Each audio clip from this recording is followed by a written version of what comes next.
So we are live, and then just for good measure, I'm going to get Craig to join us too in case the audio is. Now recording. Yeah. Okay.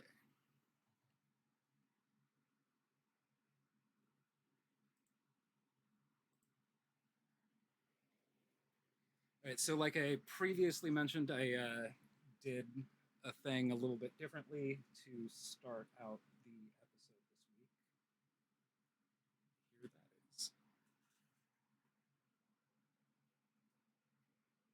Dear Ismark, how are you? I regret not having the state of mind to have given you a proper goodbye before I had to leave. I fear now that I hadn't yet considered the possibility that I may never see you again. We've just arrived in Valaki, and it has been a spooky journey from there to here. At the crossroads, we were set upon by a group of zombies that crawled out from the graves, but we outran them. And later that night, we stumbled into a Vistani camp where we had our fortunes read by Madame Eva. And on the next morning, there was this huge waterfall between us and the road ahead. We would have had to turn back, but Sunny used her magic to carve stairs into the cliffside up to the bridge above. But then, when we neared the crossing to Castle Ravenloft, his carriage was waiting. I thought we were done for, but he just toyed with us before letting us go. He almost acted as if he didn't even notice me. Most of the others looked to be in a bit of a daze at his presence. He bit each of them like he had bitten me before, and then he just let us leave. It seems like Manu has developed an obsessive taste for the pastries that Granny used to make with her daughters, and we found ourselves at their windmill. I didn't know what was going on at first because it just seemed like Ricky started attacking these old ladies for no reason. But they turned out to be evil hags, and get this. They were grinding up the bones of children and cooking them into pastries that they were selling to all the townspeople. So, yeah, the party kind of killed the old ladies after they found all that out. The hags even had children locked in cages, so we freed them and brought them back to Valaki, where we arrived today. And oh, brother, I fear that the high walls of Valaki do not make this place any safer than when I was back at home. This place gives me the creeps. We paid in advance for a few nights at the Blue Water Inn, so you could find me here if you write. And the owner forewarned us of some things to be wary of in this town, chiefly among them not to get on the bad side of the local burgomaster. We stopped at the Church of St. Andral, and I guess that apart from there not really being room for me to stay at the church, some bones have recently been stolen, getting rid of any benefit it gained from being hallowed ground, which was the whole reason I came here in the first place. Father Petrovich did tell us that he did suspect someone in this case, someone named Milivoj, who resided at the orphanage where we dropped off the children rescued from the hags. But when we went to follow up on that lead, he was unconscious and very unwell looking. Evidently, he had been like that for a few days. But the party didn't want to take this as a dead end, so they began investigating around, and one thing led to another, and well, we wound up fighting a smoke monster that came out of a little boy named Felix. Milivoj seemed to be getting better after the party had vanquished said smoke monster. It looks like he might be regaining consciousness any moment now. Well, that's all I have the time to write for now, but who knows what is coming next, eh? Please write back, and I will write as often as I am able. I know you may be feeling overwhelmed with your new position of burgomaster, but I also know that Father would be so proud. Be well, brother. Your sister, Irina Kolyana. All right, so y'all have just vanquished a smoke monster, and you find yourself in the bedroom of Milivoj at the orphanage of Saint Andral. Milivoj is still unconscious, but his state appears to be improving, and he is beginning to scream.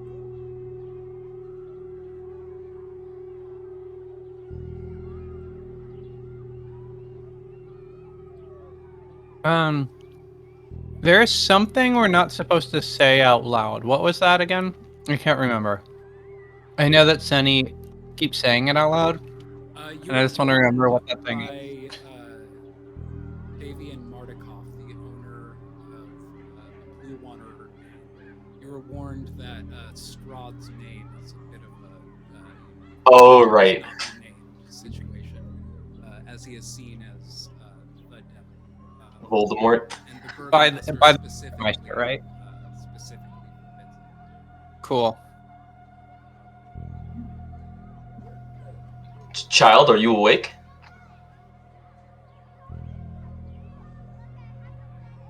Are you talking to Felix, or are you talking to the person in bed? I meant to be talking to the person in bed, the kid who worked at the church. Yeah, he's like a young adult. Oh, okay, he's not a child. His brow is just like A child of God. Sure, yeah. sweet man. His brow is just like beaded with sweat, and his hair is just like tangled. His eyelids are fluttering a little bit. You can see really flashes. He is still not conscious, but the color seems to be reappearing in his skin. And it seems like after vanquishing this smoke monster, his condition is stabilizing.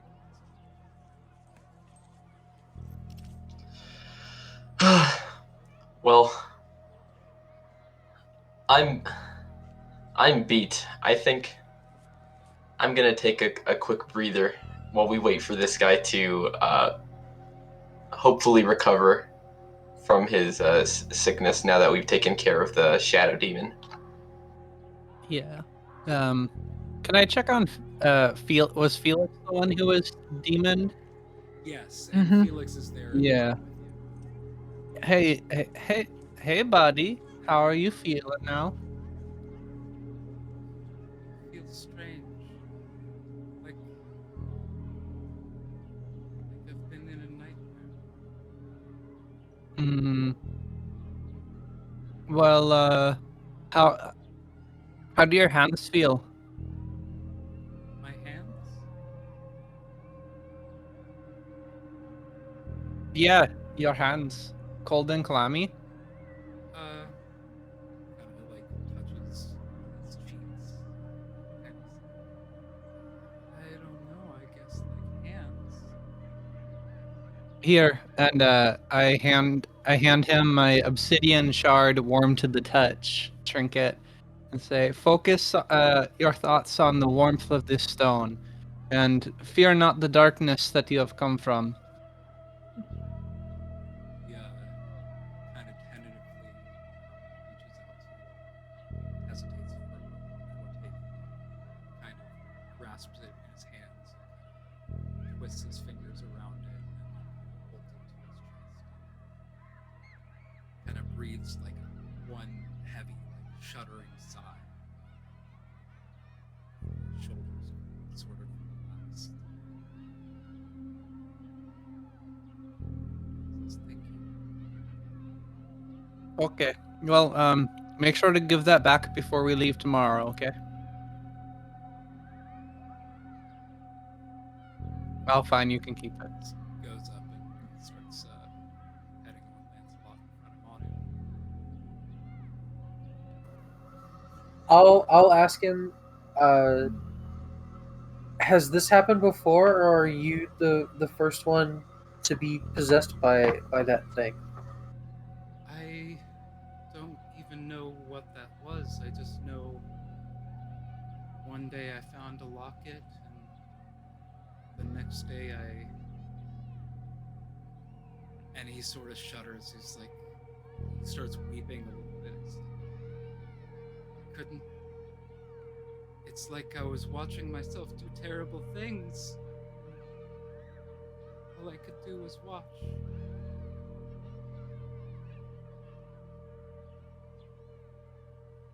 Well, don't worry. You weren't actually doing anything terrible. It was something else. Um, do you know where this locket is? I think Miss Belasco is in there with you, and she has brought the locket that she found on Cedric's body, and she has it there with you. Hands it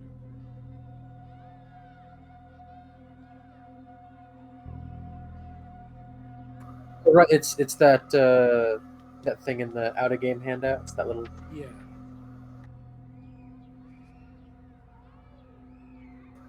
Is there anything about it? Are there yeah, is there writing anything? on it?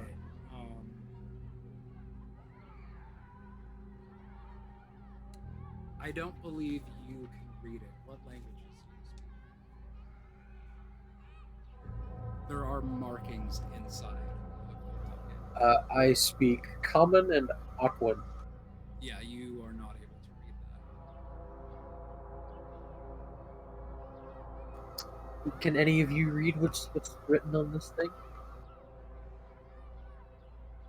You pass it around looking for everybody. If I it's- believe Ricky can. Yeah. Can anybody else read Celestial? No. Um, You guys didn't pay enough attention in Celestial class, it seems. this rusted tin locket is in the shape of a circle with an X scratched into the lid. And it hangs on an old tin chain, the inside of which is engraved with an inscription in Celestial that means, "Let darkness hide from the gaze of the light."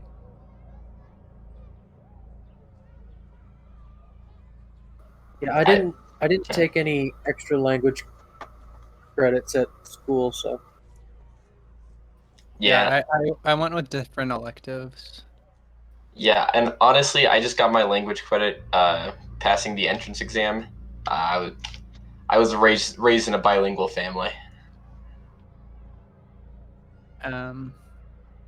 Yeah, I took some extra Fey classes and a little divination. yeah, my electives were all seminaries. Similarly, I was taught to cast a spell so that I could read whatever was before me. Manu probably learned how to speak in tongues, though. It's not really helpful. Sunny learned to speak Italian. So this locket, since it's written in Celestial, so I'd imagine it's not an evil thing. No, it just says "May darkness hide before the light," which seems pretty reassuring, or at least hopeful.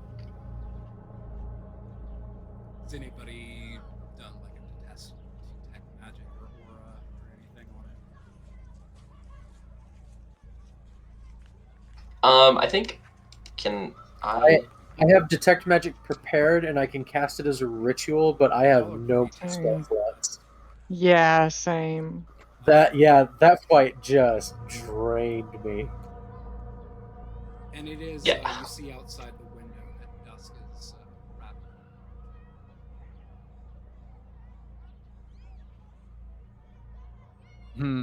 Maybe it's just time for bed.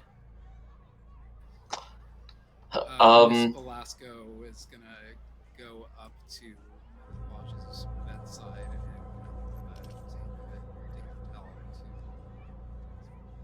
wipe his check his temperature. Seems to be returning to normal. not know. Wake soon or a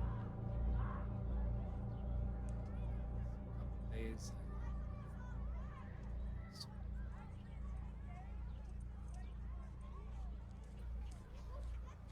Well,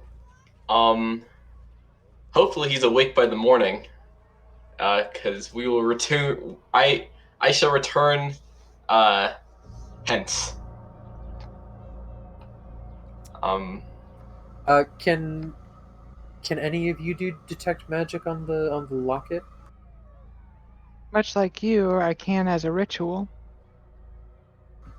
Did you want to do that, or do you want me to? I was gonna stay here with Milivoj tonight. Oh, you're not gonna go back to our wonderful lodgings. The Our tiny beds, rooms. yeah. I know, Um, but I wanna stay here and keep an eye on him. It's dangerous here. I'm gonna give him a wooden sword. It's dangerous to go alone.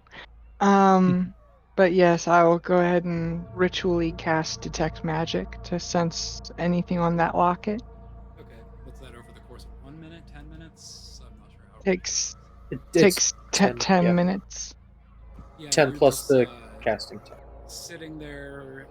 You, the boy Felix, Irina has just finished writing a letter at the desk in the corner, kind of just like looking over this young man, starting to breathe more normally. In the course of 10 minutes, you finish casting your ritual, and you do detect a really, really faint aura of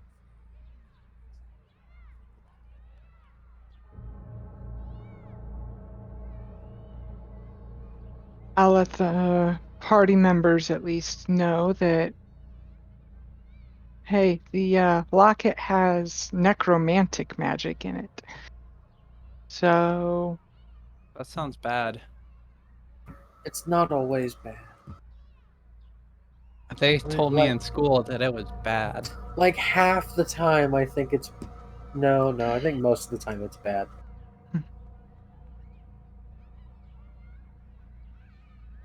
But it's not always bad. It might be good. I mean, it's written in Celestial. I don't think it can be bad. might be kind of a Pandora's box type situation. Yeah. I mean, the thing that came out of it was pretty bad.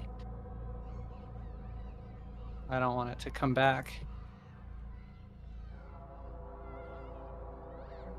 Also, Manu is probably looking around for a place that he's gonna sit for the night to watch over Milivoj. The rest of you are probably getting ready to make your way. I'm assuming to the Blue Water Inn, but there's a lot of places to go to. Miss Belasco, if as you're getting ready to leave, kind of stops you all for a moment and says, "This is I cannot express enough gratitude for what you have done for the children, this orphanage, and this village as a whole. I cannot express it, to be honest. I cannot understand exactly the scope of what it is done, but it seems you have ended a great peril for us. And for that, I believe the burgomaster should be informed. And she kind of looks around. Do you have a call sign, or who should I say? Who? I'm going to tell the burgomaster that the group did a good thing. Who should I say did this good thing? Have we officially named ourselves? The Warriors of Sunlight. I thought we were one of the magic missiles, right? Oh, that works too. Yeah, as far as I can recall, that's the only one that was actually thrown around. Ricky just has his own ideas. Arena pipes up and she's like, I kind of like two mage hands and an idiot, but I guess that's a callback to an episode I wasn't there for, so never mind.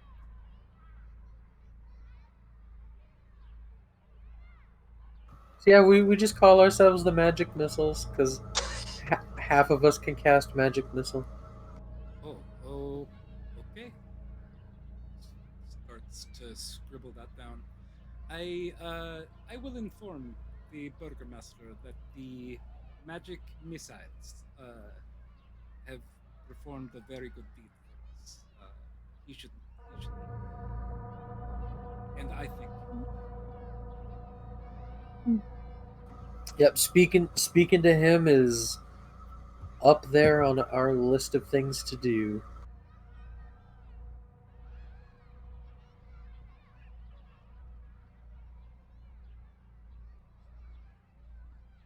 Okay, so I believe Manu is planning on staying here for the night. It's getting into an early evening. Are the rest of you going back to the Blue Water Inn, or there's Mr. Wonder? Ricky wants to take a fat nap. Same.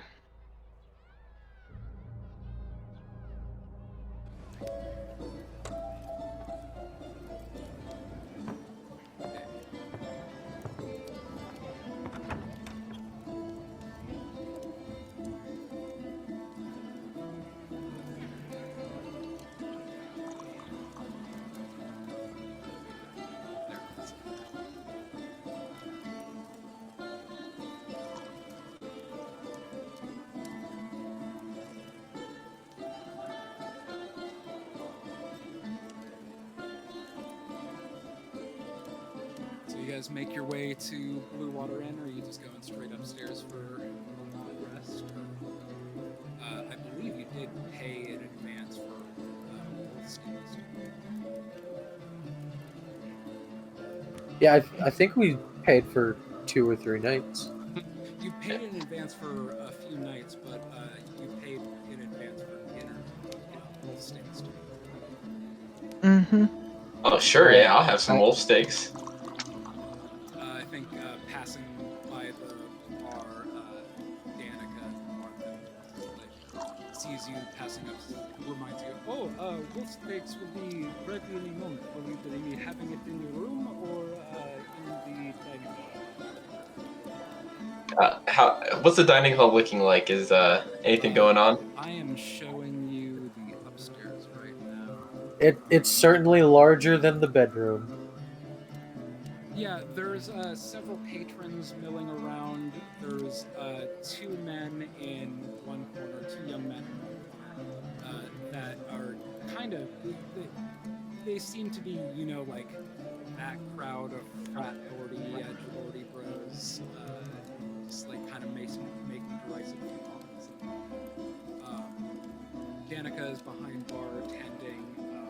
There's a couple boys running here and there. There's several other people. There's somebody with pointed ears that's regaling a couple people with interesting sounding stories. Oh yes, it seemed to be 2 pretty like rough and wilderness worn Indians, like heavy like furs, sitting under at a table that is a giant set wall, and they seem to be carrying hunting.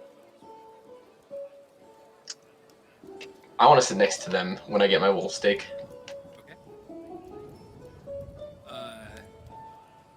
I was imagining that they were about there, so you're kind of having to pull up a knee.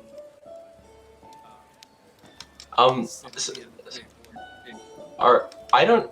Sorry, where's the bar? Like I'm seeing the map with the orphanage. So Danica is tending bar. She is Oh, okay. I had to Yeah. zoom out. I see. Okay. Cool. Thank you. And I'm imagining Lancelot is hanging out with And so they're over here somewhere. I was saying here. I don't. Oh, there. Okay, cool, thanks. So yeah, I'll just pull up. I'll take like a chair from the table right over here, and then just be like, "Hey, how's it hanging?" One kind of heavier set with like thick under like bags under his eyes, kind of like raises an eyebrow back, and another one, the other one like kind of thinner, with a bit of thin mustache, chin, beard, kind of looks like an outsider. You looking for safe patches through these woods? You can hire us. Oh, no need. Me and my companions are all the safety we need.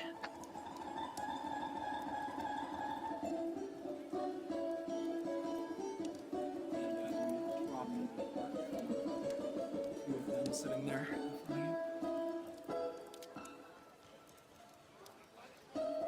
And the kind of like heavier set, more gruff one looks at you, like, and then looks in at the other two that you came in with that do not look like they belong in this realm. Kind of just like, we've changed our minds. It's 5 gold a day, 15 gold a day if you were going into dangerous areas. We're worth it. I'm sure you are, fine gentlemen, but actually, the reason I came here is because you look like the sort of gruff type who's seen your fair share of adventure and the dangers that the lands of Barovia have to offer. Would you say this is a correct assessment? The skinnier one kind of like looks around the bars, like, how many wolf heads you count around here? How many do I count? Make a perception check. Okay, alright.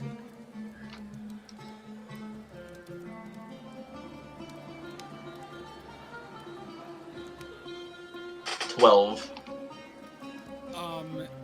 You like lose count at about 24 before you're like, wait, have I counted that one already? Or is there's just like the walls are just like wolf head on wolf head on wolf head, like dire wolf head, just like there's so many wolf head trophies in this room, and you're kind of just like eyeballs are getting big. You can't. You're at some point you just like give up trying to count.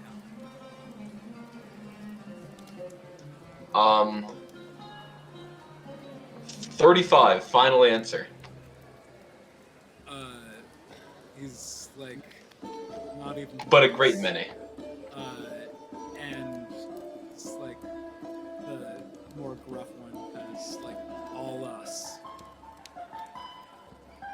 We're the wolf hunters. You're eating steak tonight, yeah? That's us. Ooh, fine wolf hunters indeed. Me and my companions, we hunt wolves occasionally. It is true, but our prey are usually of the magical sort, fiends from the pits of Hades. Oh yeah. Oh yes, let me regale you with some stories. And I want to tell them about our exploits. They, as you're regaling them, I think your food is taken. I think Tegan and Sunny could probably like ramp up next to you, but you're on the table space. So you can watch out. I think Danica's coming out with like 3 plates on 2 hands. Like, where am I putting these?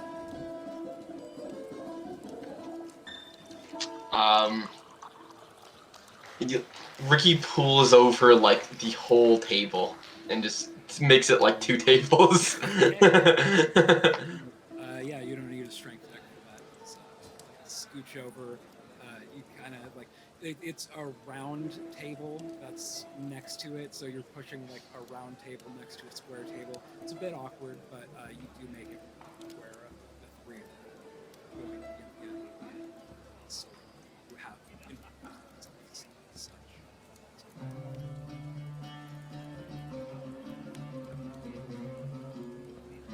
Sorry, what was the name again? Yevgeny Kruskin, and Soldar.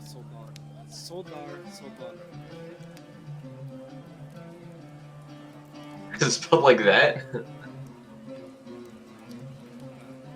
I guess spelling isn't super important. Yeah, the innkeeper already told us about those guys. Oh, did he? Yeah, I wrote down like everything that dude told us. It was a huge info dump. Oh shoot! What do you remember? What he said? That they could help us travel, like they offered Oh, okay, cool. Well- Rangers, hunters, and kind of badasses out slaying wolves, and kind of local legend.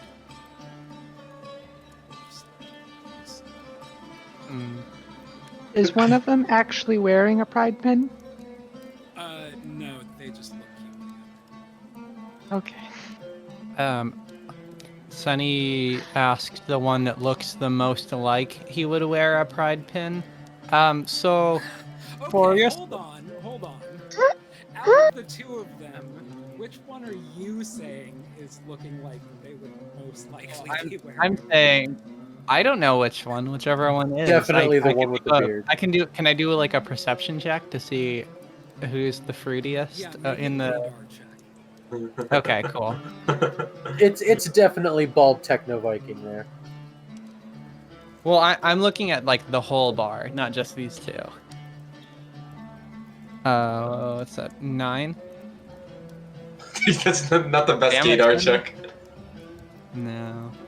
Yeah, think she- 9. I think she'd be better. You're getting ambiguous vibes from both of them.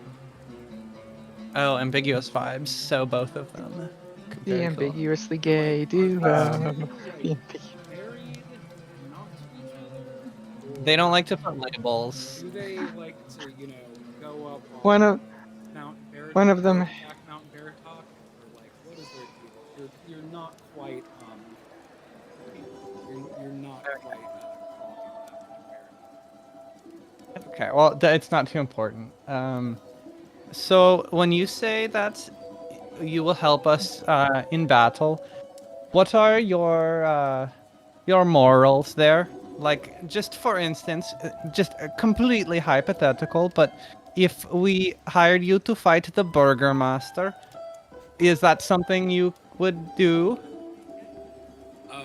Yevgeny, the skinnier one of the two with the thinner beard, kind of chuckles, and Soldar kind of like elbows him with ribs sharply. It's like, no, I'm afraid that is outside of our purview. You need guidance through these woods, need wolves or werewolves slain, you need help through the mountains, ranger type skills to aid you in difficult terrain. We can help with that. We don't do politics. We shed no blood inside these walls. Okay.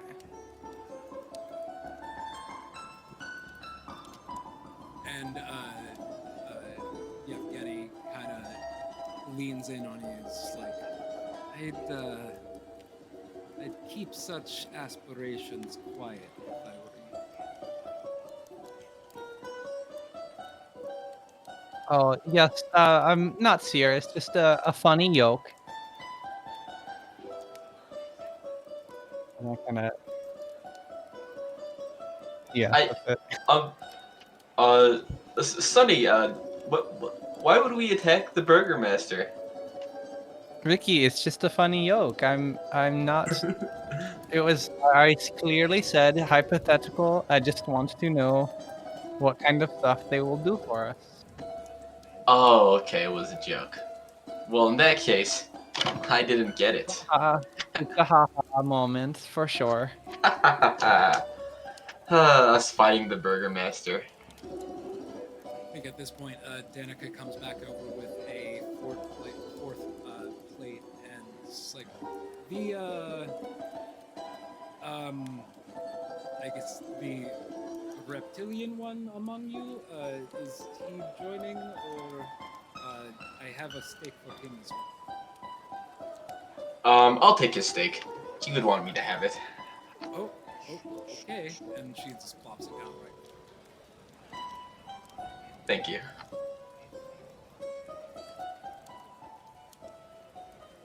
The steak is pretty good. It's you know, it has a little bit of that gamey flavor, but like not so much like it's like dirty, and it's not like fried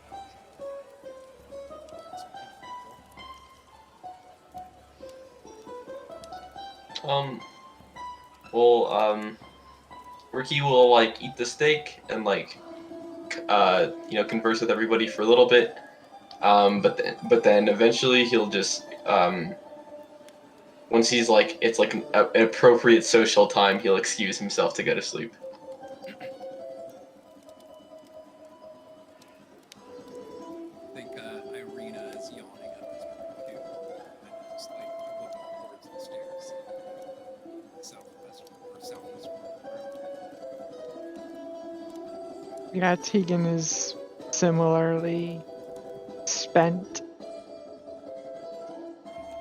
Yep, same. Well, as you all make your awkward departure from this table, I think the other two kind of like, at some point, like stopped really like asking questions and interacting with y'all, and they're just kind of like looking at each other and like glancing out the window until y'all just like, okay, well we're gonna excuse ourselves now. Go upstairs. But unless there's any discussion y'all are trying to have before taking rooms, y'all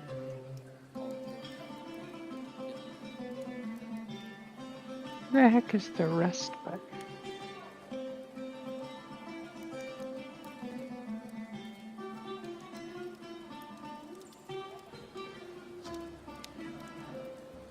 Yeah, on tabletop I don't know where the rest button is. I just like manually reset everything.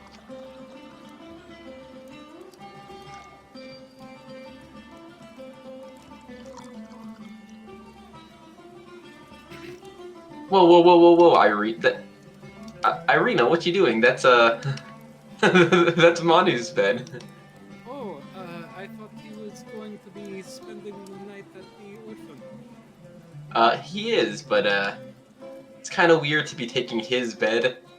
Follow me, Irina. I believe your room is over here. I do not believe y'all rented an extra room. And y'all just paid for, I don't remember if it was like 3 or 5 nights or 2 nights, but y'all paid for that one room. I think you discussed that. Oh, okay. 4 beds and 5 people because y'all would probably continue to take watch at night. It would work. Oh, okay, right. And she starts to like look uncomfortable. It's like I suppose I could pay for my own separate room, but I don't know. I guess I thought I should stay close to my protection. That is very true. You should probably stay close to us. You never know when Strahd might attack. Irina, here, you can take my bed, and I get up and I get in Manu's bed instead. Okay. Let's go ahead. Well, that doesn't solve the problem. Well, I guess as long as it's not my bed. Ricky, do you want Manu's bed instead? We can switch. No. I just thought everybody would want to have their own beds that no one else has slept in. This is an inn. Yeah, but it's cleaned, hopefully, before I came in here. This bed was cleaned, right? Sniff the sheets, and it's like, Everything had a little, like, a bit of a dust layer. When you pull the Oh, no. blankets back, there's definitely a bit of No, Sonny, why would you make me think about this? I didn't even notice. Ugh, Sunny starts like shaking the sheet so that all the dust goes flying everywhere, and you can No, see it no. even more. Ricky, make a Constitution save. Oh yeah. So you just start sweeping.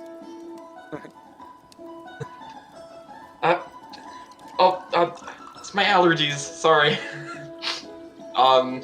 Okay, well, I can deal with this. And then Ricky like briefly leaves the room. Like he's in like his like bedtime clothes, and he like briefly like goes behind like a curtain or something. Or I guess he doesn't. He just does it in front of you guys. He just like puts on his armor over his clothes and then goes to sleep in his armor. Just a little bit of protection. I think that y'all are kind of winding down for the evening. Let us switch over to Manu.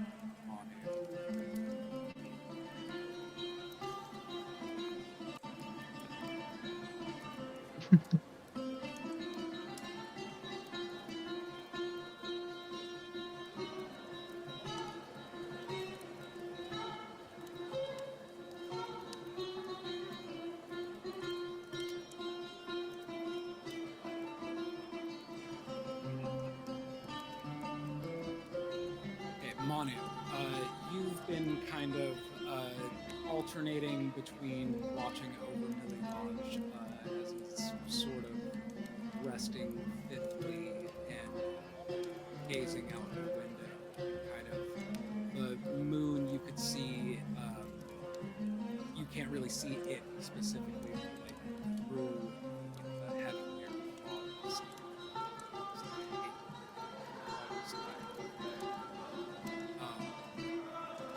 you, after maybe 2, 3, 4 hours, you're sort of, you feel pretty relaxed, and you start to think about staying. In fact, I don't remember, but I think Manu used his own personal funds to buy everybody's steak for this night. I knew somebody was. So yeah, you're also starting to feel sleepy after a few more hours. While Lancelot kind of like curls up at your feet, letting his side snoring a little bit after a while, and you do see Milivoj, like his breath sort of shudders and he just like starts blinking. And after a moment or two, the rapid eye movement starts to slow down. And you're catching slow blink, slow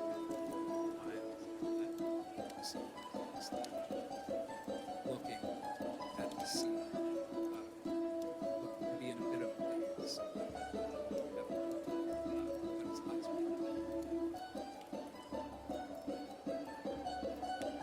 Okay, well, take it slow. It's okay. At the sound of your voice, he immediately kind of has a flinch at it. And also, like, at that flinch, you immediately pain. Oh, who are you? Where am I? In my... Where? Who are you? Well, I'm just a passerby, but we came here just in time. I mean, you were apparently cursed. Cursed?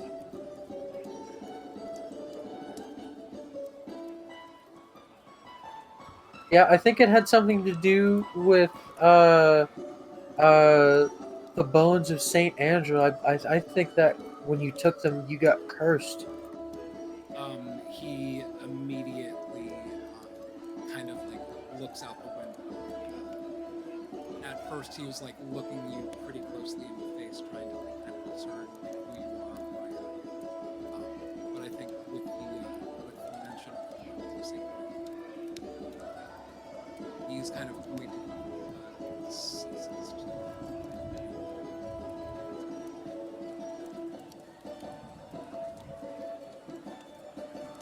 Do you know where the bones are? Do you know who might have them? Why? What do you know about bones? What am I supposed to know about bones?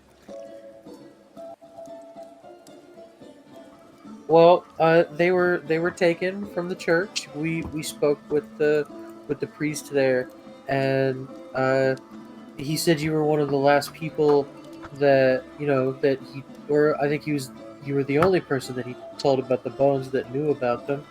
So I was thinking maybe, I don't know, if you didn't take them, maybe someone else did. But it doesn't matter as long as you can like point us to the bones, then everything will be good, and nobody will know anything. Make a persuasion check.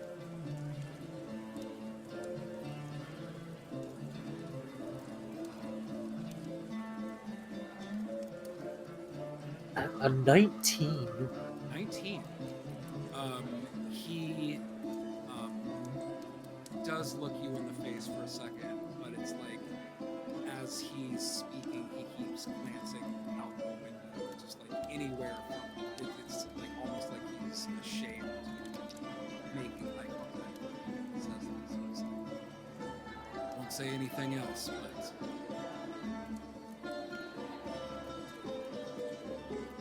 you might find him with Henrik van der Voort.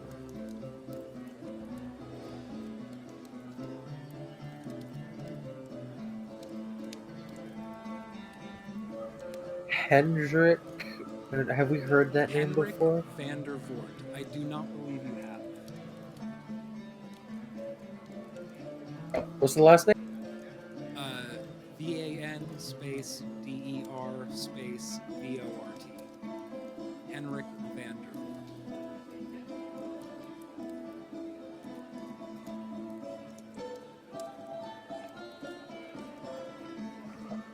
Okay. Oh well, where does this Hendrik live?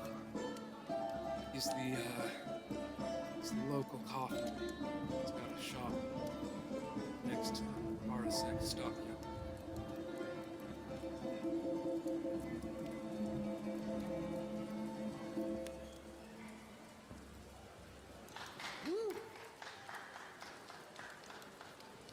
Next to what stockyard? RSX stockyard. It's the only stockyard in town.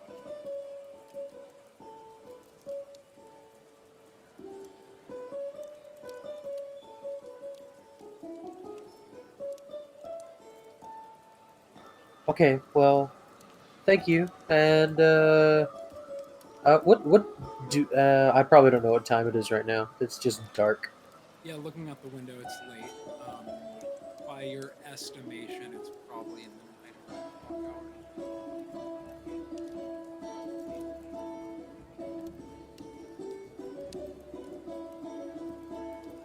Well, are you awake or are you tired? Are you going back to sleep at all?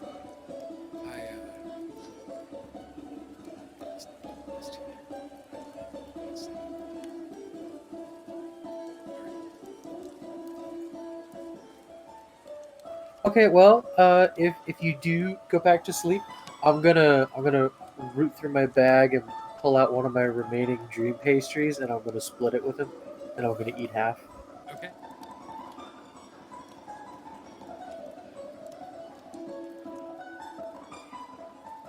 Make a Constitution saving.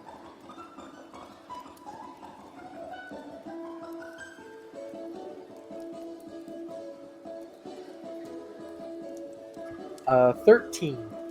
Okay, that's good.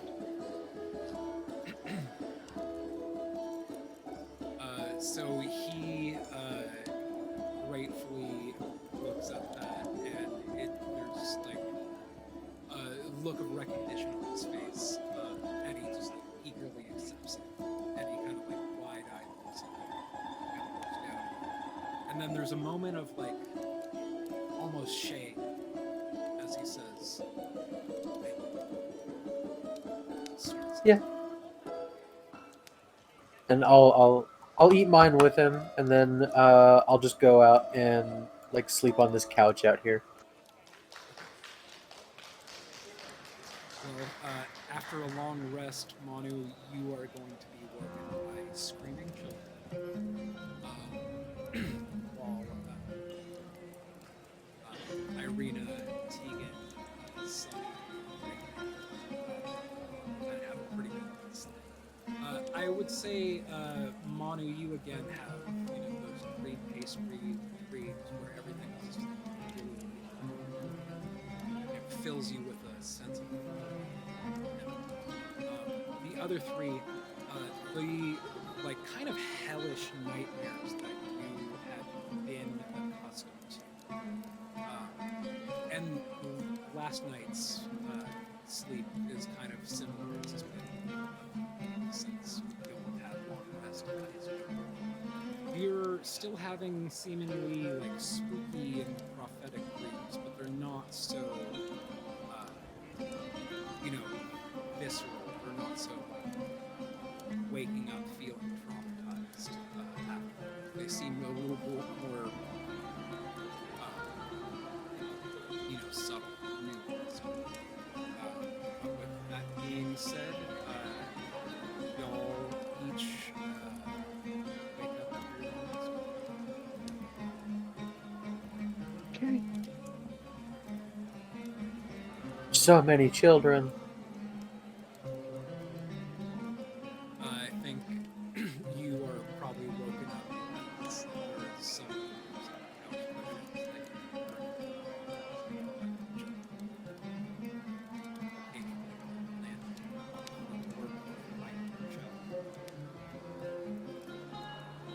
That's not soft. Don't jump on that. This is fun. I just tip over and let him fall off. They kind of like tumble to the floor, just like giggle.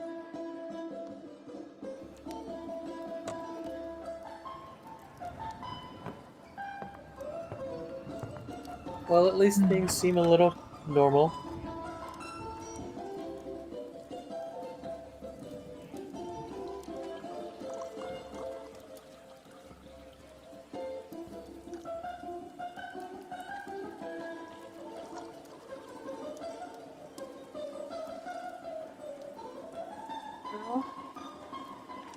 Um, I would think that it's time for us to all go rejoin Manu. See what's transpired with the children. Yeah, I gotta know what's up with that. What's up with them bones? And Manu, you're just like hanging out with orphans this morning. You're probably putting on like sitting on the couch. Are you waiting for them to meet you, or we're gonna go try to meet them? Halfway in between. Yeah, I was gonna go ahead and get up and go. Even if I'm hungry. I mean, I still got work to do. Get to it bright and early.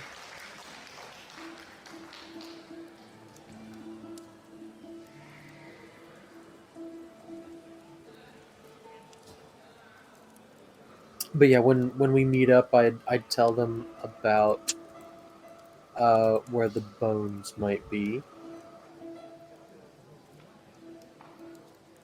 That we should check with the local coffin maker. Oh, where do you just meet us at the bar or whatever, or where do we meet up? Oh, just like right here on the street. Hey. It seemed like the four of y'all were heading to meet Manu, and Manu was heading to meet y'all, and you kind of like met up. The orphanage and the inn are on the same street.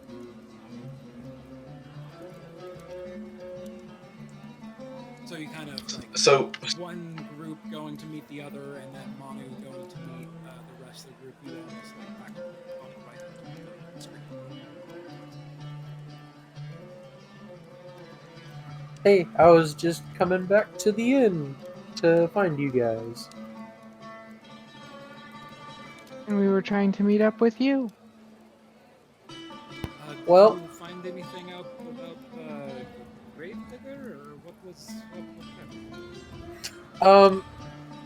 Well, he just said that that we should check with the coffin maker by the he's near the RSX stockyard.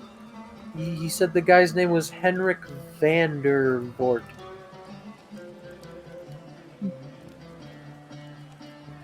Um.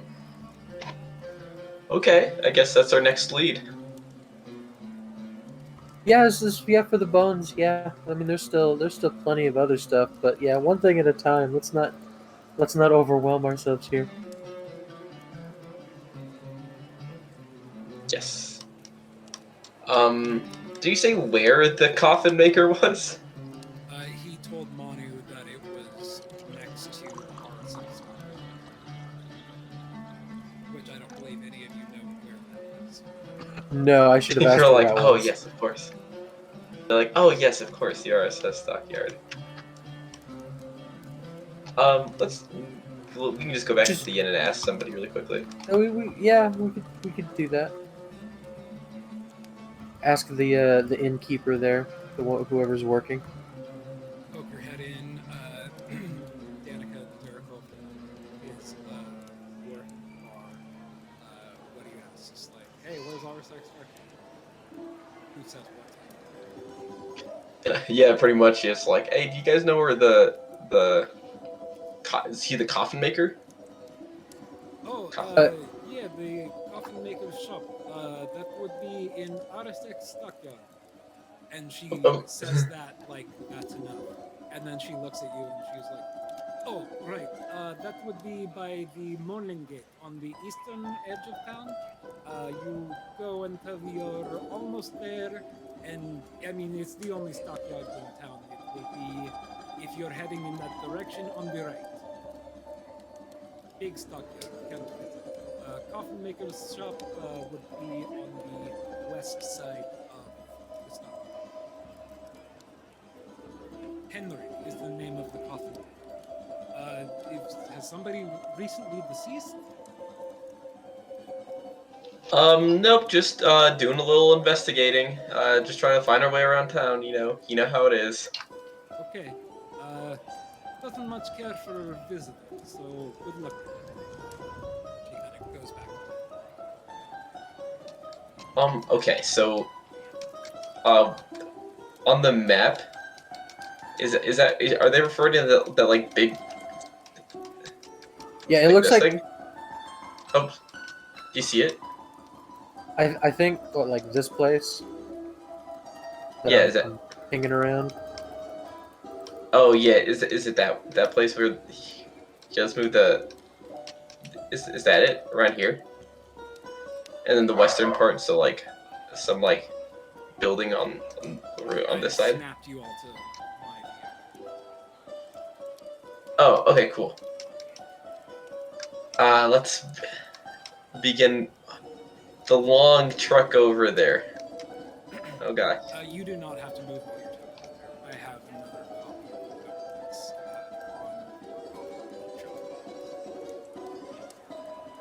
on Okay, so I'll move my token back then. Yeah, I like this for a lot of reasons, but as far as like manually moving tokens across the board, it is not an ideal setup. But there's supposed to be a future like update to tablecloth that allows for multi-selection, which will make stuff like select all your tokens.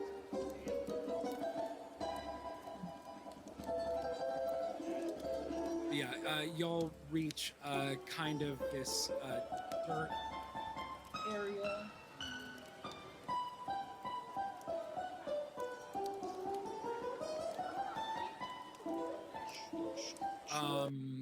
You see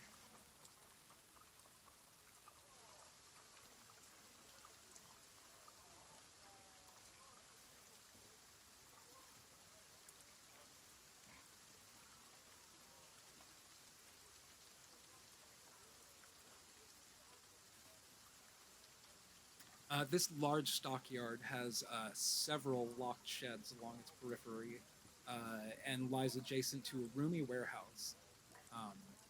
The wooden sign above the front gate reads RSX Stockyard. Parked at the south end of the stockyard is a sturdy carnival wagon. Its colorful paint is peeling off. There's faded lettering on its side spelling out the words Rictavio's Carnival of Wonders. And a heavy padlock secures the back door. And it seems like there's several like nondescript buildings around the stockyard. We're not given specifics necessarily, just that it's in there. Is there anybody standing around the carnival wagon? No. That was another one of our things. Speak to the elf with the carnival wagon. Oh yeah, right. Oh, there was wait. Wasn't have you seen a couple elves? Have we seen any elves actually? You have seen one pointed ear individual in the Blue Water Inn. Oh, we should have asked if he had a. When you were dining with the wolf hunters, there was another individual who was already like mid conversation with other bar patrons. That individual had pointed ears. Okay, I will talk to him next time we're in the tavern. Thank you for reminding us about that, Steven. Okay, There's so not currently anybody standing outside of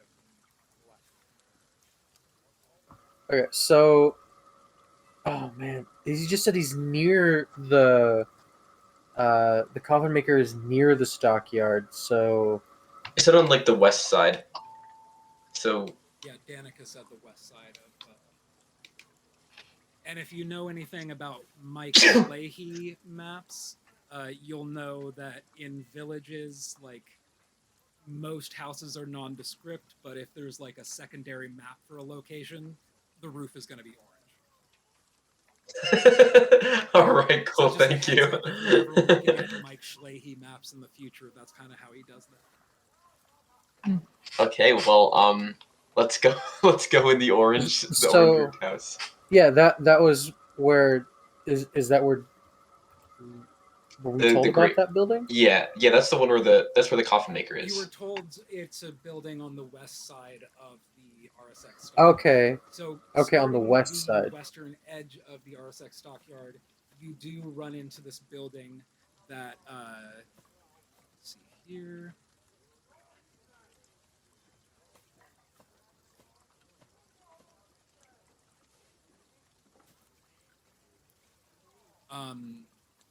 It's an uninviting shop. It's 2 stories tall and has a sign shaped like a coffin above the front door. All of the window shutters are closed up tight, and there is a deathly silence that surrounds the establishment.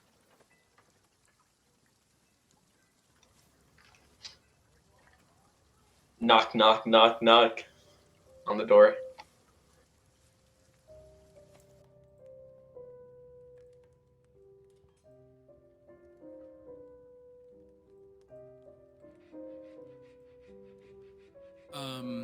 When you knock on the door,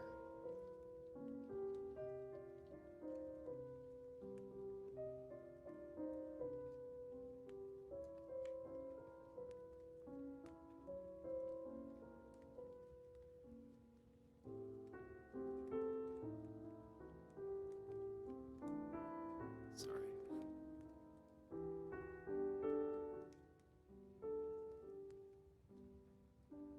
You knock on the door. There is a moment of silence. You probably knock a second time, and you hear a gruff voice that says, "We're closed. Go away."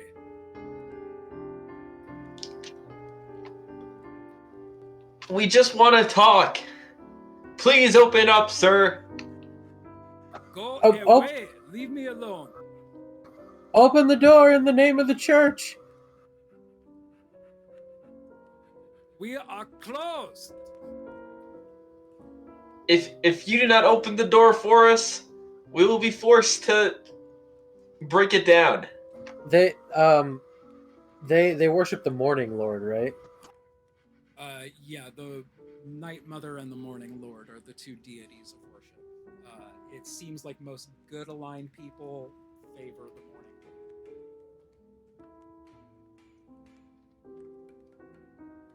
Open the door, or Night Mother curse you.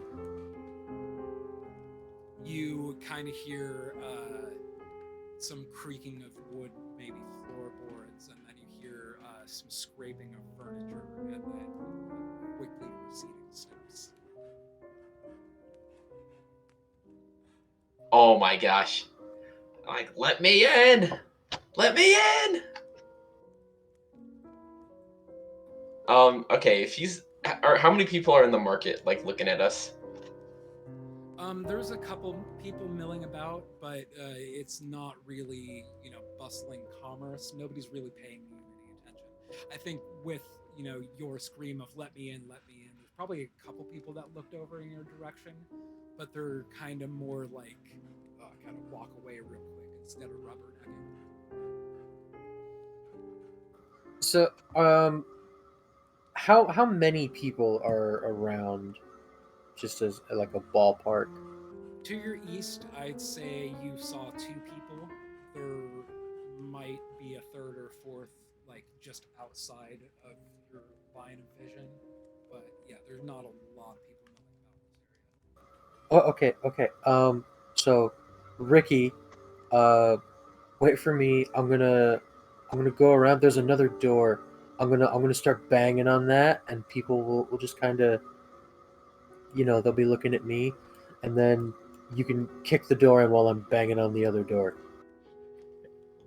Or perhaps Sunny can use her roguish talents. All right, that too. That works. Yeah, we don't have to brute force it. It's okay. I kind of like the banging on the door method too. Like, I mean, I guess we can do that too. If we prefer the loud approach, I am fine with that.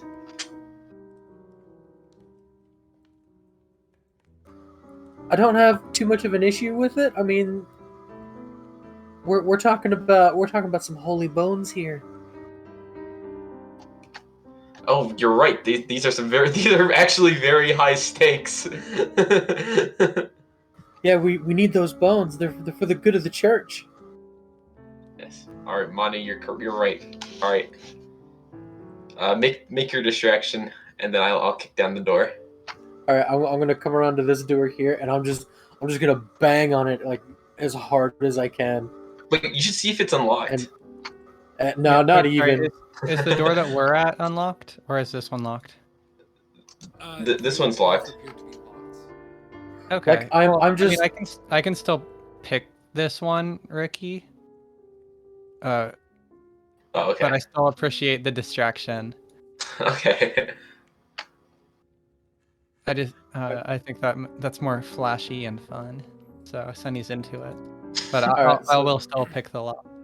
Okay, and So, I'll Manu bang on the is gonna door be and. banging on this door while Sunny is locking this door, or picking the lock on that door.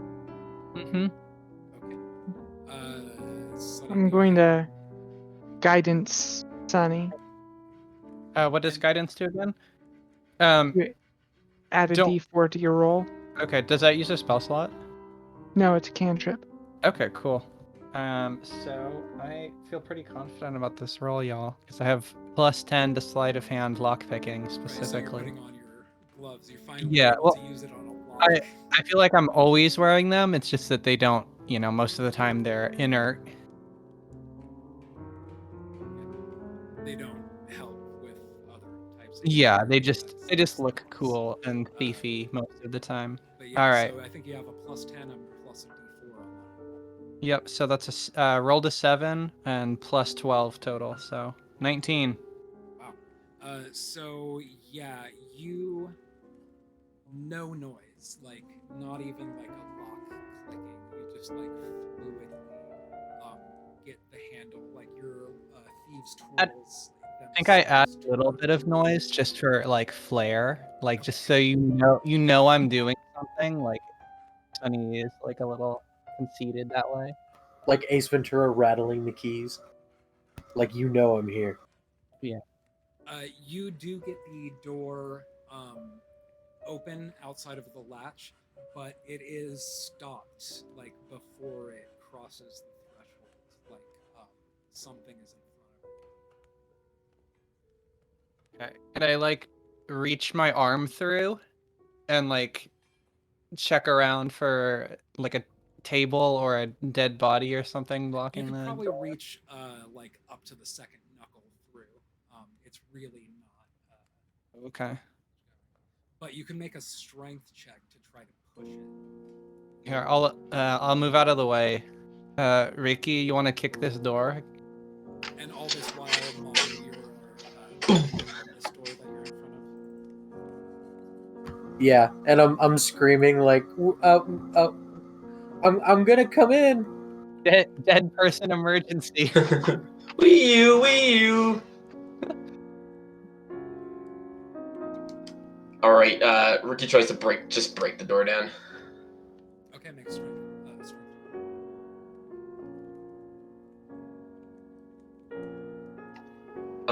Can I get any help? Guidance. Thank you. I was hoping, like, can you get help to get like advantage? Yeah, I mean, I can help. We can do like a 1, 2, 3 kick together if you want to. Yeah, can we do that? And okay, cool. Does that mean I get advantage, or would that just be 2 rolls? Okay. I'll kick you into the door while you kick, so that you get advantage. Okay. So that is a 20. Nice. Yeah, you kind of. Oh wait. 24 actually. I forgot to add my strength bonus.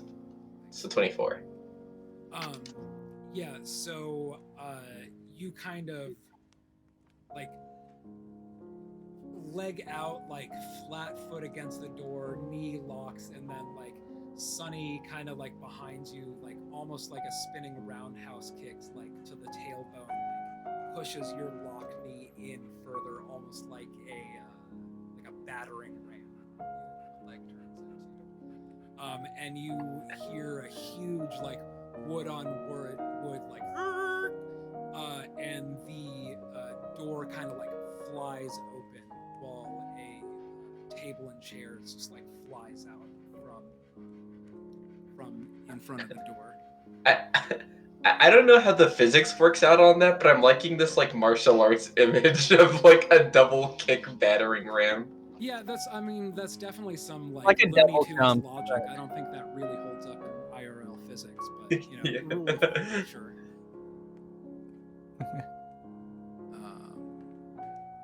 And it seems like this workshop contains everything a carpenter needs to make coffins and furnitures. There are 3 sturdy work tables that stretch the length of the west wall.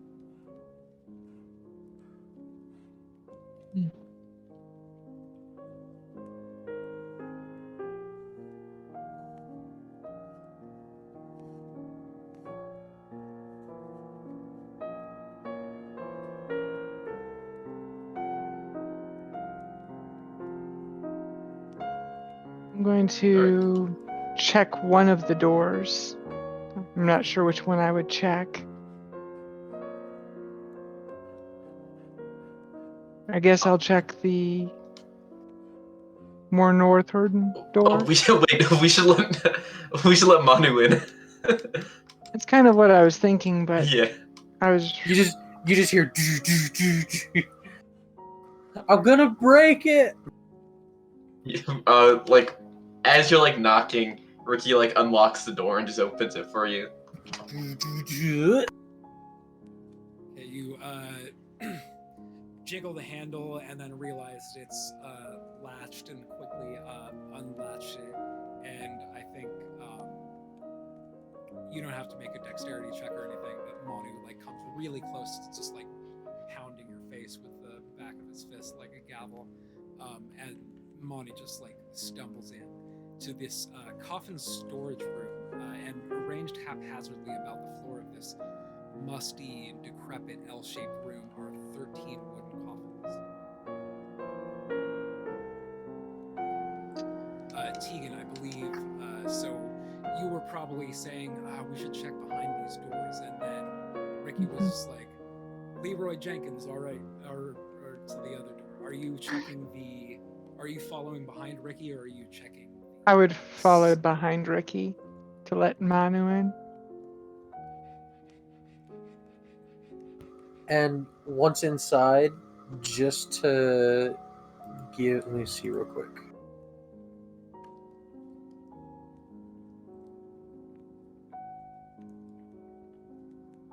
Okay, just to give this room a quick once over, I'm gonna cast Detect Magic.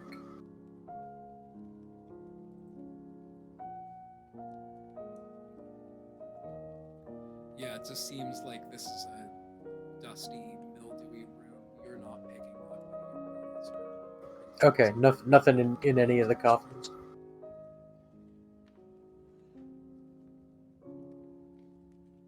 Nothing magical. Oh, okay. Well, the coffins seem clear. They're good.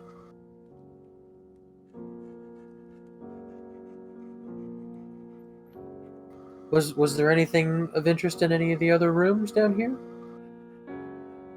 It seems like Ricky Tegan went through this workshop area, and then Ricky led you through this coffin storage room. It looks like Sonny might be still outside. Oh. All right. I'll just kind of come in here and see if there's just looking for anything magical with Detect Magic. You're not getting anything off Detect Magic in here. You're noticing that basically all of these craftspersons, like woodworking tools, all of them look to be in bad shape. There is one clamp that to your eye it looks like a pretty valuable clamp, but the rest of the tools in this room just look like junk. It looks like somebody who doesn't care about their craft. This is the craft space. Well, if he doesn't care about his tools, then he shouldn't have them. So I'm gonna take that clamp from him. Okay. Mark down on your inventory expensive looking clamp.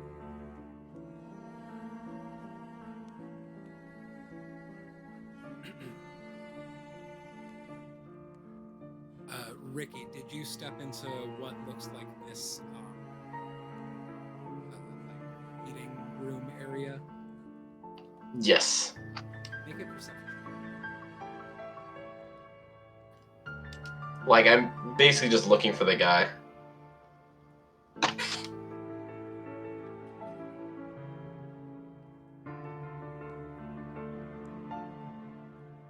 $21.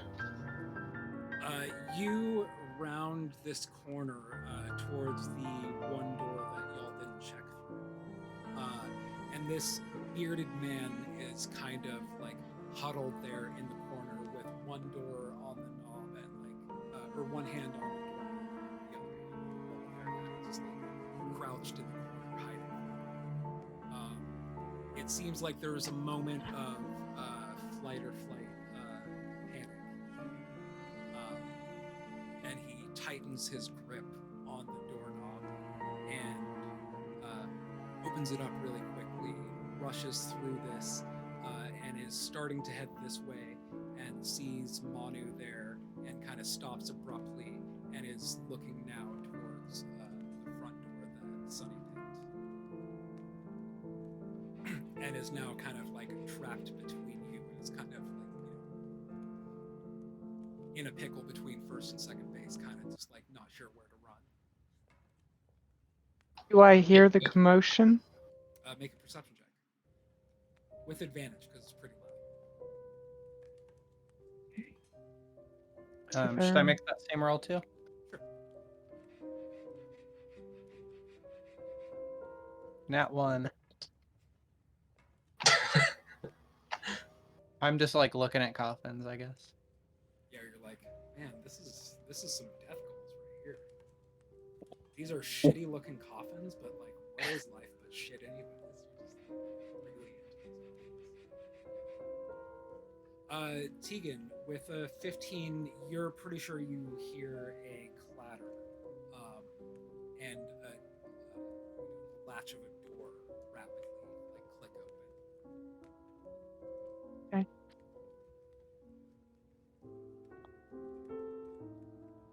Okay. And I will move over into the shop next to Manu.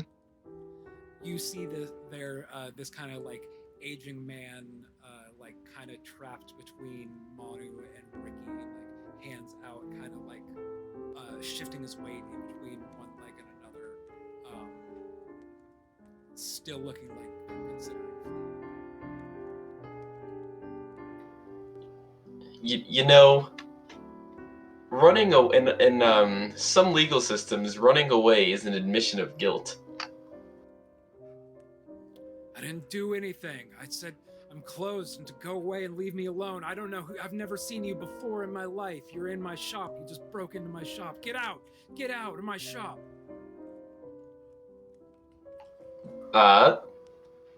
We'll be sure to get out of your hair once you answer a few questions for us. We were told that some bones found their way here. Some bones that should have stayed locked up at the church. Do you know anything about that? Make a persuasion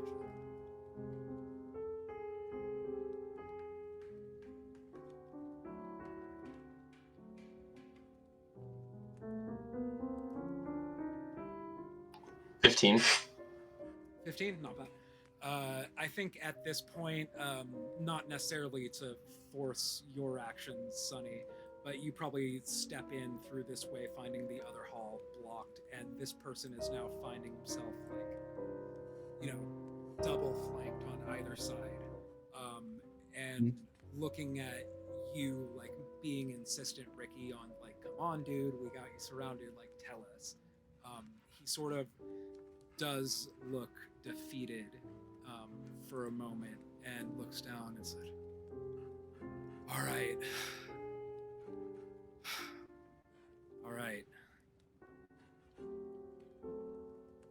You want the bones?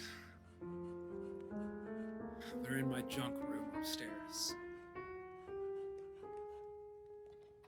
There's an upstairs? Yeah, there's an upstairs. It's a 2-story building. Oh, are these... Sorry, those stairs go up? Okay, I have terrible... I really thought that was going downstairs. I just have terrible, depth perception.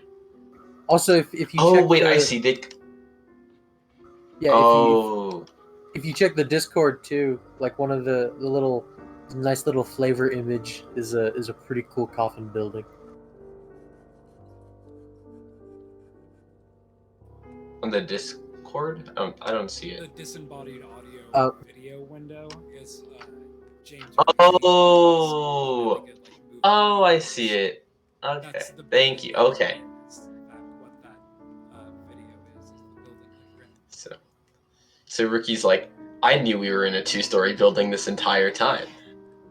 And, so why did you take the bones? And you just to store it with your junk? He kind of just looks at you, kind of blank look on his face and shaking his head a little bit. It's business of yours. And he kind of looking again around both of you, he's almost considering trying to get away out of this situation. He's go take him.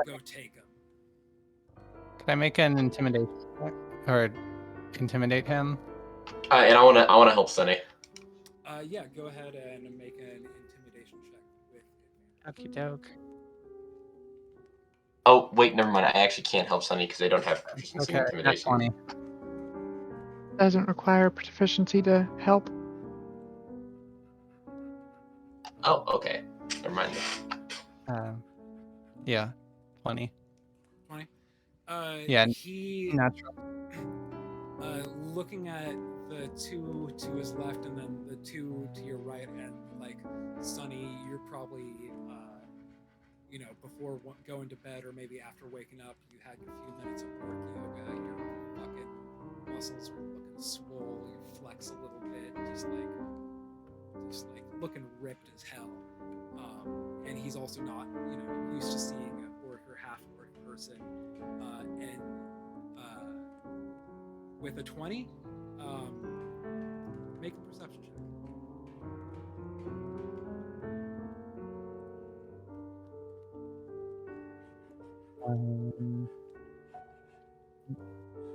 17. 17. Mm-hmm.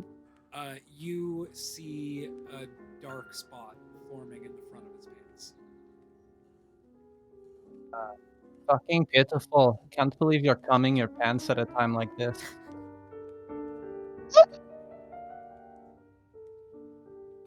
So you take it that he is terrified of what y'all might do to him. Terrified or aroused? Or aroused. Why not both? Yeah, put him on the books.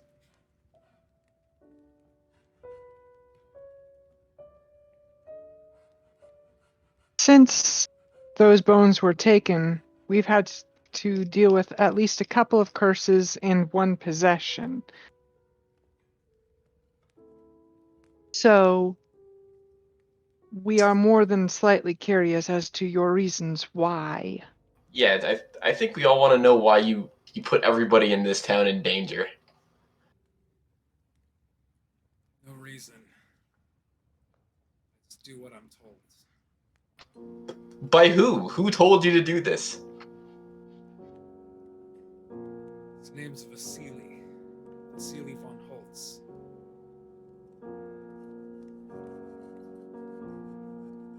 Does this name ring any bells for us? Someone you've heard.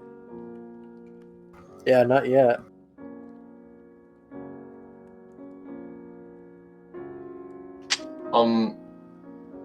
Who? Vasily, he's an accountant, but I think he's a lot more powerful than that. He's not someone you say no to. And where is this Vasily? Comes and goes. He owns a house in town. He's not always there. You're gonna tell us exactly where his house is. Fine. And for good measure, Ricky gets out his rope. This guy's gonna be taken in. Frickin'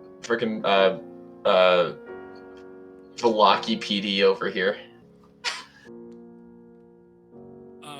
He is reluctant at that. You're gonna either need to make a persuasion check or another intimidation check or a grapple check.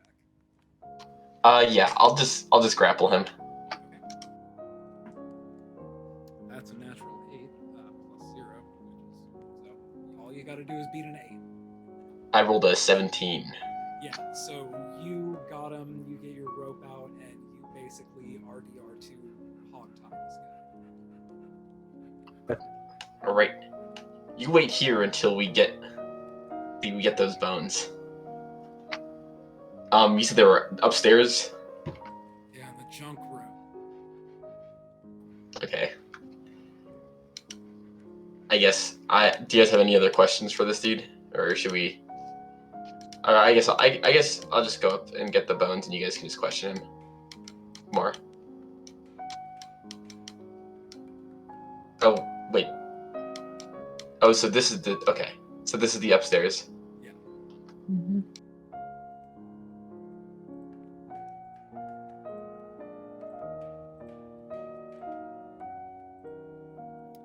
So up the stairs, there's a left and a right. It looks like the one... Technically, you'd be turning right, but the way we're looking at it, it's... Or, yeah, you'd be turning left, but the way we're looking at it, it's on the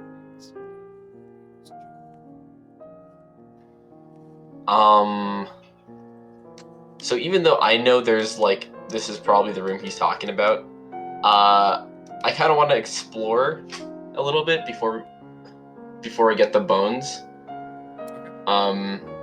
But I don't want to like explore like by myself because I feel like everybody else would probably want to explore too a little bit. I'm just assuming. You call Yeah. It's like, hey guys, you want to rummage through his stuff real quick? Yes, always. Yeah, well, I'll give it a Misha. good once over. Sunny loves rummaging. I don't want to leave the guy tied up alone. Okay. Alone, Yeah, even let's- if he's let's- tied up. Yeah, I'll, Bring him up here, be like. carry him like a messenger bag. just put him in a coffin, put a couple nails in it, he'll be fine.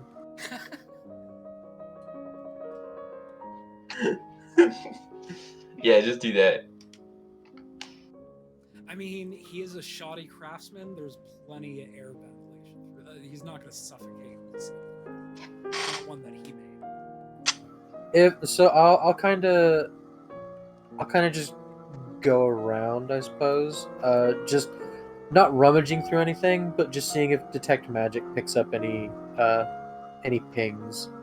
Okay, so again, there's a left and a right.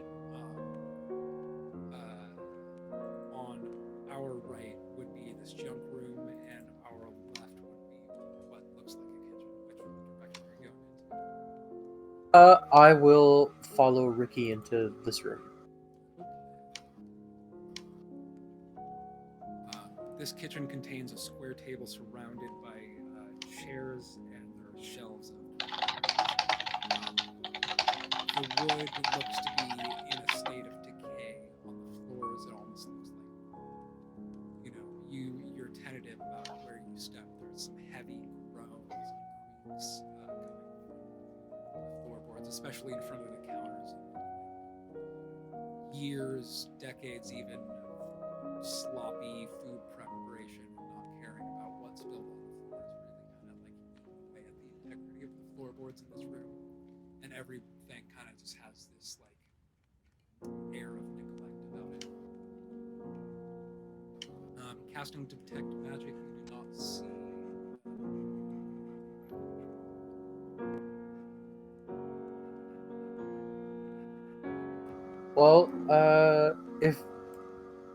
Well, let's just kind of head over this way then.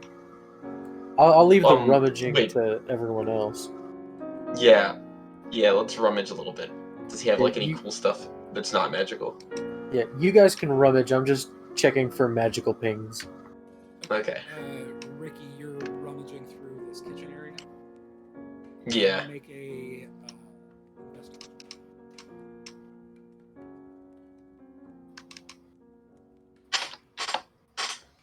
2. Yeah, you're seeing cans of beans, bags of The net 1. bags of flour, just really, really, really dirty utensils, plates and stuff.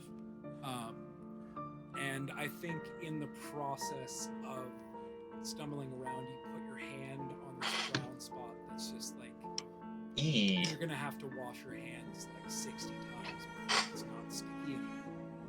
Ah, gross. Ricky's like, no! Curses! If you thought the beds were bad. But Manu, this modest bed chamber holds a cot and several well-made pieces of furniture, including a table, a padded chair, a bookshelf, and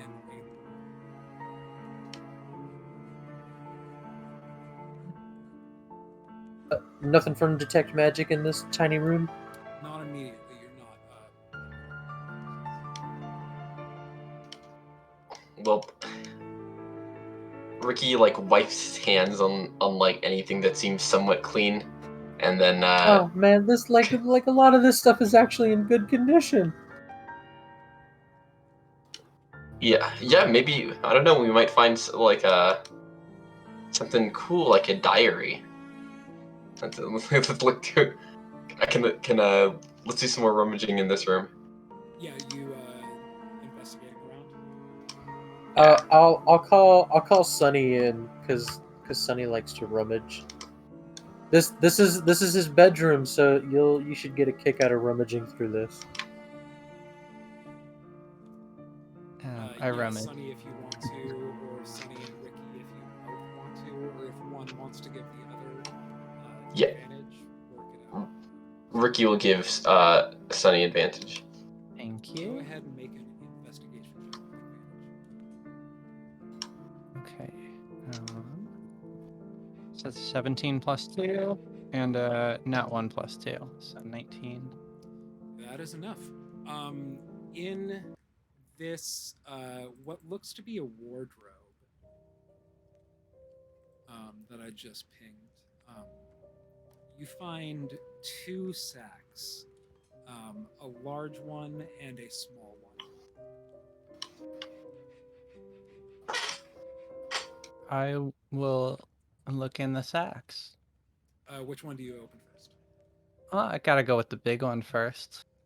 The large one, you pull out and is kind of this like very simple and very heavy box. It appears to be some sort of like tarnished metal.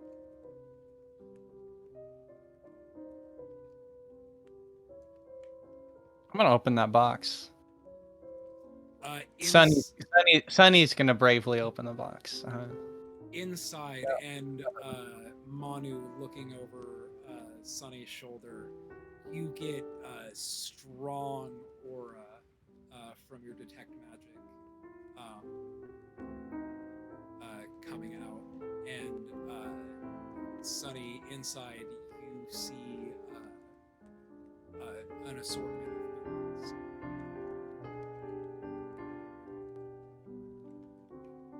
An assortment of bones? Yeah. Oh, nice. I think we found the bones. And I hand them to Ricky and kind of ignore them and keep and open the small bag now. Okay. Much more interested in the bag than the bones. The small bag contains a handful of things of not really too much value, but there is 30 silver pieces and 12 electrum pieces. Different from the coinage that y'all are used to. These are all 1 ounce coins that bear the profiled visage of Strahd von Zarovich.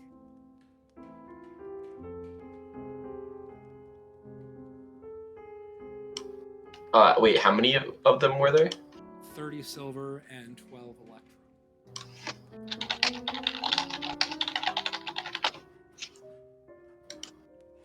I don't know if cool.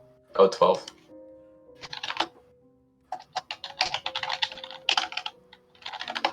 Okay. All right. Well, Ricky's just like looking at the bones. I'll just kind of like hand them out to everyone who's in the room.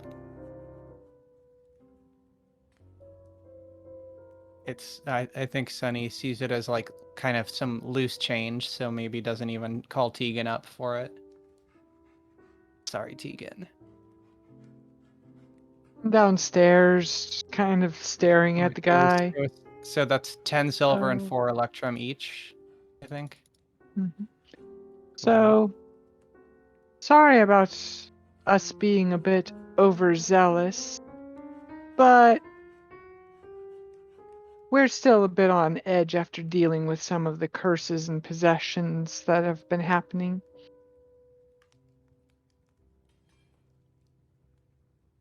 He doesn't engage. He's not looking you in the face. You see like kind of a turn of his head, like he is hearing you. But without some coercion, he's not going to willingly engage in a conversation. He's not in a position to stop anybody from talking at him, though.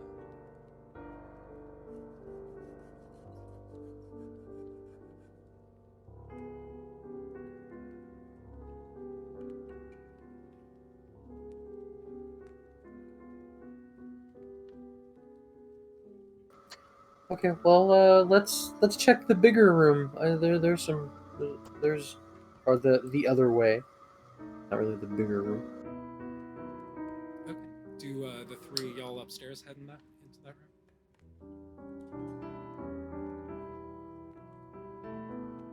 Yeah, sorry, I didn't realize it was muted. This large and drafty room is strung with cobwebs, and it takes up most of the upper floor, it seems. There are stacks of wooden planks that lie amid several crates that are marked junk.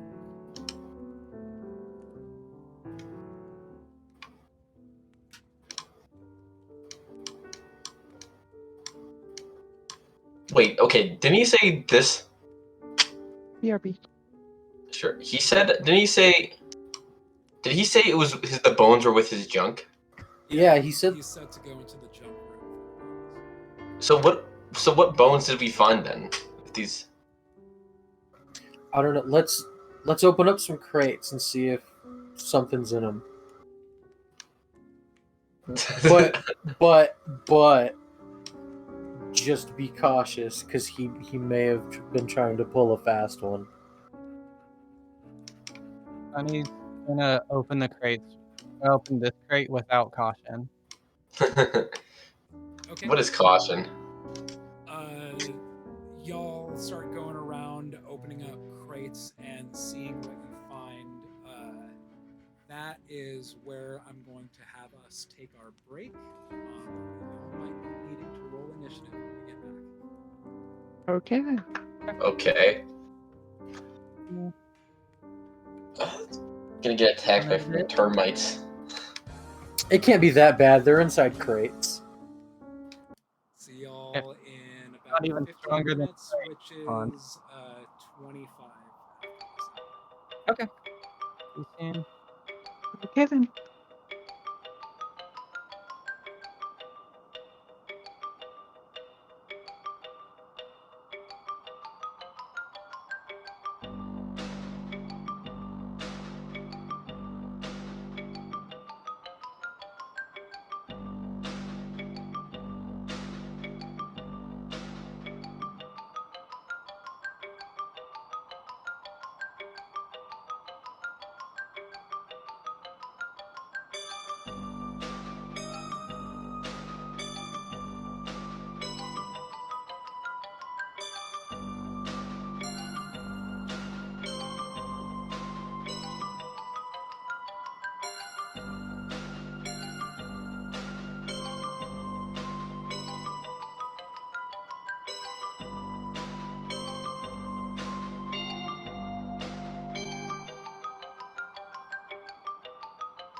styrofoam cooler with a few ice packs, like once a month. So last night I just shoved 6 or 8 ice packs in my freezer, and today I've just been like swapping out the fan, just trying to get some air cooling going on because it's pretty bad in here. But anyways, looks like we are all back. So, Sunny, Ricky, and Manu. Tegan, you are downstairs supervising the hogtied coffin maker.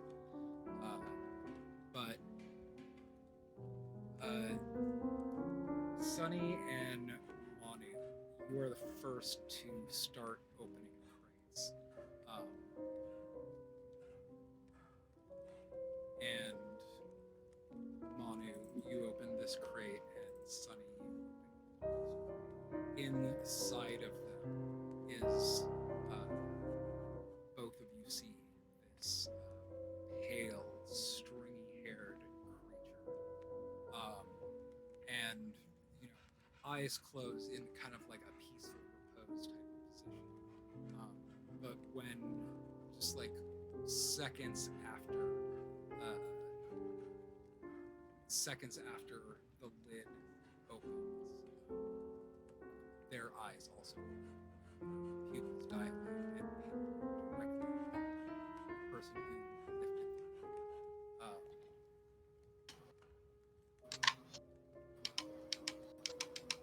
I'm going to need Ricky, Sunny, and Manu to roll initiative.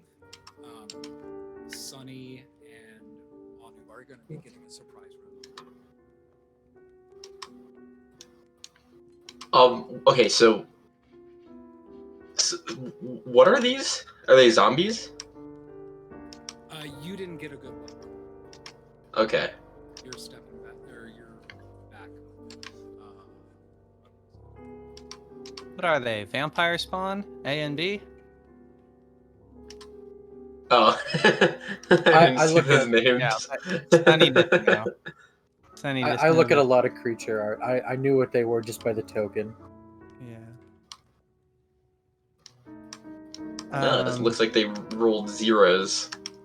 They didn't roll yet. No. Sorry, I was did you really say- hoping. Did you say that we are getting a surprise round, or that they are? You are getting a surprise round. Specifically, Excellent. just Manu and Sunny.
Sunny and Manu, you just like see these eyes open, pinpointing you in the face, and just their mouth just like unnaturally gape with this hiss in your direction, just like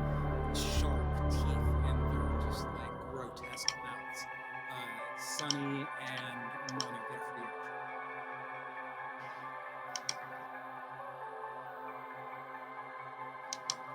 action. Okay, Manu, you oh, want to go we- first since you're. Yeah, sure. Oh, I thought you meant that they got a surprise round on us. No, since y'all kind of surprised them by opening up the crates, you get a surprise round specifically against B, and Sunny will get a surprise round specifically against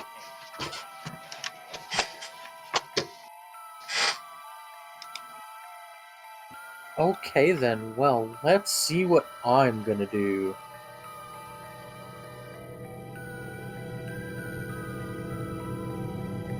I am going to attempt to inflict wounds.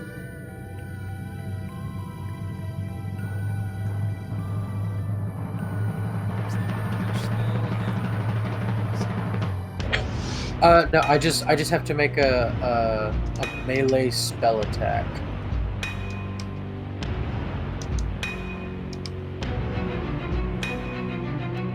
And because I forgot to do this last time,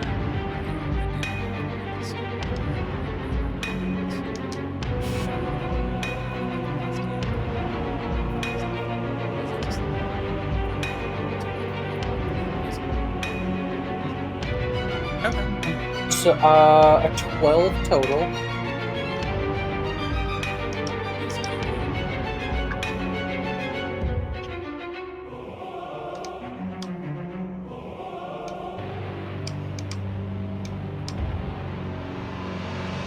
And oh boy.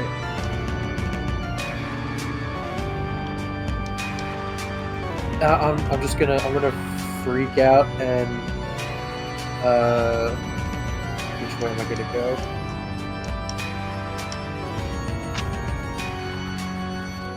Alright, I'm gonna freak out and move this way and come through here.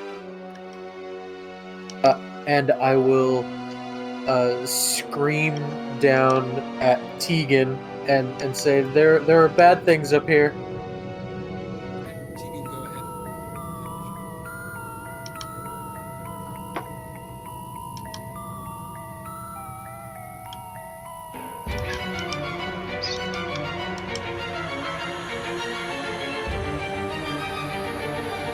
There it is.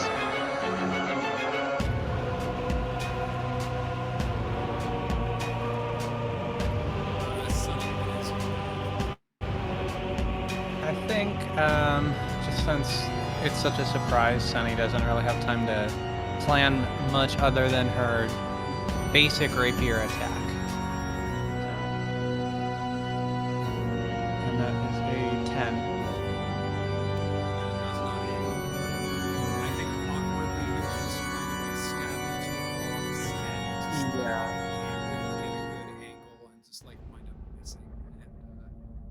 And your rapier kind of like springs back on, or I guess a rapier is not offensive, so never mind. But yeah, you just don't quite hit. And that is both of your surprise round actions. Back to the top of the round, Manu, you have a turn. Wait, what about Ricky? Ricky did not have a surprise round. Oh, okay.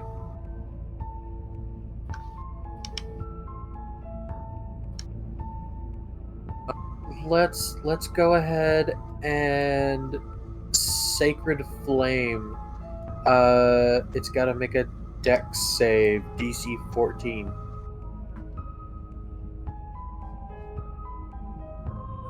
11 does not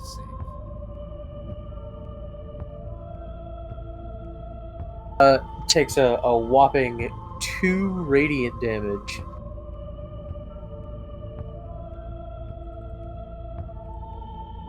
Okay. And since I alerted Tegan, I'm gonna run back in here. And that's my turn.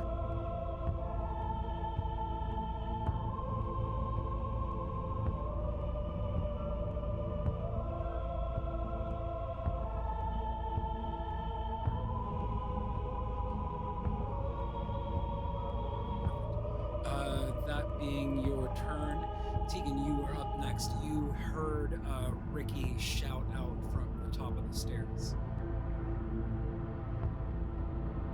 Or sorry, Manu. Yeah. Okay.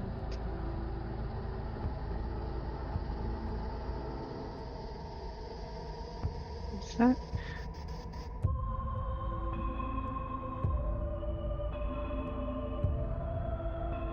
So I come upstairs, and if I'm counting this right, that should be the end of my movement. Yeah, close enough.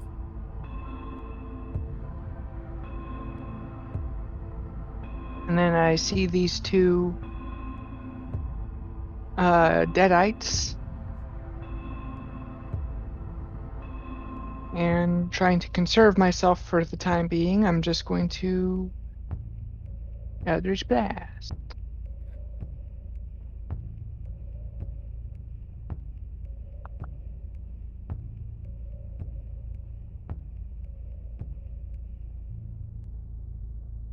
I'm going to go for B there.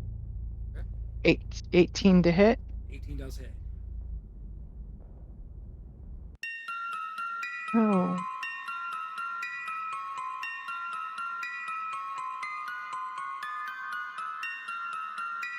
One damage. Okay.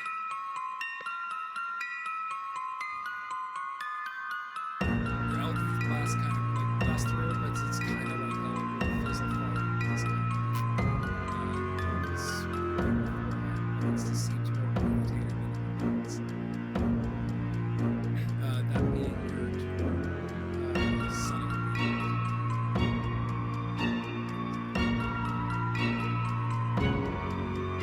I think now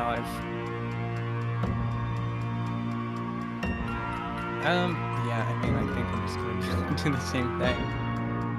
Just kind of stab at it again. Now that I've my bearings.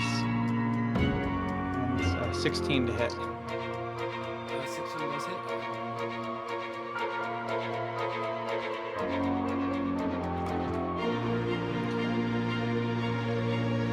And this is over here. Yeah.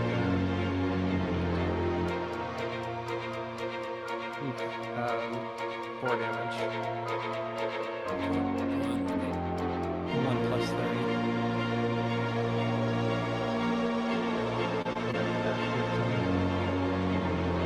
Slicing out, you get like right into it. I'm not sure.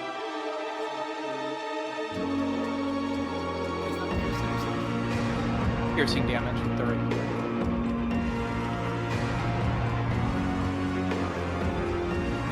It seems to me not quite so.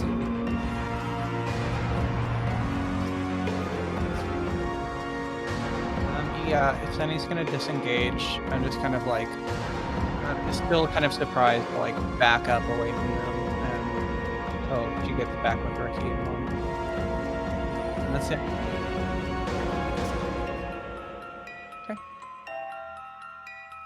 Okay, so can I now tell or what they are? You are seeing to the south east of Sunny staring into a deep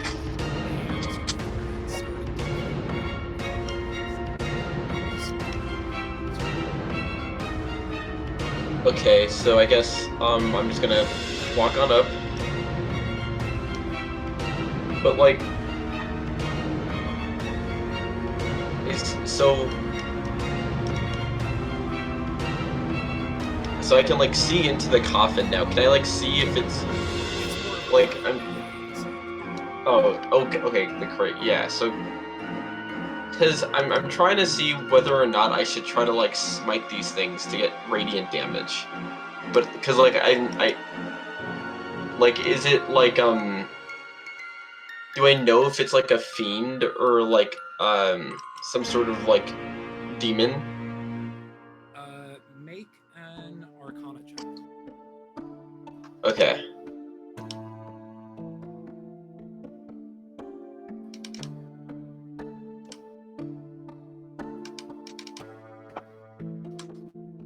10. 10? Yeah. Yeah, it just looks like a freaky thing to you. You're not sure what type of freaky Okay. thing, but it's definitely in that family. Okay, since I'm not entirely sure, I'm gonna instead cast Shield of Faith with my bonus action, so I'll have +2 AC. I cast on myself.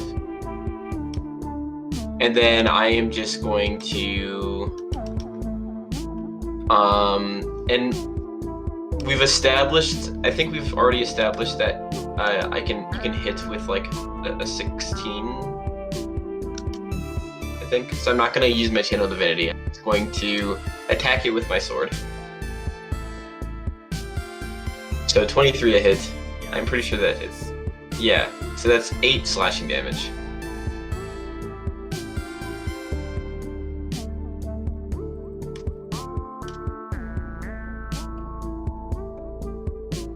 Okay, it seems like your sword, whether it be silvered or some other reason, it is proving to be more effective of a stabber against these things than Sunny's is.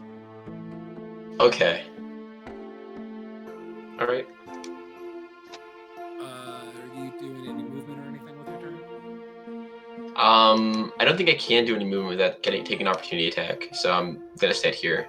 Okay, it is these things' turn up next. This one is going to fully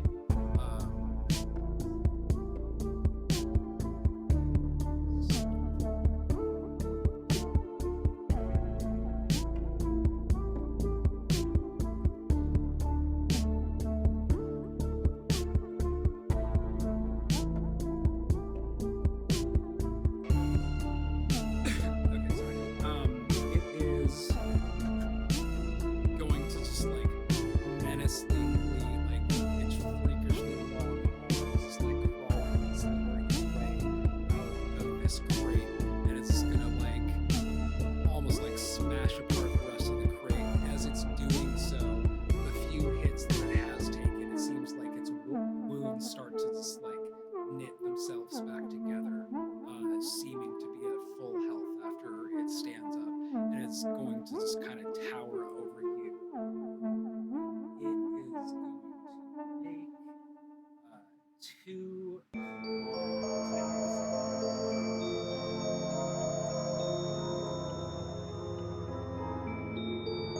So a 15 doesn't hit you?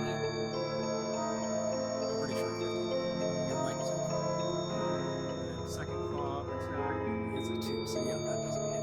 It's gonna swing out just like wild 2 times against you. And Yeah. just like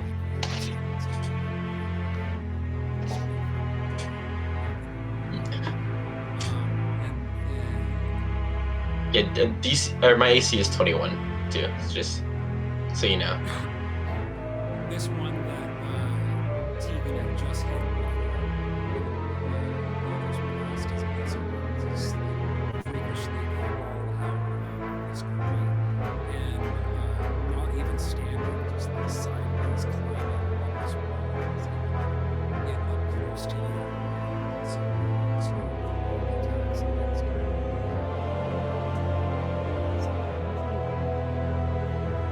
Yay! Is 15 hit? Easily. 15 hits easily. My AC is only 12. Oh, yeah. Does Tegan not wear armor? That's with armor. Oh, Yeah, My, Okay. I have a -1 in my dex. that's a rip. Points of slashing full attack that does go. 9. And then after these two make their attacks, bursting forth this crate, this crate, this crate, this crate,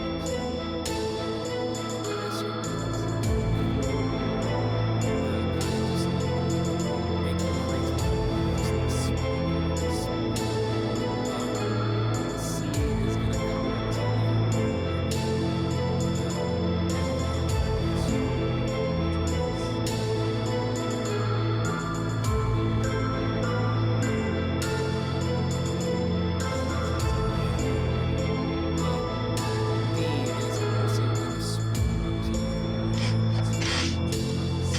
Ricky's just like, his shield is just like moving frantically. Okay, this one it doesn't get.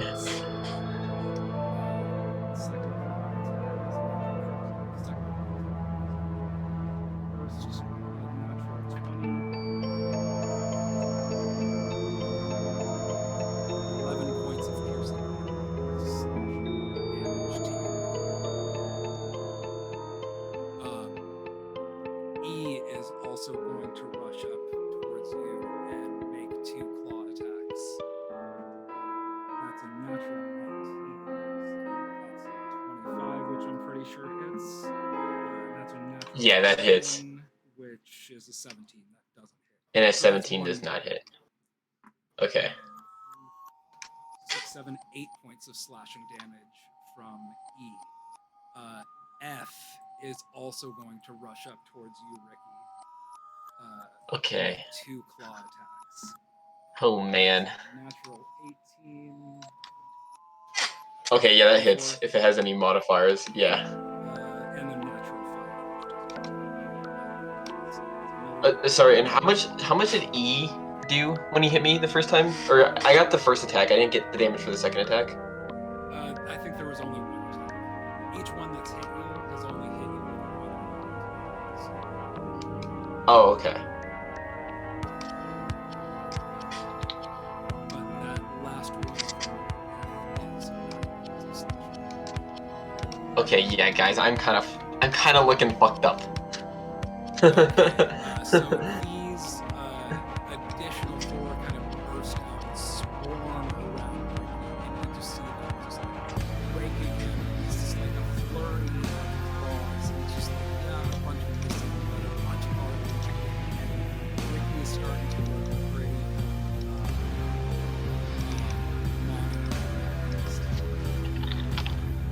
Okay, I did all my. Sorry, I was doing all of my con saves. So on a for scale concentration. of on a scale of normal fucked up or really fucked up, like where are you at there? I am at less than half.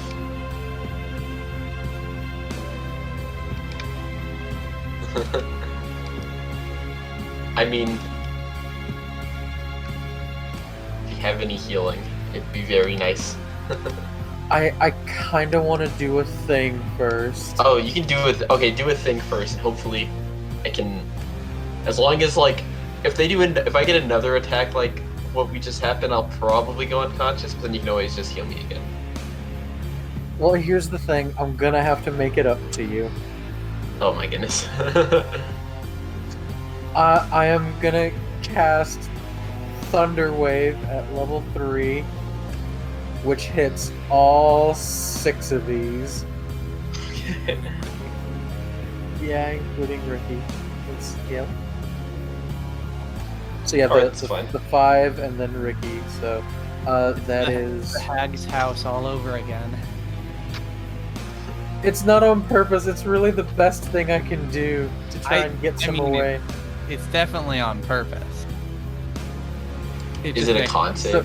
Yeah, it's a con save. Oh my god. Did you see these like 3 nat 20 con saves in the chat? Mm-hmm. Yes, I think I did a 22 pass. It most certainly does.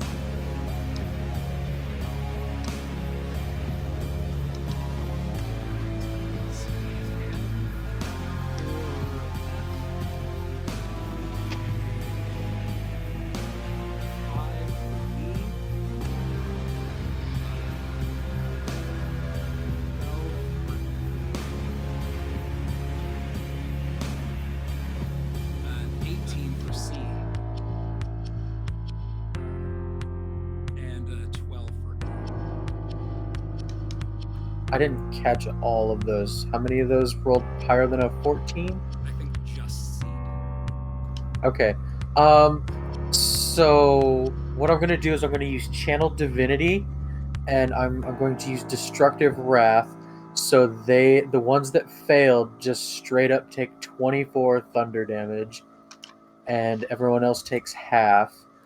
And I believe, and everyone who failed is pushed 10 feet away.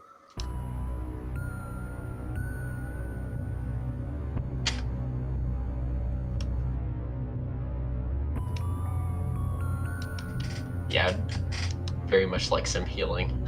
If the party can afford it. I will. I'll make it up to you. Oh, I have to do another con save too. Come on, another nat 20. Man, I want these nat 20s for my attack rolls though.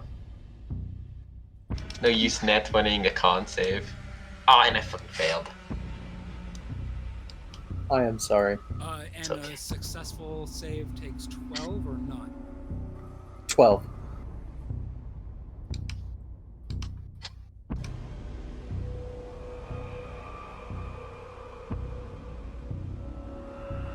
And Manu lets out this just like concussive, like thunderous blast. It pushes a bunch of these creatures away.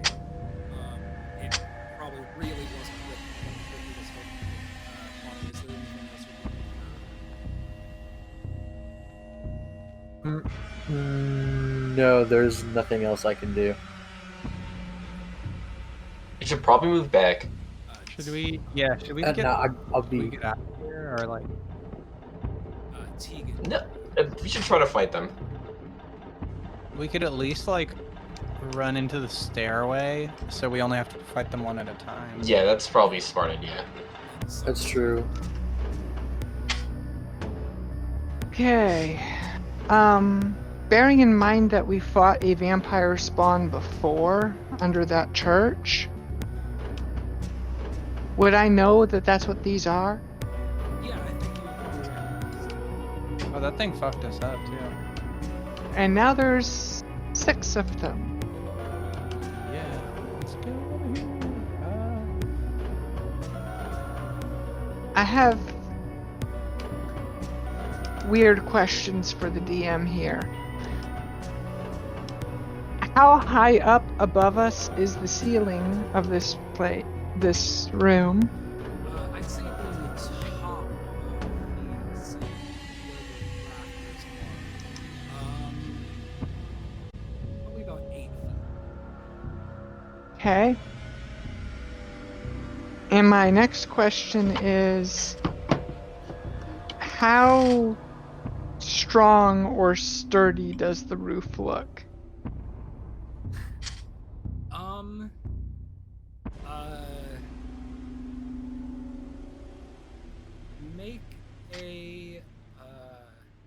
Make a perception check.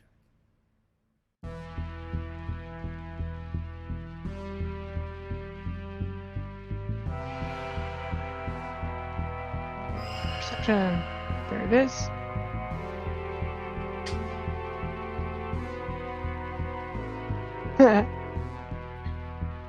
Yeah, looking around with a 4,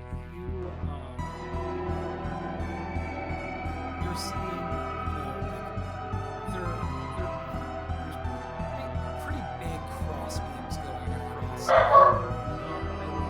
You're maybe thinking just hands, you're not seeing any part of the roof that's specific.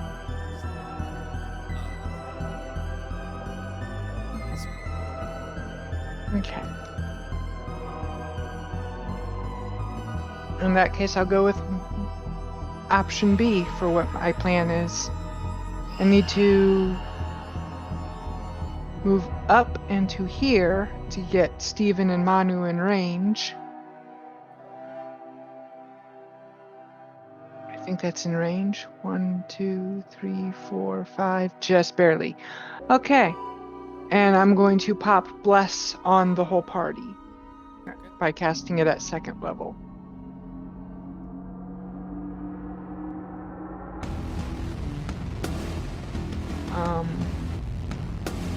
Because there's no way I can safely get to Ricky to heal him.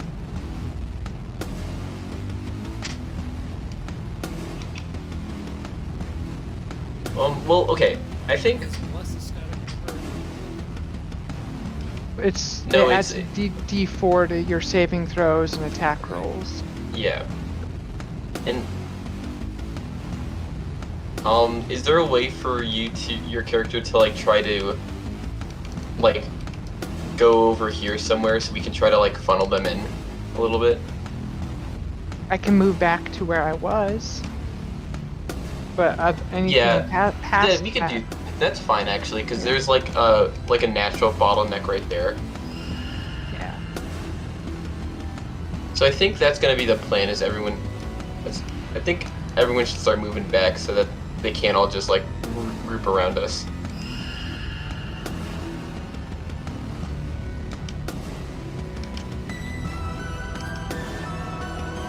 I am not.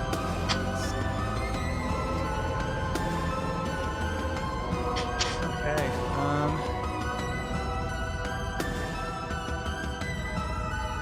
gonna run over here and sneak attack this whole thing.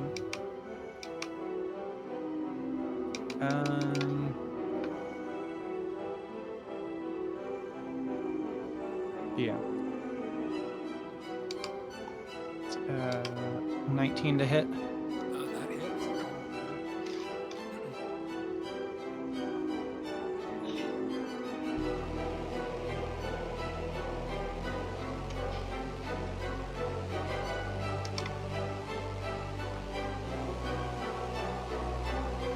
17 damage.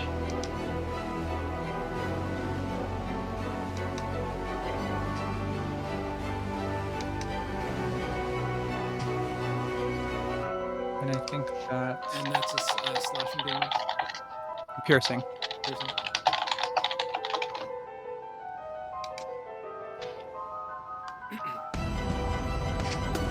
Okay, yeah, you slash into this thing.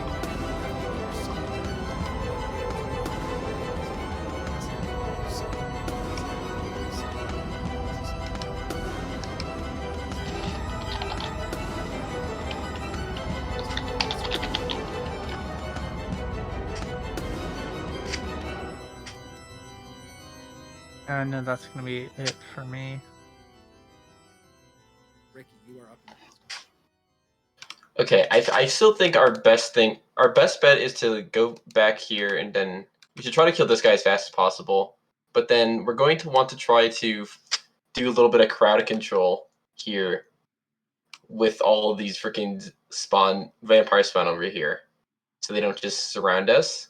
But I am like almost dead, so I am going to use my action to. I think I can cast Lay on Hands. I'm just gonna use all of my healing points, basically. I don't remember how much that is, but I think it's like 30. 20? Okay, 20. It's like 5 times your level. Yeah, okay. So I'm gonna use all of it, or I'm gonna use all of it but 1, in case like somebody needs like a single healing point later on. So I got 19 back, and then I'm going to use my spell to recast Shield of Faith, my bonus action. So I have 21 AC again, and I'm just going to let this guy get an opportunity attack against me. But otherwise, I'm going to run back here. I'll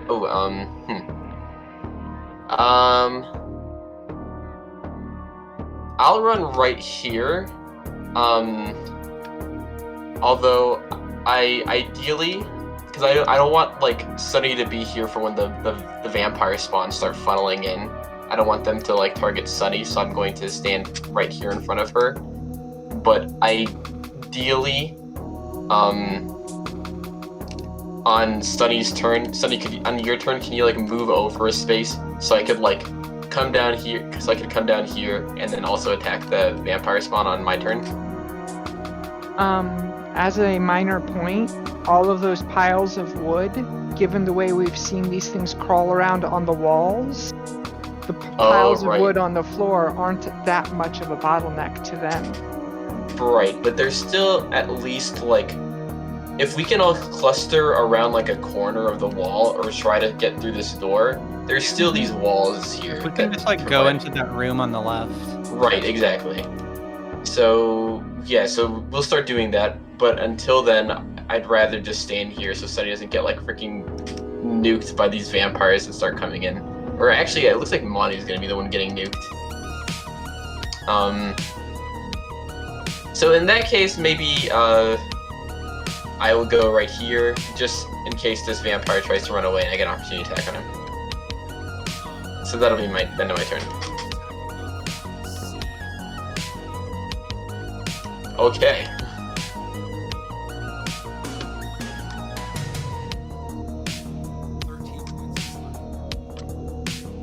Alright.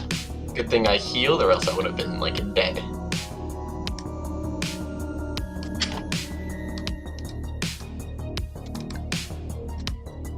Cool, I saved. That's the end of my turn? And that ends your turn. A is going to rush over towards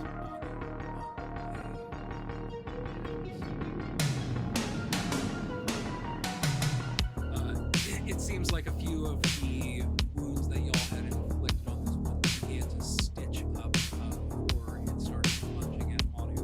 It is going to take 2 claw attacks against you.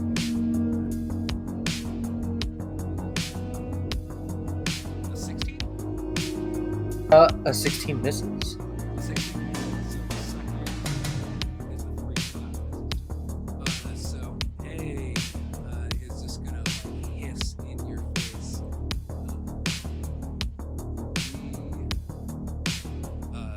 At the start of its turn, a few of its wounds begin to stitch back together. It seems to be replenishing itself. It is kind of surrounded by the 3 of you, Tegan, Ricky, and Sunny. It is going to see you as the weak link in the party, Ricky, and make 2 claw attacks against you.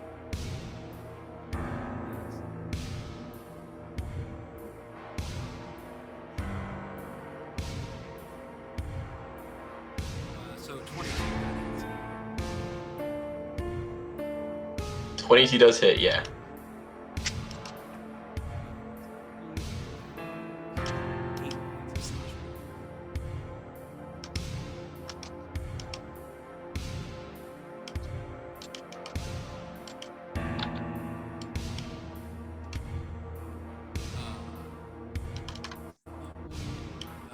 C is also going to rush up to you, Manu, and take 2 claw attacks.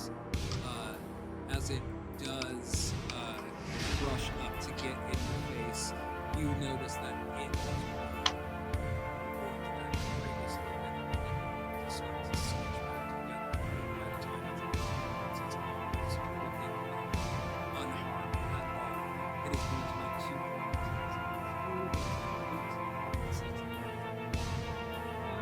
Yes, it does.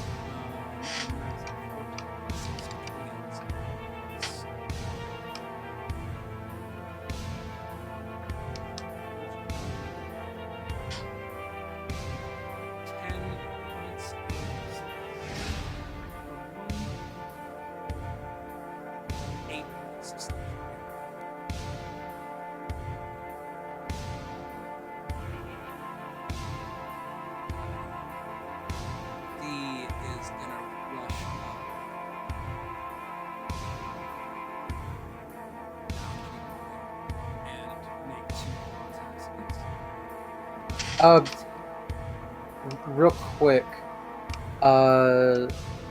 Actually,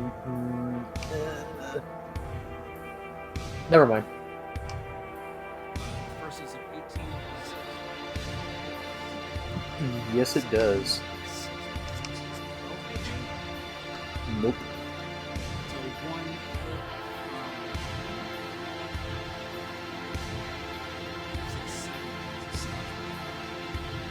7? and this Okay. one also, you notice as it's rushing up and it's got really stitched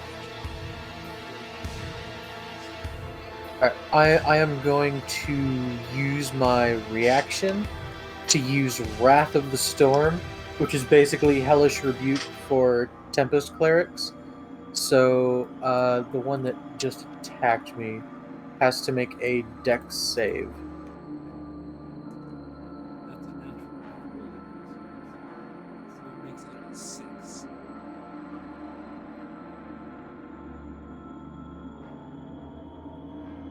They take 12 lightning damage.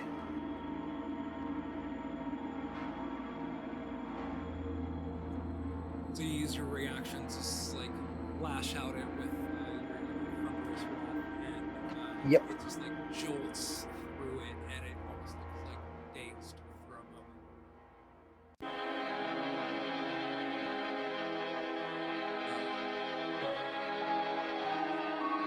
He is also going to rush up to you.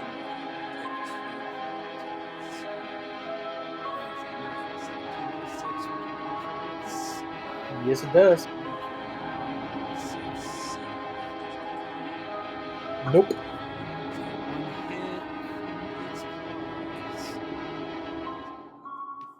5, 6, 7 points of slashing damage.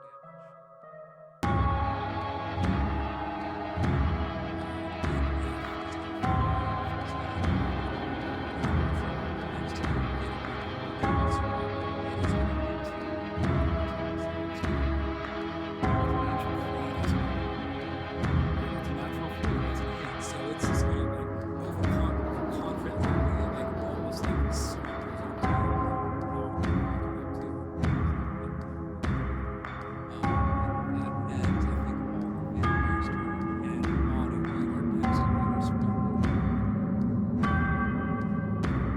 Manu, can I make a suggestion? Sure. You're right next to a window. Jump the fuck out of it. I was going to do exactly that. Yeah. We're all thinking the same thing. So first, healing word on Ricky. Bro, we should healing words yourself. How much health do you have? No, do you? No, for Ricky. For Ricky, I owe it to him. Okay. I mean, if you have enough health to like tank you jumping out of a window. You get 7 points of healing. Okay.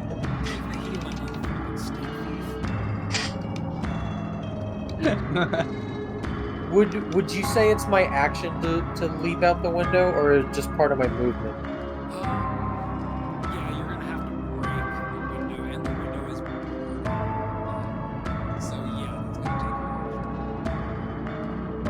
And not only is it gonna take your action, it's gonna require a strength. Oh no, this is a gamble. Well, I'm gonna give it a shot. So just a strength check to bust the window out.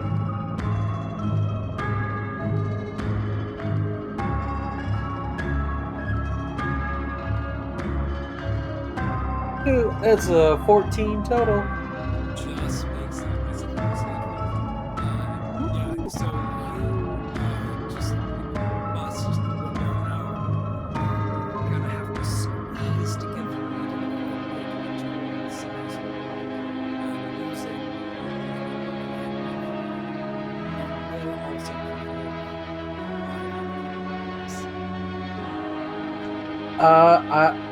I'll yeah, I mean, I'm surrounded. I don't have anywhere to go, so I gotta try it. So I'm going for it.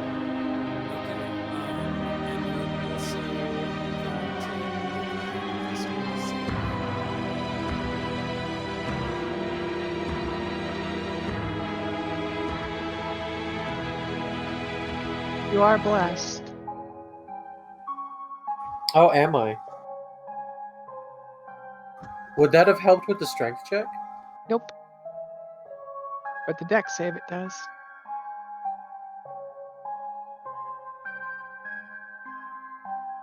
A 15 for the deck save. Okay, you just like video game combat roll and like slide off your shelf and you take no fall damage. But 5 opportunity attacks starting now. That's 6, 7, 12. I don't think. What is your AC? Natural armor of 17. 17.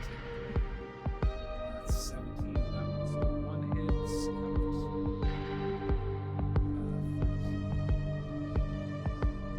Two hits out of 2. There's 2 hits out of 3. 17. 3 hits out of 4.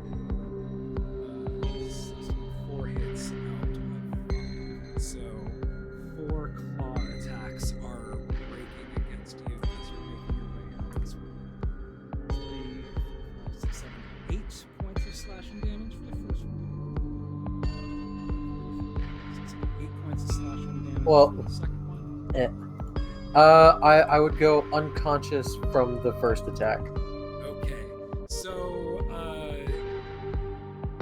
unconscious Manu makes your way out the window, and despite your like you not having any autonomy control over your body, you're not a pilot at the wheel. You're just turtle shell physique, just like it still looks pretty action movie the way you combat roll out the window. Nobody has to know that you were unconscious when you did that cool stuff. But yeah, there you are, about 10 feet down, covered in splinters and unconscious. Keegan, you are up next. Oof.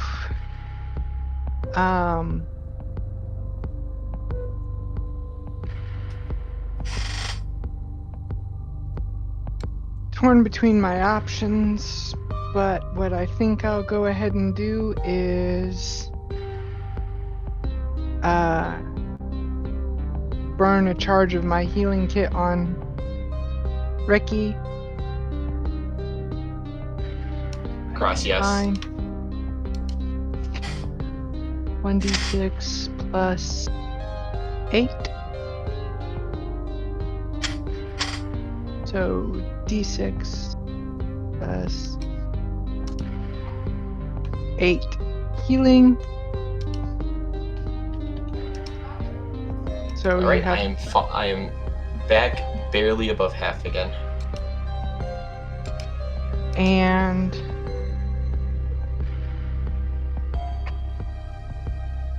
of questionable intelligence, but I'm actually going to try to head down the stairs. No, yeah, I think that's definitely the scheme. 5, 6. So I'm back in the downstairs workshop. Is the guy still there? Make a perception.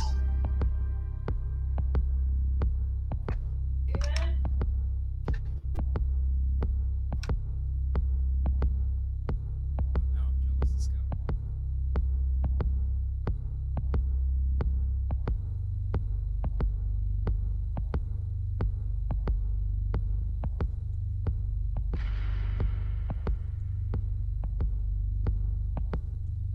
Oh, a 14. Yes, you do see him. He's kind of on his knees and elbows. The door is open and he is like just a millimeter at a time trying to scooch his way out the front door. On your way down there, though, B would have had an opportunity attack against you. That's a Yes. 16 hits right now. Is that your AC Yeah. 12? Yep. 9 points of slashing damage. And again. Okay.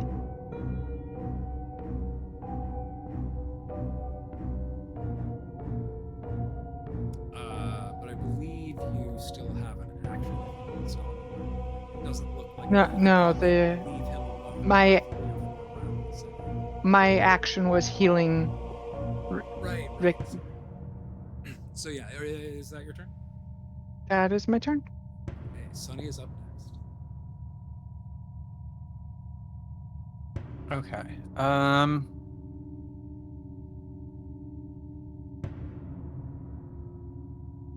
Manu's unconscious, right?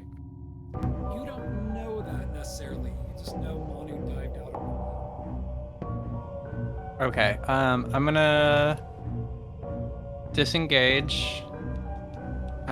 Step up to the window.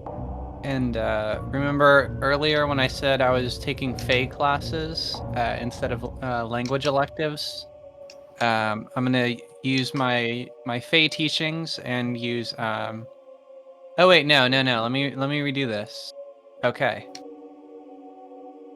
Wait. I don't think I can actually do much else. Never mind. Yeah, okay. So I'm going to disengage and then use a bonus action to cast Misty Step. So I'm briefly surrounded by silvery mist, teleport up to 30 feet to an unoccupied space that you can see. I look through the window at the ground and teleport to the ground. I hate to burst your bubble. Can't see through the windows. They are. It's boarded. Damn, okay.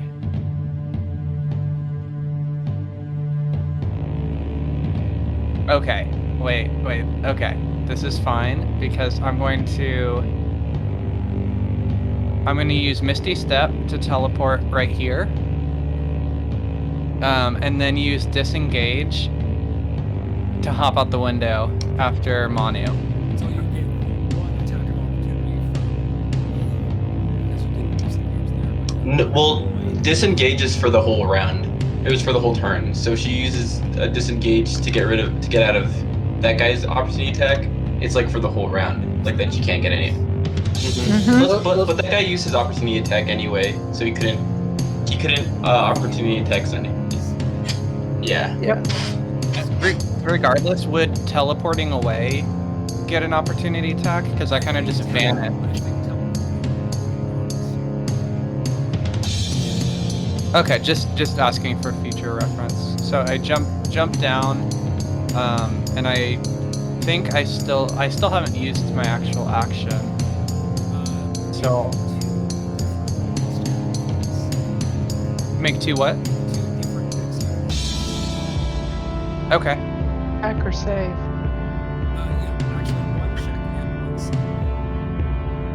Okay. For the save, you have For plus D4. the save, for could I plus. use acrobatics? If the save is me landing on the ground without getting hurt. Oh, it's a save check. Okay. So could I use acrobatics for the jumping out of the window and then just a regular dex save for landing? Okay, cool. And I'm blessed? Yes. What? Okay. That means that's a D4 on the save, but not on the Okay. acrobatics. Well, the acrobatics was 23, so I think I'm good without the bless. And then the save is... I'm gonna need the bless on the save.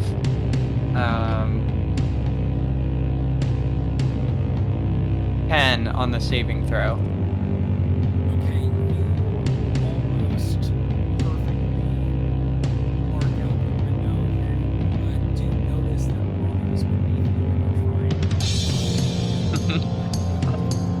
And you do manage to miss it, but you land and hit your ankle a little bit wrong. And you fall next to it.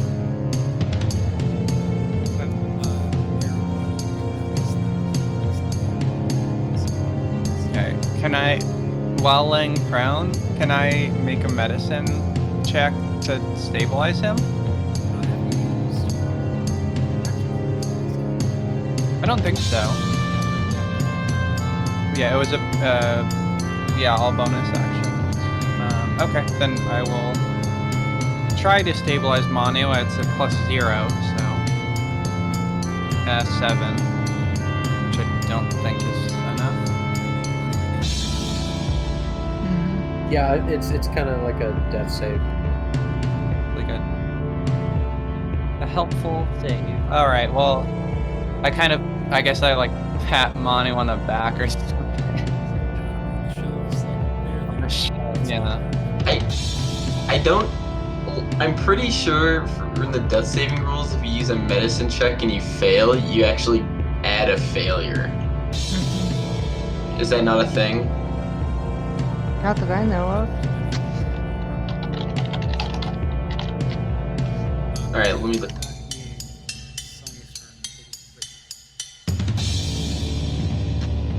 Using ability score. Okay. Alright, so I'm just going to use my channel divinity to do turn undead. So basically, all here. I'll copy and paste it. Or it's turn the unholy. Sorry. So it also works against fiends. Because I guess fiends are unholy. You know, Jesus doesn't like fiends. But does it work on undead? Yeah, it'll work on both. So each fiend that can see or hear me within 30 feet must make a wisdom saving throw, and the DC is 12.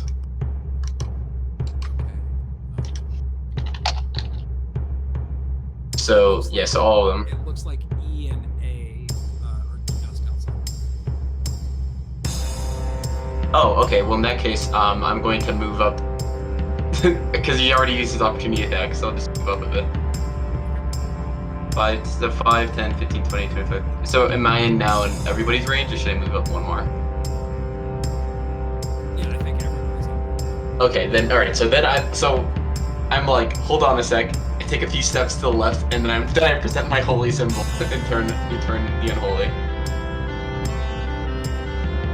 that just works. No, they all make wisdom saving throws. It's a DC of 12.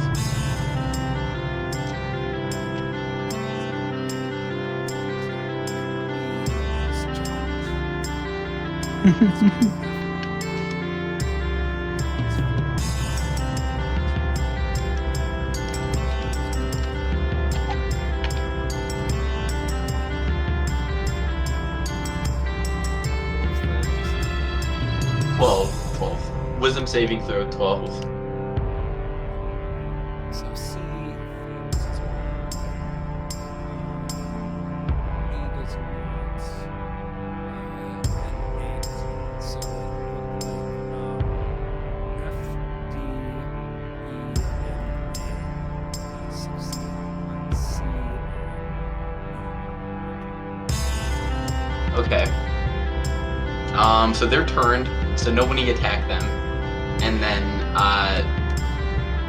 they are just turned until somebody attacks them or the minute is up. So then I'm going to, everyone seems to be going downstairs, so I'm just going to, so I was here, so then I moved 5. So I was here, moved there, so I was 5 feet. So then 25, that's 10, 15, 20, 25, 30.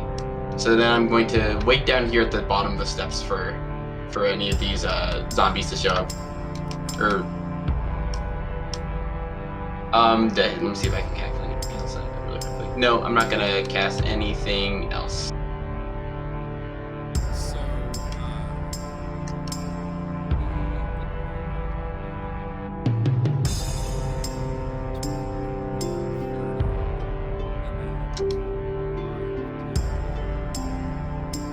B and C are running away from you. The rest are using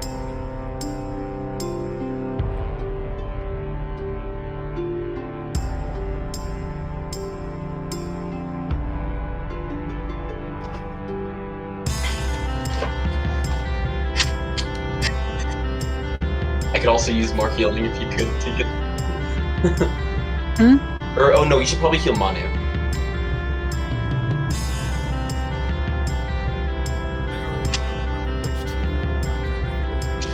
It was B and C.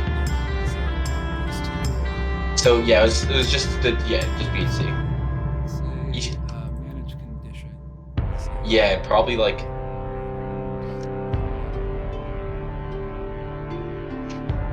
Yeah, it's actually a bit worse than frightened because there's no like save at the end of it, every turn or anything. They just have to like run, and they can't like. I mean, I don't think there's an icon for a turn or anything. Oh yeah, is there like a dancing icon? They're getting really lit in the corner while everyone else is fighting.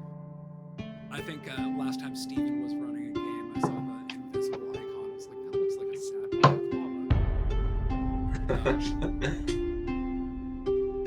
Yeah, so that is going to be ending.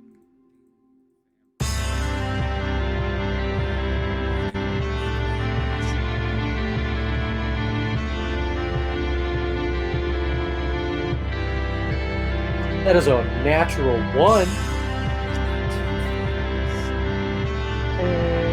It is. That's 2 Yep. automatic fails.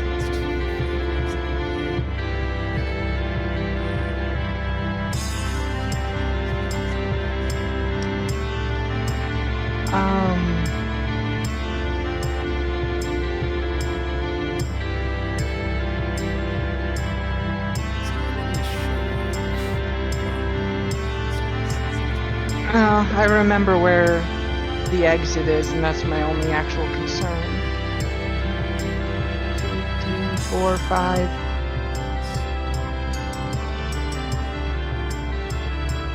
I'm going to use my action to dash to get past him. 3, 4, 5, 6. With the dash, I just barely get to that corner. And then I'll healing word Manu at first level.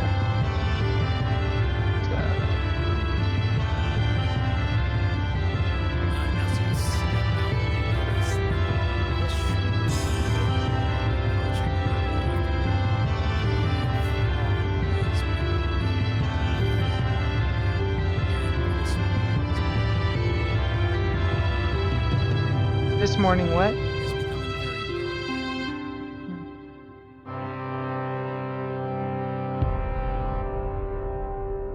Yeah, so okay. I get the feeling we 100% need to recover those bones. And otherwise they're gonna have like some sort of freaking invasion of Velaki. We have the bones. We just gotta. Do we have the bones? You have the bones. I give you the bones. But I thought the whole reason we were investigating these other rooms is because we thought these were fake bones. That's like not the room that he told us. I don't think these are fake bones anymore.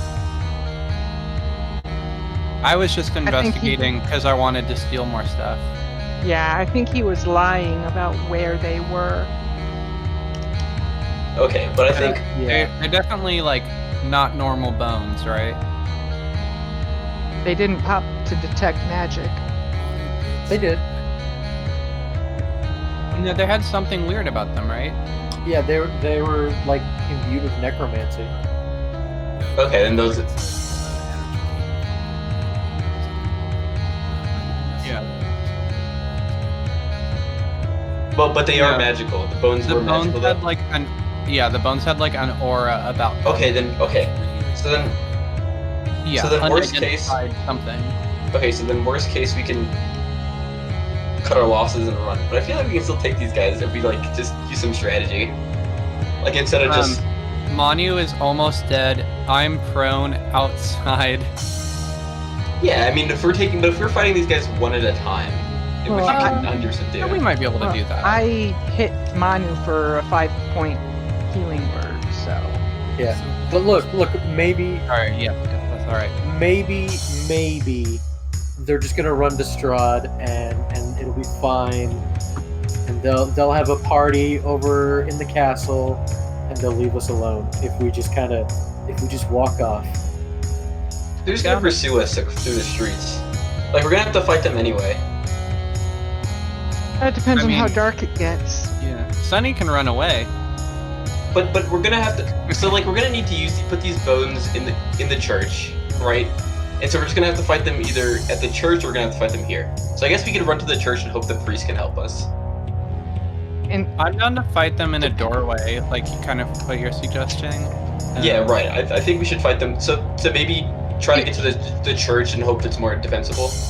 my honest, and this is absolutely bluntly honestly what I was thinking, is until the DM said it was starting to get dark, my thought was set the roof on fire so that the sunlight takes out the vampires.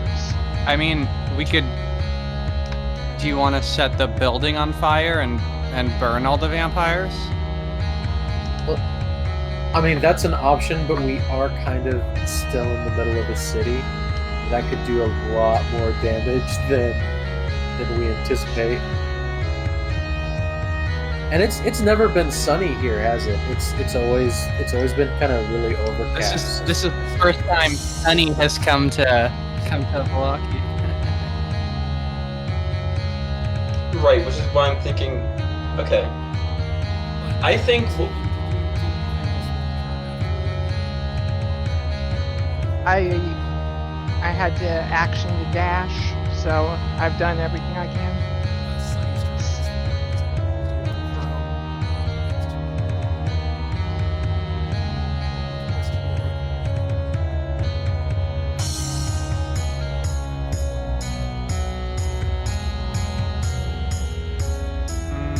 Okay, I mean, I guess I'm gonna use my action to get up.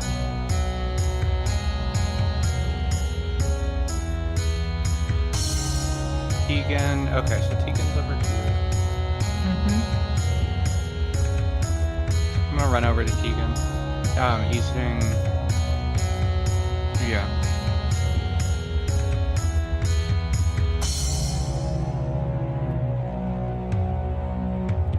And I can keep running because I can just use a bonus. What is it? Cunning action. So where exactly is Ricky? Is Ricky on the first floor?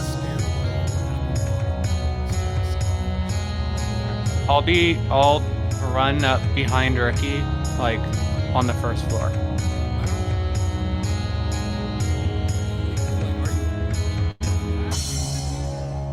Yeah, because I'm using the rogue cunning action bonus action.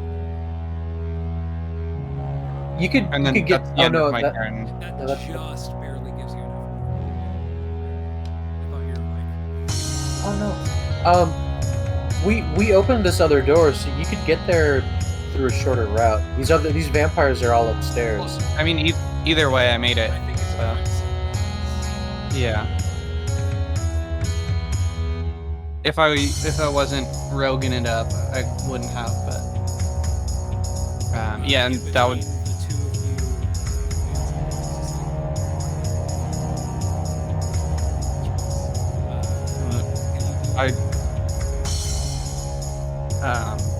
Can I use a free action to put my hand on Ricky's shoulder and say, "I'm here, Ricky"? All right, and then I'll end my turn. Yeah. Okay. If we have like. Okay. So we're not. Trying to figure like. All right. So are we going to just? So we're gonna hold here. Is this our plan? Everyone's gonna come back here and hold. Because we need to we're gonna have to like fight these guys sooner or later, right? And the problem is they're like regenerating. So if we just run away, they're gonna be like fully rested up, and we're gonna be down a bunch of resources, and they're gonna be like nothing has happened. So are we going? So all right, are we gonna try to fight them here, everybody? Because I think we should at least like. If we just try to fight them a little bit, because we threw like maybe like 2 attacks against them recently, because we were just trying to do a bunch of other stuff. But we're like now in like a good position to just funnel them through this freaking staircase right here. Do you wanna? You could also yell at the guy and be like, how? You could ask him how we killed them. He would probably be willing to tell us, because if we don't kill them, they're gonna kill him. Oh yeah. So we kind of have his life in our hands right now. Yeah. Can I do that like with a free action? Can I ask like, how do they have any weaknesses?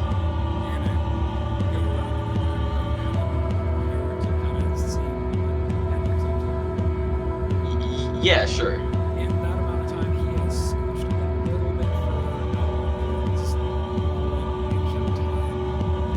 He is almost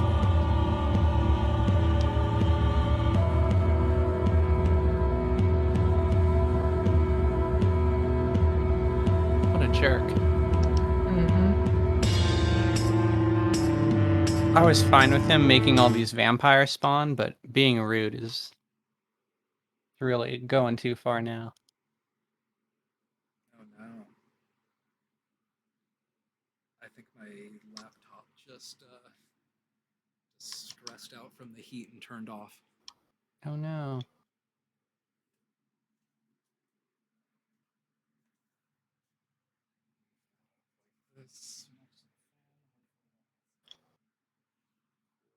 Okay.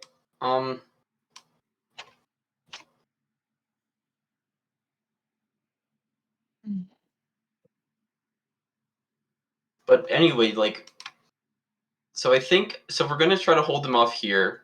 I think.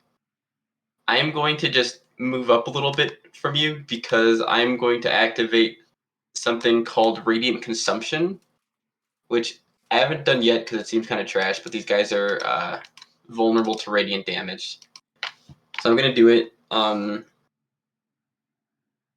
So I'm gonna like move right here, so that or actually, I'm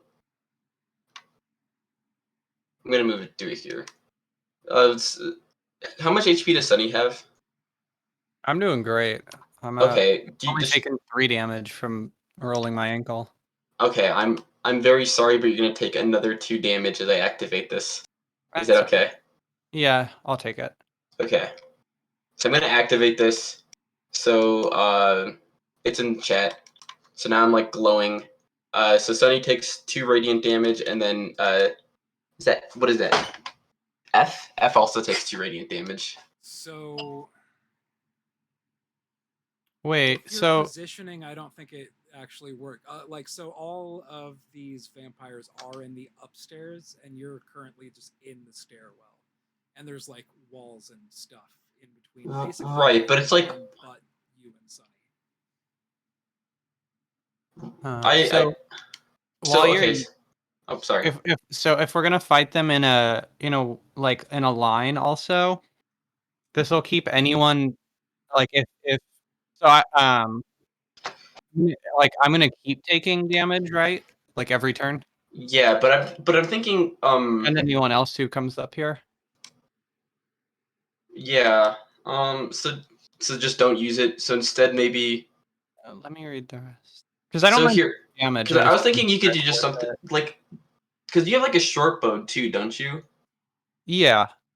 Which is it's Yeah, only a difference of I like I can short bow because you guys because I was thinking sneak you guys are attack all ranged also. So I don't anyway. need to Yeah. be like right next to you. Yeah.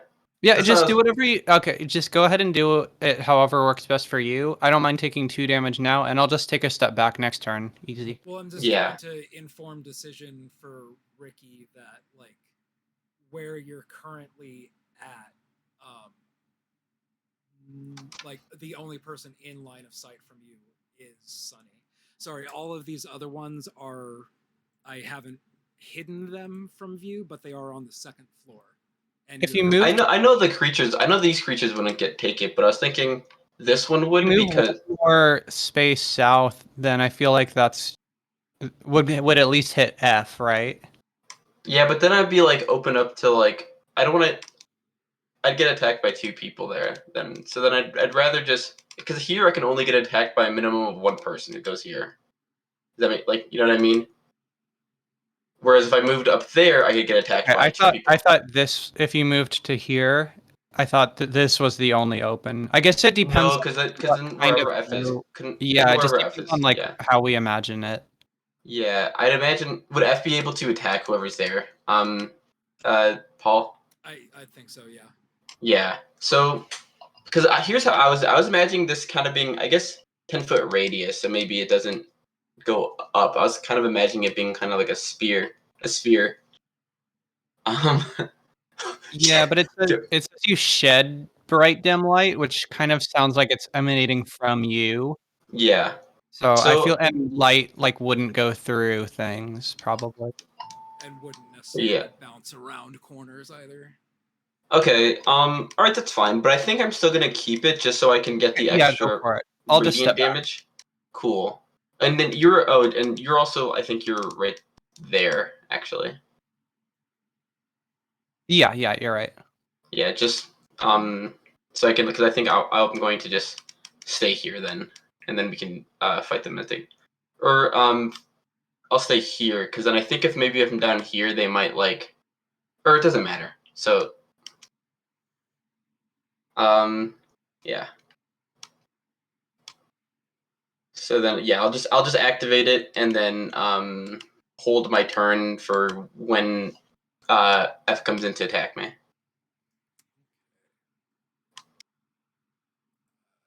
Vampire's turn up next. Yeah. So that I think A, B, and C are all going to be rushing towards. well, this window. C and B are C and turned. B are turned from you. Right, but they can't like.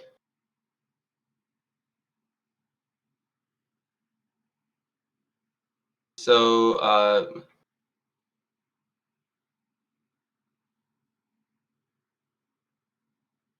yeah, so it can't. But it can only use its turn to try to move as far away from you as it can, and it can't willingly move to a space within 30 feet.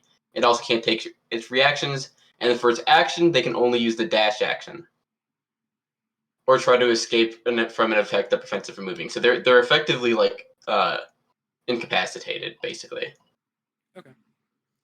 But it's still going to be the three of them crowding around Manu, jumping out this window, and A is going to be the one taking 2 claw attacks.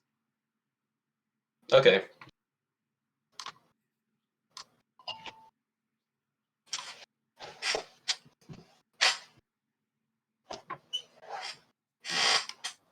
So that is bounce right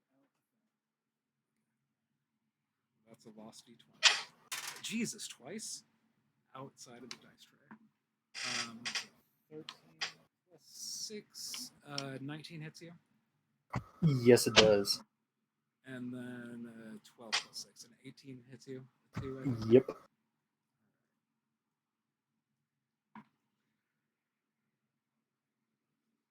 That's 7 slashing damage from the first. And that one knocks me down again.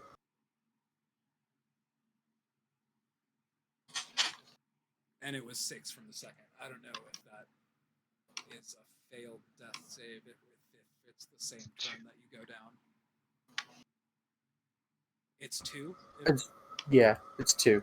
Because But melee does range that- is an auto crit. Does that accumulate with the 2 other? Because Okay, when so I it's No. starting afresh. when So I you have, healed, you have 2 death save fails, mm-hmm. and are unconscious again. That is A, B, and C.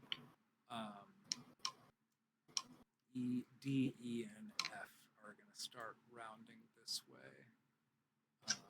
Sorry, and I forgot to do this.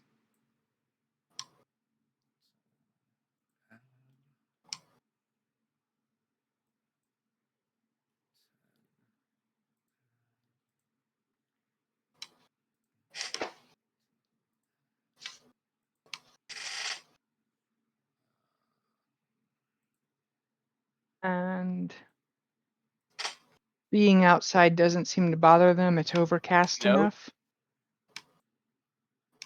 Just Yeah, unfortunate. Tegan, from your vantage point, you would see this taking place, and Manu is down again. A, the one that did make the attack, the other 2 didn't really seem to look around to pay much mind to their surroundings. They seemed preoccupied.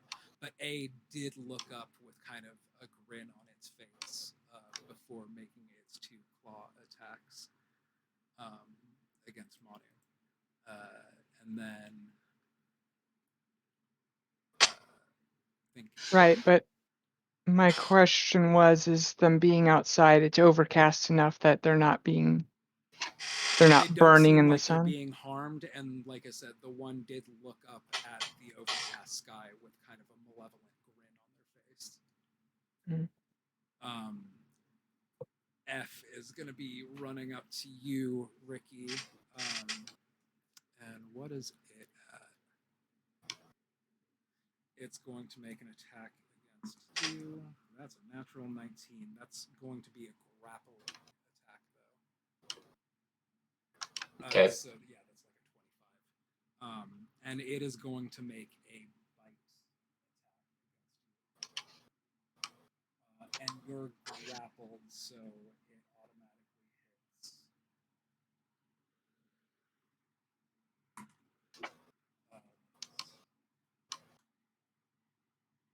8 points of piercing damage plus. Did it? Wait, did it? It still has to make an attack roll, even if I am grappled. One will Is it like- creature or a creature that is grappled. I Is think this like a it's still, special ability? I think it still has a mod to bite. Yeah, it's still. Yeah, if it's like creatures. So like, I don't really. Okay, I don't know like what the creature's stat block is, but usually creatures like if they have an attack that grapples you automatically, unless it's like a tendril that's like strangling you, it usually has to make another attack roll to attack you. It's just like they try to eat you with the second attack roll once you're grappled or something. Well, it was a 15 plus 6 to hit. Oh Oh. my, you're joking. That's exactly my AC. So yeah, that was 5, 6, 7, 8 piercing damage plus 6, 7, 8, 9 necrotic damage.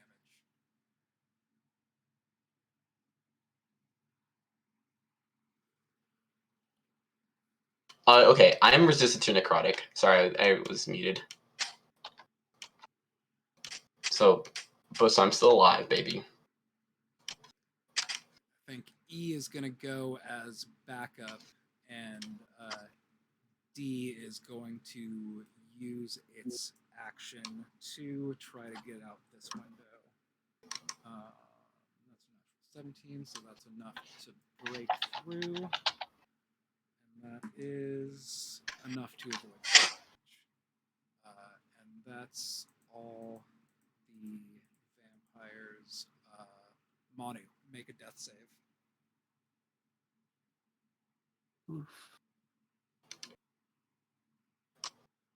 As a 17. 17, that's a success. All right. Tegan, you're up.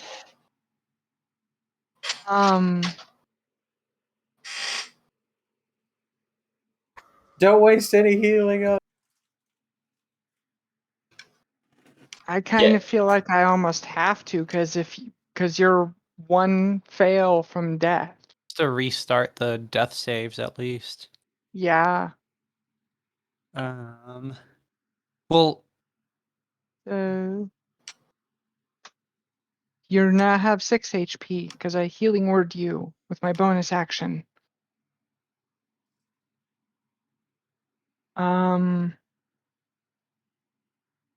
okay. Do we? I don't know what else to Yeah. do though. Well, I We mean, want to get the fuck out of here because, like, our get them all down the stairwell isn't working at all. yeah, we're gonna have to like, we're still going to like, they're gonna like pursue us, right?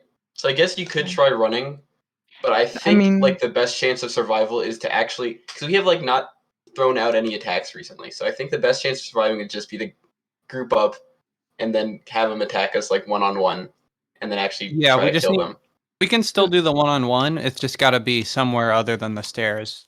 You're right. Yeah. Of course, Yeah. there is the flip side of the fact that at this point in time, you as Ricky don't actually know what's happening to Manu. Yeah, it's like we can figure it out meta, but also what our characters do. So I mean, because because you don't know those vampires followed Manu out the window at this point. Manu. Yell, the vampires followed me out the window as loud as you can.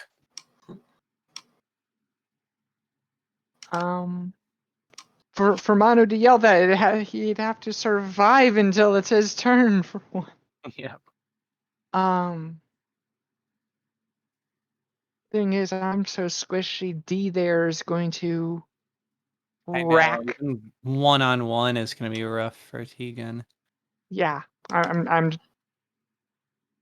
going to go down in no time flat.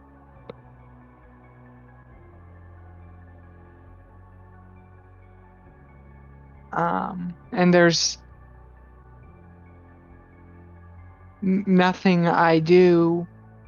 Like, they've already healed back the HP from when they got thunder waved Right. by Manu. So perhaps maybe So nothing I can do is going to hurt them more than their regen. maybe Wait, okay. Tegan might need to run then. I have an idea. Yeah. I think Tegan should probably but Tegan should run to the church. Instead of the church, like what we need right now is a little help, right? Let's run to the tavern where there's a bunch of people who are willing to help us for cash. Also, even if I think if we just run into the tavern, like if vampires run in there, there's like 20 dudes in there ready to fight. I don't think we even have to pay them. They'll just start fighting vampires. I mean, wasn't it just 2 dudes and then there's potentially the elf that was there, and then there's like the 2 dudes. Aren't there guards at the gates? There's like a bunch of people. There are like some guards. There are some guards we can use. But I think the reason the church is important is because obviously something is happening right now, and the reason it's happening is because there are no hallowed grounds. So the most important thing is get the bones to the church to stop whatever the heck is going on that's making the clouds come in. A thought Also- occurs to me. Hold on. Another thought occurs to me Sure. that honestly hasn't occurred to me ever since we walked up to this house, much less any of the stuff we've been doing inside of it. Where the heck is Ilyana? Irina did not come with you. She Okay. back at the tavern. God, what a smart idea. Sunny's wishing she did the same. Who's got the bones again? I Ricky. believe Ricky does. Yeah, so you should just come. Can you come in and just like take them off my hands then? I can try. I think Sunny is the fastest one. Sunny should be the one to run to the church. Yeah, I am triple speed, so. Yeah. So Yeah. so Sunny can run to the church. Ricky is going to die valiantly holding out the vampires. So perhaps give Ricky some HP maybe, and then dip. Is like I think the play right now. Okay.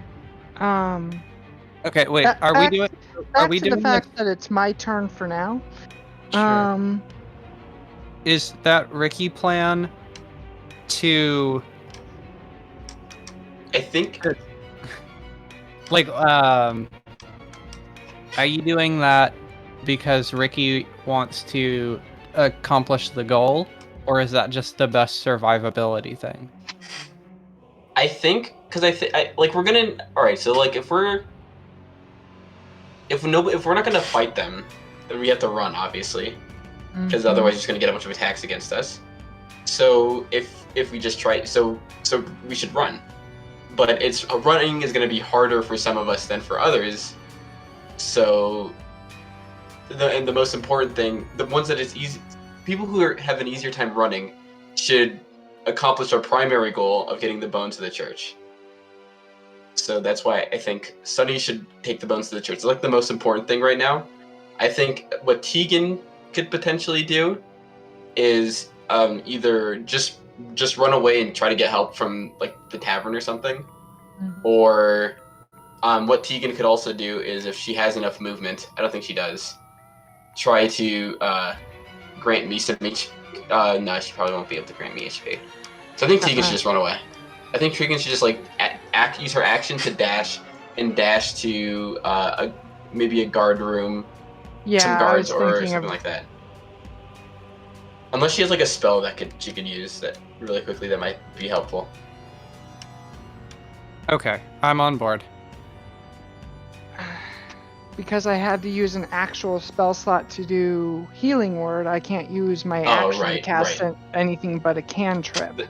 Then And I none of my while I am right. You should loaded just up then, with cantrips, I think I have 9 or 10 cantrips. None of them are really gonna help. yeah. Then that's fine. Just like dash away. Then I think is the play. I am inclined to agree, especially because D is right there in my face. But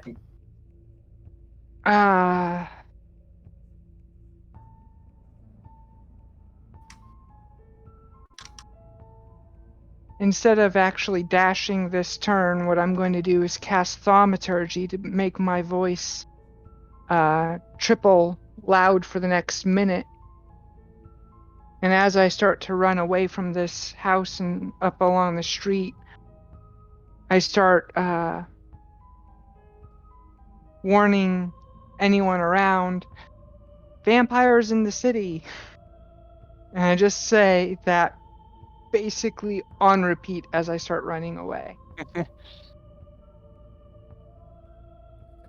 Do you run a bit to the east so you could start to cut out through where you entered into the stockyard? Mm-hmm.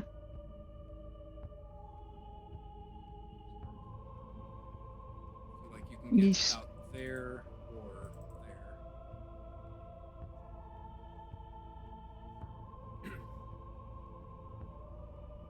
there. And you did pop a little healing to Manu, right? So he's up.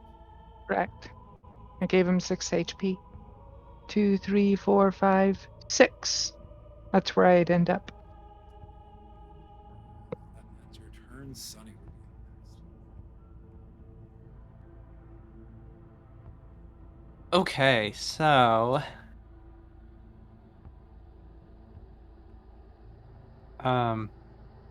Ricky, I am me Scout is on board with your plan.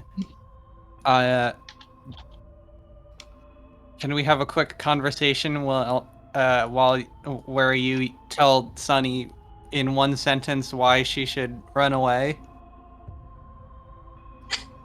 After I just said, Ricky, I'm here for you. Approximately 6 seconds ago. Sunny, take the bones from my pack and take him to the church. We need to hollow these grounds and quick. Something dangerous is happening, and if we don't stop it, if we don't stop it now, I'm afraid the town will be overrun with these things.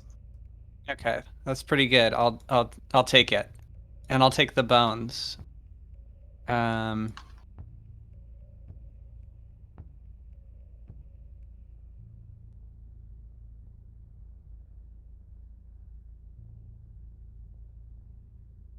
Okay, I'm going to.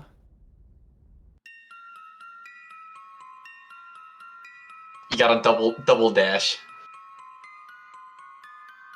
Get that like what is that? Like 90 feet of movement. Yeah. Okay. So I'm going to do. I'm going to do regular movement to here. I'm going to use the cantrip Mold Earth to excavate 5 feet of dirt outside and drop it on this old guy's head. So he can't keep crawling away, and also so he's maybe not visible to the vampires, because I want to question this guy at some point. If he dies, he dies. Yeah, at this point in time, I'm pretty okay with that.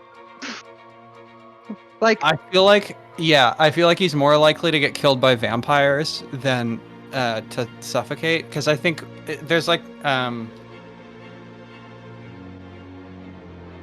yeah, I'm gonna dump dirt on him, and then I'll use my my cunning action to do a double dash to the what's it called, bone, where I'm bringing the bones. So I guess I don't know how you want to work that, Paul, but I'm out of here. Just covering up Henrik with that block of I smite. really like that mold earth square. And while I'm dashing, I think I probably still hear Tegan yelling about the Yeah. vampire attacks, and I'll just kind of copy her. Maybe even like at the same time, like a vampire attack. You know, we get a little chant going. I don't know where you want me to move character, but Yeah. I mean, you if can. you're trying to run as fast as you can back to the church, you're probably going to be going in the same direction until you get about here, and then you'll start cutting. okay. And Well, the Sunny is like super fast though. She's like She can remove 90 feet of. Find 90 feet a turn. Does that like help? well, I already used my regular movement to get out of the building. So do you have Oh. 60 left? I have 60 left from like right here. Yeah, because she can like bonus action dash and regular action dash. So I can move right next to Tegan, basically. Anything else you're doing? Wait, where is the church? The church is like the other side of the map, past Oh man, the church is so past far. the tavern and past the orphanage. It's basically on the west side of the map. You could see the western gates from. Oh, okay. It's like I just pinged it. It's so big, I didn't know if you could. Yeah. Yeah, that's about where it is. Okay. That's exactly where it is. Jesus. Yeah, I mean, yeah, that it's fun because like it has to be like like this is like something we like have to do. I feel like. Yep. Okay. Let's do it. Hopefully we can get some guards in there before it gets too bad for y'all. Yeah. The problem is Ricky and Manu are gonna go down. Yeah, the problem is these guys got some fucking crazy to hit bonuses. I've gotten hit more often than I've not gotten hit. Don't worry, we'll be fine. It'll be alright. We'll have a tea party. We'll hang out with Strahd. Oh yeah. If that wraps up Yeah. your turn, Sonny, Rick is next. Welcome to the tea party.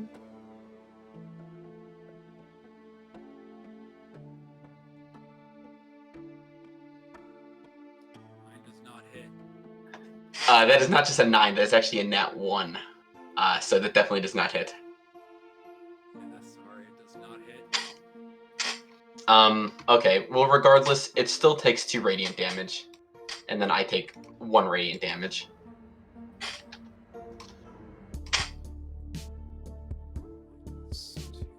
And yeah, and the reason it takes 2 is because I'm glowing. The end of each of your turns. Yes, that's the end of my turn. Okay. Vampires are up next. A is going to again Ooh, that's a natural 19. Yeah, that hits.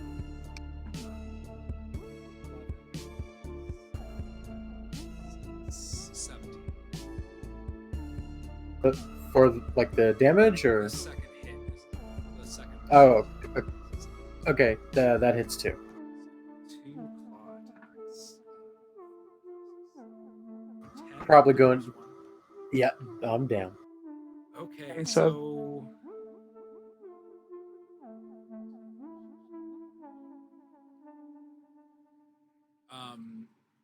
instead of taking a second attack at you, it's going to try to cut you two off. And I think B and C are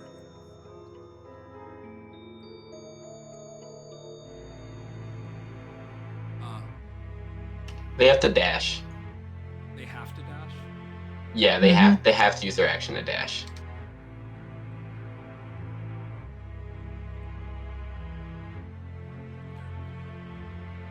They're basically for like the next like minute, or I guess if they had been a couple rounds, like the next like 30-40 seconds. Until They're like, round 13. yeah, so they're freaking Naruto running away right now. That's all they can really do. D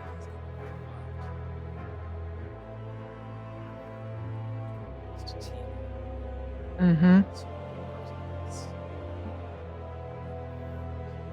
19 is the first one.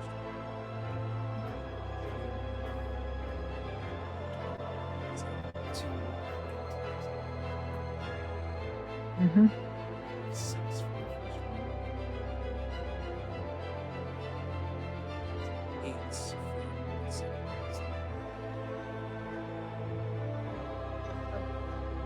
I have one. Round 1 hit point. Yeah.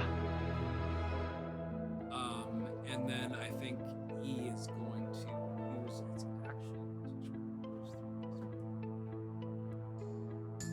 this.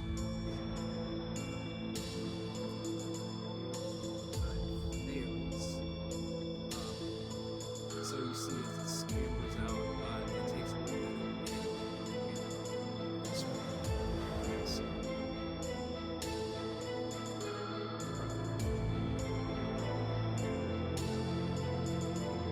that is the vampire's turn.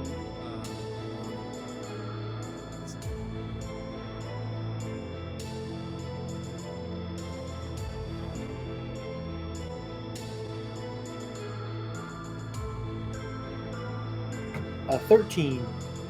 That's a success.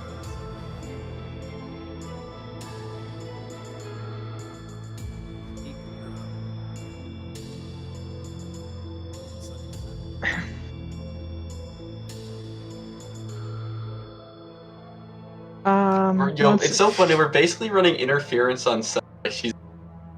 Mm-hmm. We're So just- before I provoke an opportunity attack, which I invariably shall, I'm going to healing word Manu again. What is the range on healing word? 60 foot. Yep. So you're at 6 HP again. And Manu is because I having a took rough day. those 2 hits of damage, I need to. Nope, bless drops. There's no way I'm gonna, even if I actually added bless to that, there's no way it's gonna stay up. So I lose concentration on bless from when I was attacked, but I do healing word Manu for 6 HP. Use my action to dash, which I'm going to provoke an attack of opportunity and probably be knocked unconscious when I do so. 6 is a 15. That still hits you, doesn't it? Yes, it does. 6, 7, 8. I was at 1. So now I'm at 0.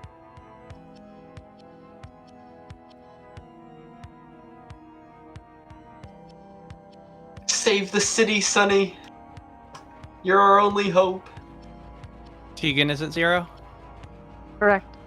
Damn, I was gonna do something really funky, but it won't work. It would have worked well if you had died next turn. Don't worry too much about me. Manu can trade healing words with me now. Yeah. You should please Naruto dash as fast as your orcish legs can take you. Sunny hates it, but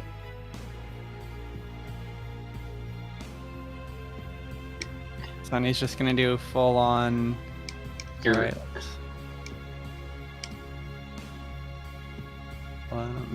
It's hard to do the zooming.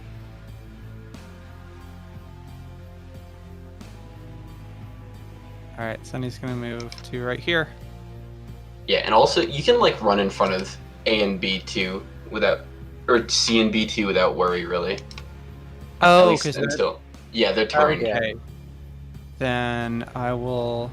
Yeah, I was trying to stay away from them. Let Yeah, me- no, at least one- until round 13. So that is Can I 7 cut rounds in? from now. Paul, can I cut in between buildings, or do I have to stay on the main road? I think you could cut in. Yeah, I was kind of If you wanted seeing to be the. sneaky and roguelike, I feel like you're very much a back alley type of navigator. You could probably definitely find a girl and not take this risk. Yeah, Okay.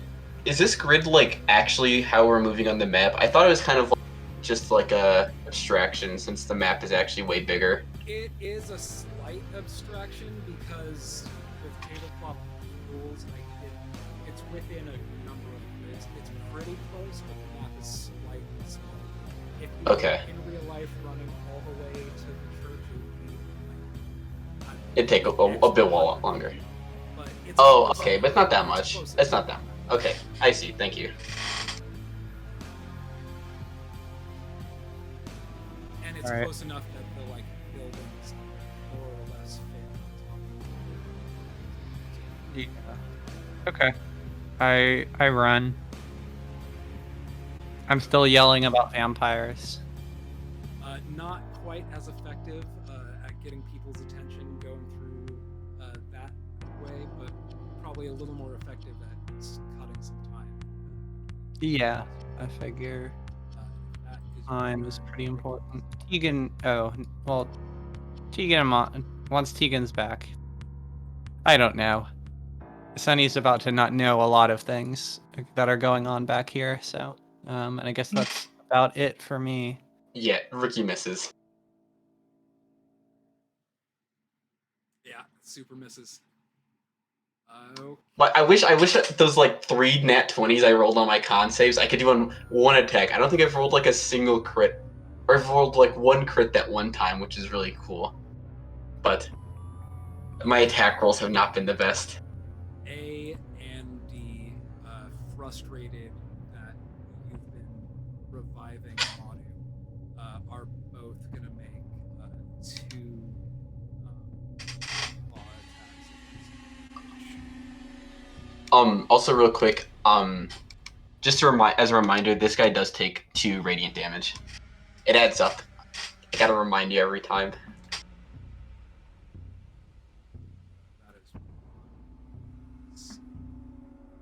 That is 1 hit, so I'm pretty sure that's 2 death saves. Mm-hmm.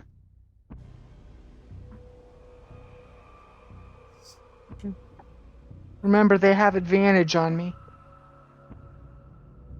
Okay, so that's 2 hits, so I believe you're dead.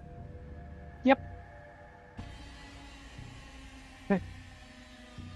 True death. Oh no! B and C have to. Well, all right. Oh wow! D&D Beyond even actually puts the parenthetical dead in front of my name. Yeah. You don't worry. We'll some gold and some diamonds and certain cleric, and you'll be good to get in no time. F No, I don't think. F is taking a swing at you, Ricky. Or you'll be a vampire. Roll 19. That hits, yeah. That's a good point.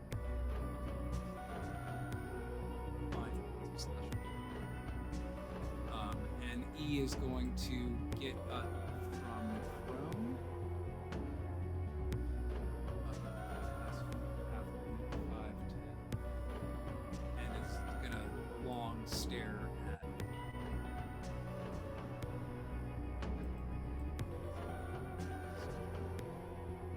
Okay, well, I actually get a turn. Let's see if I.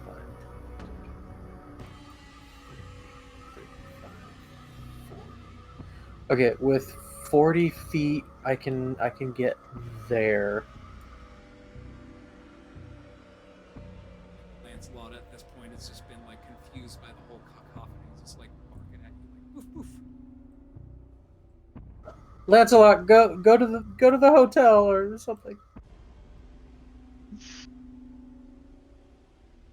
Nice.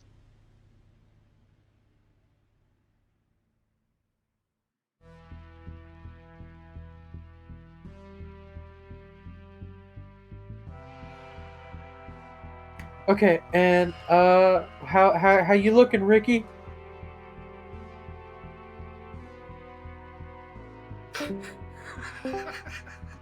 Not good. Not good, apparently. Sorry. I meant to unmute my mic. I accidentally disconnected. Pressed the wrong button. Ricky just like coughs up blood as he's like still being grappled by this guy. Okay, bonus action healing word at level 2.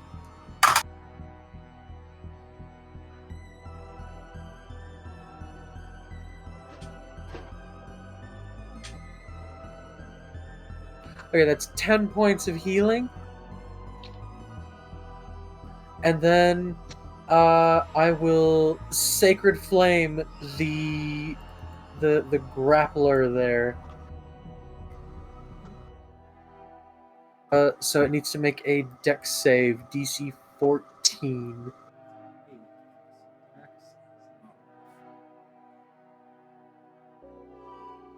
It failed? Yep. That was against F. Yeah, against the one that's grappling Ricky.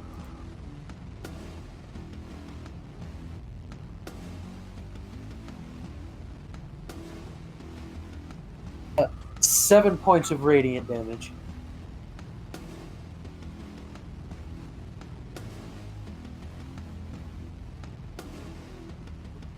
And I'll tell Ricky that I saw Sunny taken off. She's got the bones, so yep. I'm going down swinging. Take off, Manu. Make sure Sunny makes it there. Oh, maybe next turn. I don't have any more movement. Yeah, there's no way All right. Manu's gonna catch back up to Yeah. Sunny. I mean, I got 40 feet, but that's Yeah, not Manu. much. For a turtle, less Manu than- is like kind of quick. 40 is less than 90. Well, he can do 80 if he dashes. Oh, true. Well, that'll be my turn. Alright, Tegan, it's your No, it's not. Tegan died. I'm completely dead.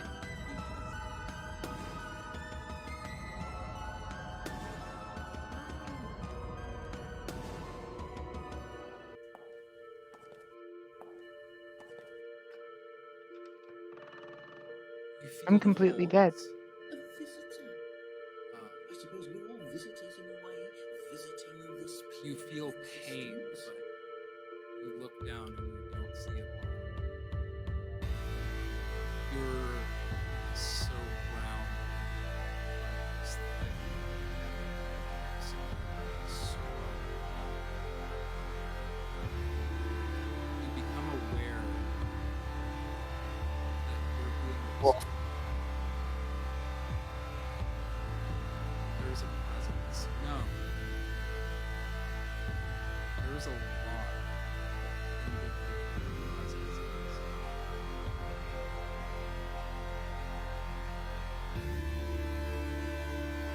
The mist begins to swirl and kind of rise up around you, and you realize you're in motion. You're not stationary. You're running. You're fleeing for your life. Look behind you, and this swirling cloud of mist is just rolling, racing behind you. You see a certain expected figures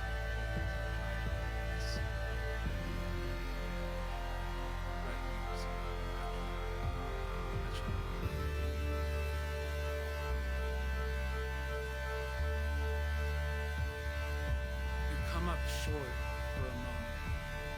as you're looking behind your shoulder and you see yourself being chased, they do slow down. And you look in front of you, and there is. It looks to be just right in front of your face, like so big you can't see around it. This kind of smoky gray opera mask was shrouded in a hood. And just beneath its chin, you see a hand rise up and extend its hands up. It seems that you have a choice between a certain death and an uncertain.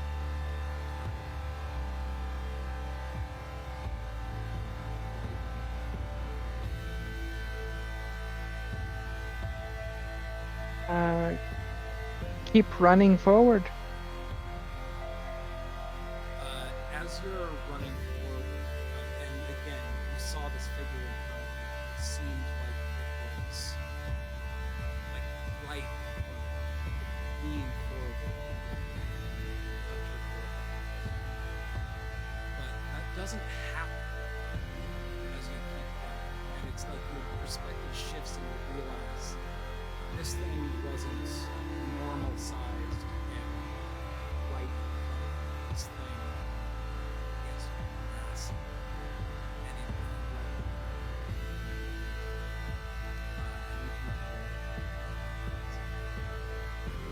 incredible. A D12?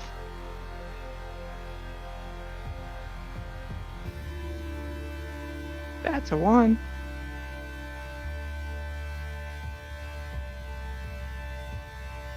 I'm so excited for you. No. Rolling a 1 while you're dead just doesn't sound like it can go anywhere good.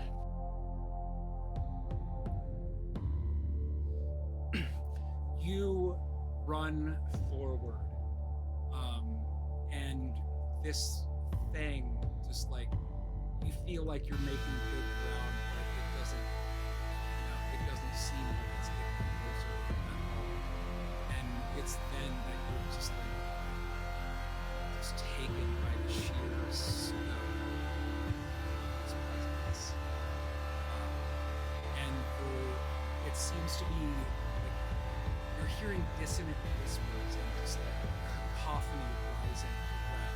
You're running towards its one presence, but there's many, just a multitude of presences witnessing this. Love the acid trip thing there. Sunny, it's your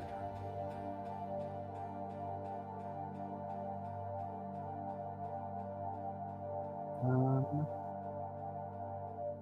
The runner, she's a trap star. Keep on going. I get the zoom right so that they can see where I'm going.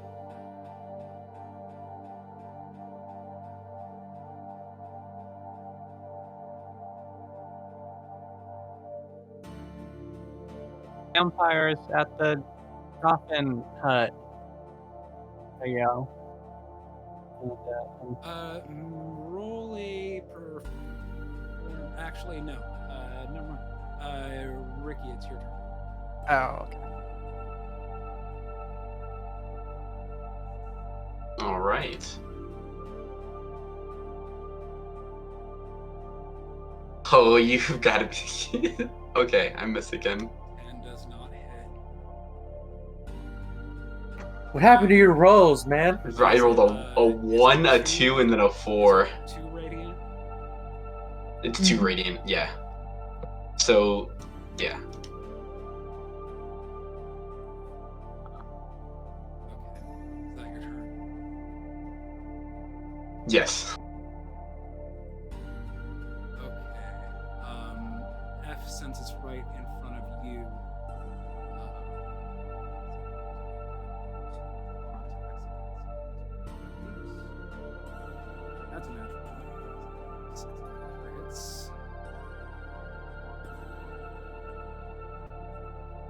are so hard to pick up. 2, 3, 6, 9 slashing damage.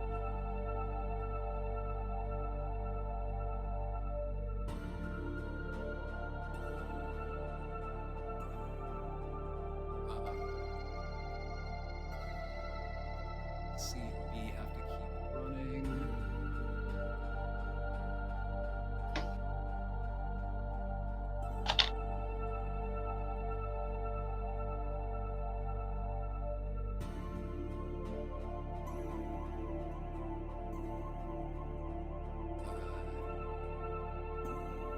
E is gonna rush towards this door, and D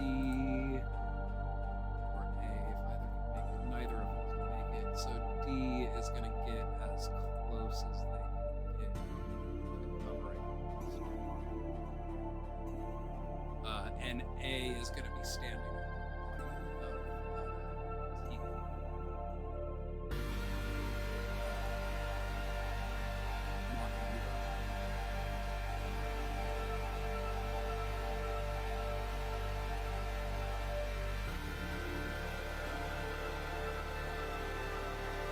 All right, healing word at level 2.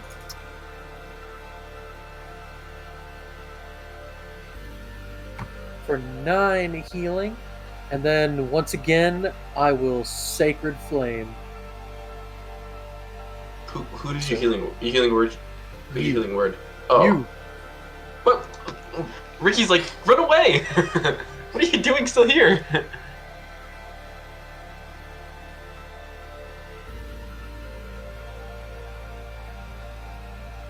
I just can't find it in myself to run away. I can't leave you to die. I gotta. Damn it! I have to try.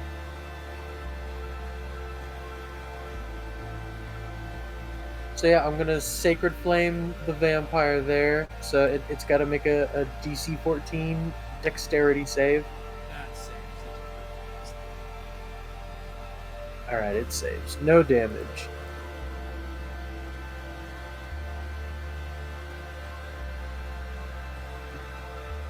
Yeah, that's gonna be my turn. Keegan, you feel a searing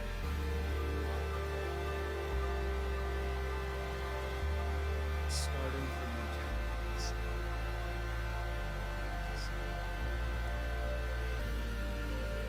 You then become aware that your face is just covered.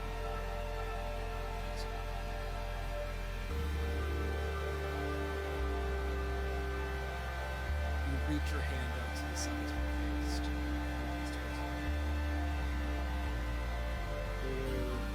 ears.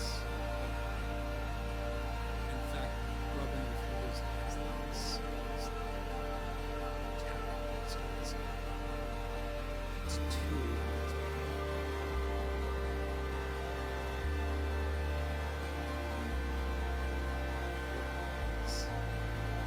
all your spell slots.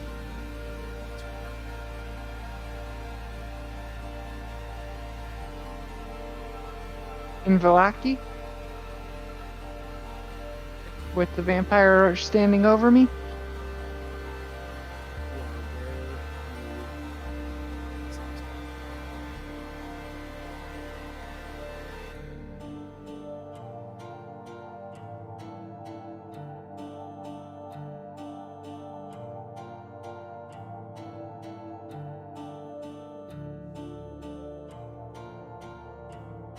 I'm going to continue on with what I was doing, albeit with much confusion. I will provoke the opportunity attack from the one as I start to run. Why don't you disengage? Because I would rather dash. If I disengage and move 30 foot, it's just going to, on its turn, move 30 foot and double attack me.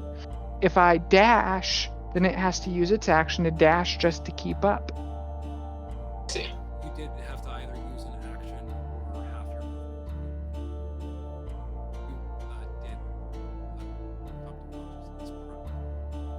Yeah, I would use half my movement.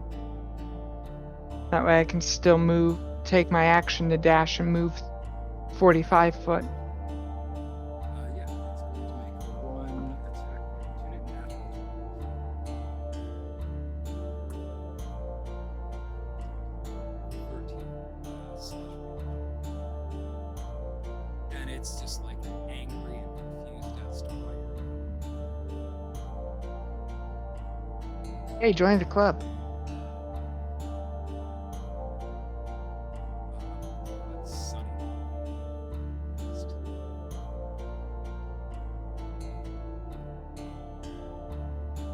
Keep on rolling. 3, 4, 5, 6, 7. Okay. I'm back on the main road. It looks like finally. Still yelling about vampires being at the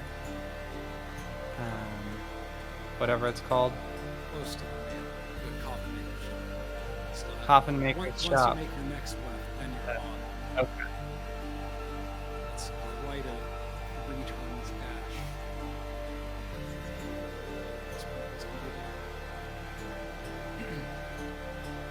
I believe that's all. Yep, that's it.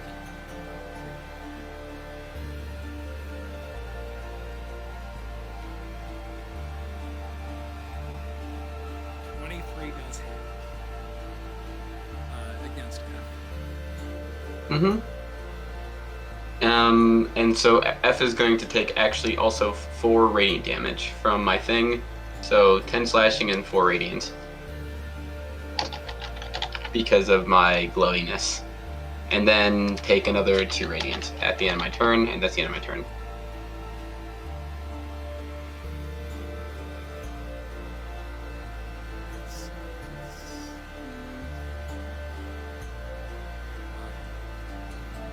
This one is going to first. This one is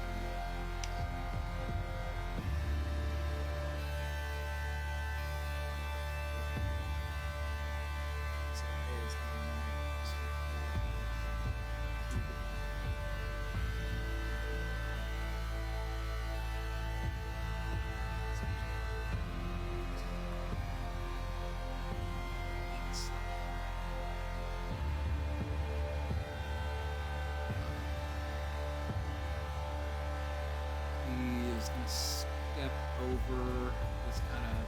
Actually, it's probably going to have to use its attack.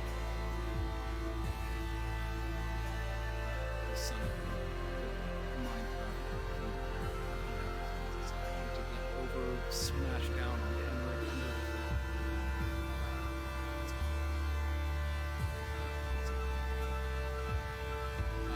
And the 2.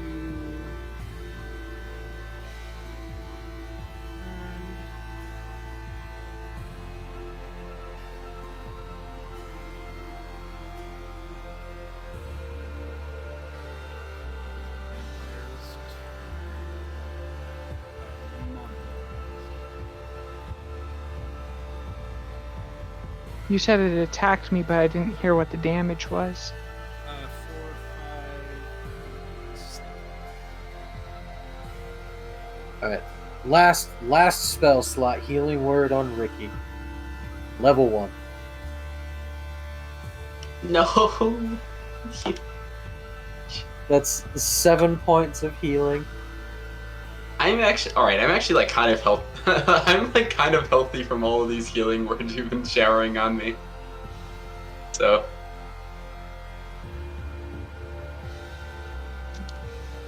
Wait, did F ever take its turn, by the way, this round? I think it did attack you. I didn't record any damage. I might have missed. I don't remember. Yeah. Alright, and let's see.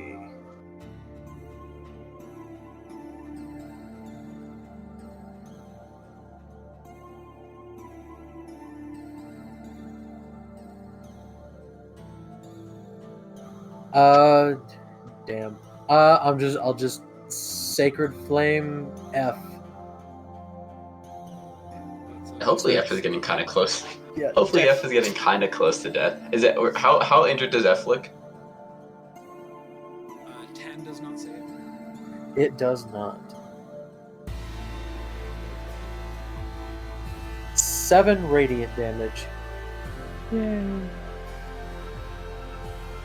Yeah, F is looking a little like there's definitely a good amount of wounds.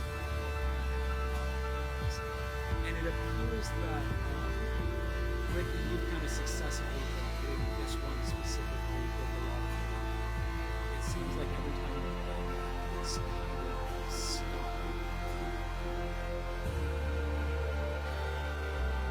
Okay, so next time we fight these things. Alright, I think now that we know the shred, the shred is just only radiant damage, or as much radiant damage as we can do. Try to fight, don't get swarmed. Use Turn Undead. Turn Undead is definitely. Yeah, What Turn do you- Undead. Oh, sorry. What do you mean the next time we fight them? I mean, okay, like, as like players, we now know also what to do. If our characters if we have to make new characters, our new characters will be will know what's up. Alright, and then I am going to use my movement to get through just to there.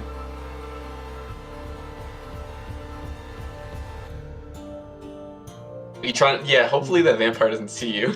Yeah, I hope it doesn't know I'm there, but I'm gonna try and just run them in circles. And that'll be my turn. Okay. Opportunity attack. As I move, 1, 1, 6, 1, 2, 3, 4, 5, 6, 8.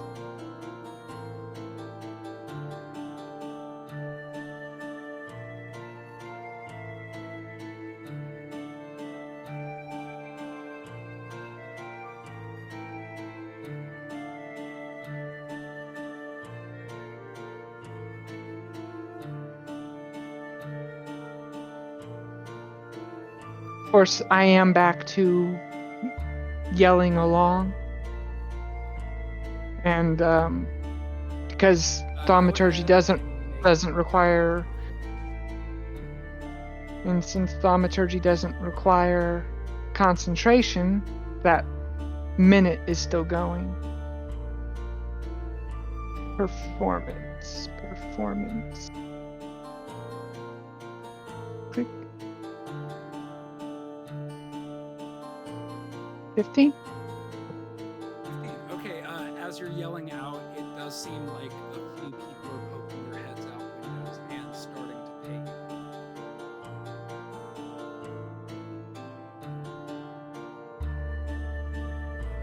Is there anything else you're doing? I guess I should bonus action to healing word myself.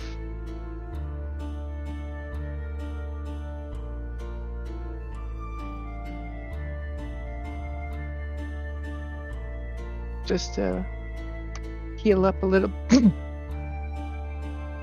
a very little bit.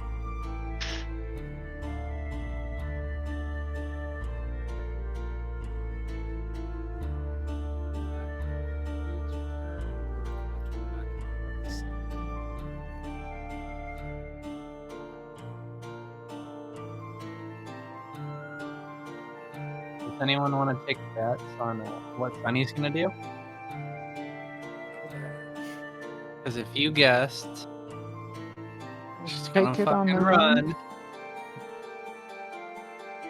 Do we have like is it just gonna be like when she reaches the church on the map that she'll get there? Yeah. Okay. I have no idea where she is on the map, so. She has not quite reached the end. I got that, but In fact, she's probably 40% 3 turns there. away. oh wait, so she's kind of close. I thought No, it'd be like semi-close to the end. she's like halfway through. I'm probably. 680 feet away. Okay, so that's like 7 rounds then, or something. That's like more than 7 rounds. It's 8 rounds. 8 rounds. Okay. I was considering at the top of the round, at the end of all the next campfires, calling it for the night because it is quarter to 8. I don't know how you all feel. I'm fine. I'm fine with playing right now, but I also know I'm not doing anything tomorrow except for like some basic stuff. So if we want to call it, that's fine. I'm also fine. If folks are into continuing, Yeah, to I run, can- just I have can a keep feeling going. that this fight could drag out for a while. What? I'm down Yeah. to keep going, even if we aren't end up like calling it before the fight ends. Yeah. Yeah, Like, let's- I good kind of with just want to that. go until I like go unconscious. Yeah. Well, if Ricky or you?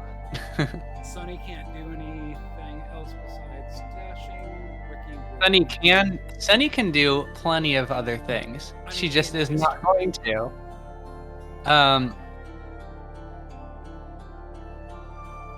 You know what? No. Like, I could do some more mold earth. Actually, wait. So does a 20 hit, Paul? Yes, a 20 hits. So that's- 15 damage plus The- 6 radiant. Yeah. So Oh, the 4 wait, radiant comes from hitting, and then the 2 I- radiant just comes from the end of my turn. So sorry, Scout. Yeah, I did still actually have an idea of something I could do. Oh. It might not be beneficial. Paul, how is Dirt Man doing? In terms of okay. Well, I'm gonna guess that this has been a pretty long amount of time to be under dirt.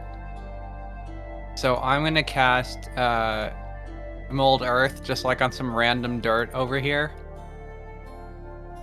And that doesn't matter yet. I'm just setting a plan in motion. But there's now a random pile of dirt right next to Sunny.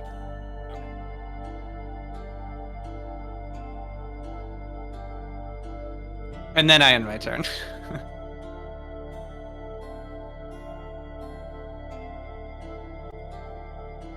Okay. Ricky, were you doing anything besides that hit? And I'll actually.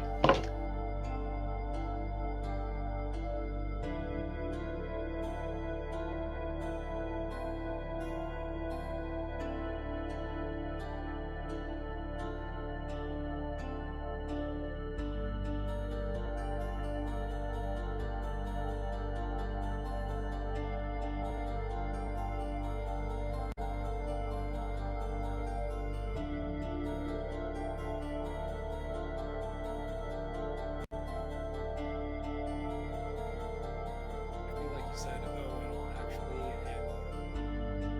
Oh, sorry. No, that's it. I'm sorry. And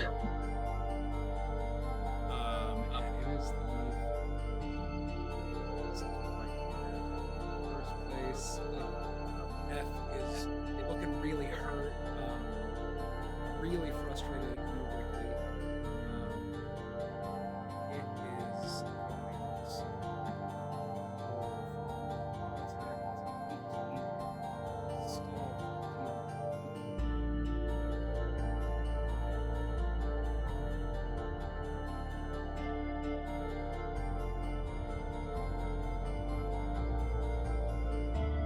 15. Sorry, I can't hear what's happening. You got grappled, and then you got attempted bite, which was 19, which I think was No, 19 hits. I don't have my armor up anymore because I dropped concentration like a round or two ago. which is so unfortunate. Like the one time it come into play. That is 9 piercing damage plus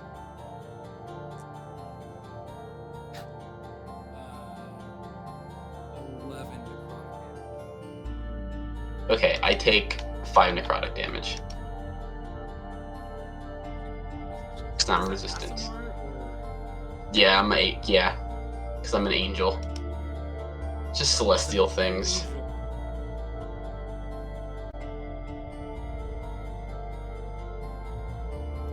Do you also have the damage from your radiant consumption? The damage that you take? Yeah, that's why I take 1 damage. Okay.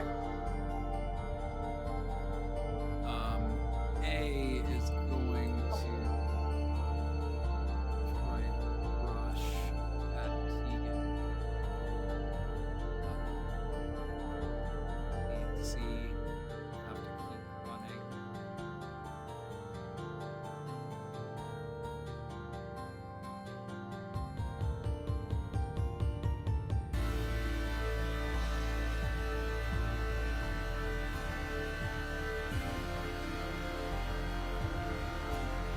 Like D and E are not entirely sure.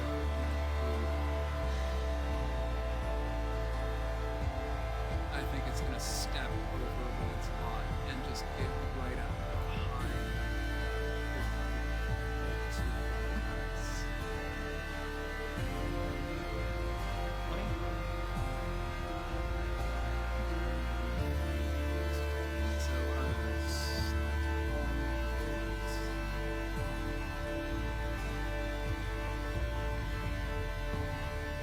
So E. Let's even or odd. Even. It's gonna know that Manu is behind that door. Odd, it's gonna try to.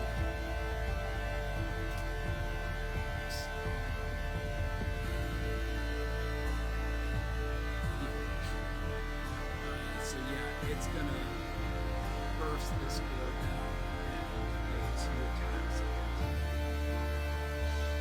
That's a natural 20 for the first. Yeah, that's definitely gonna knock me down. So the second one, preferably misses it. It does not. First one is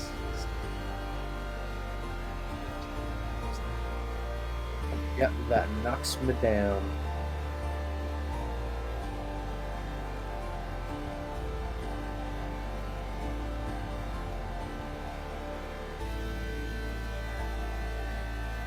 Oh, just if you want to, since the first one knocked me down, the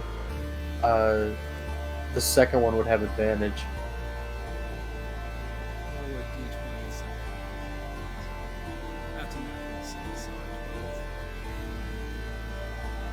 12. 12 doesn't That misses.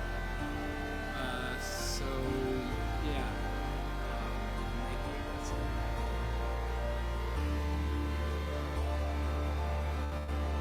18. success.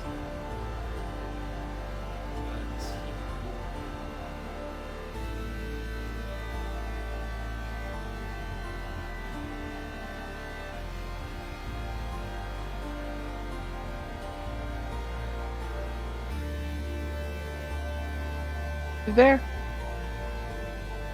Yelling all the while.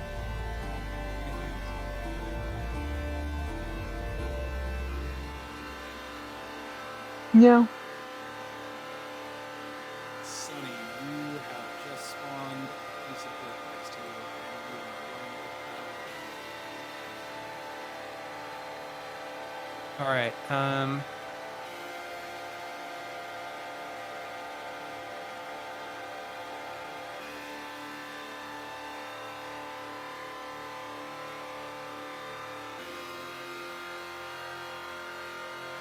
Vampires in the city. Vampires in the city. Never mind. My mold earth plan doesn't work. I was trying because you can't have more than 2 instantaneous mold earth effects, but it only I thought it dismissed automatically, but it's takes an action, and I'm running, so just back to regular old running.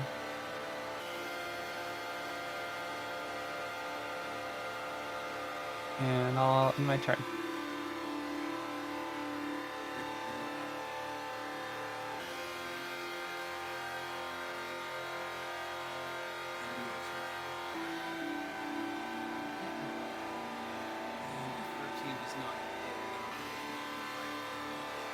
The one F. Anything else?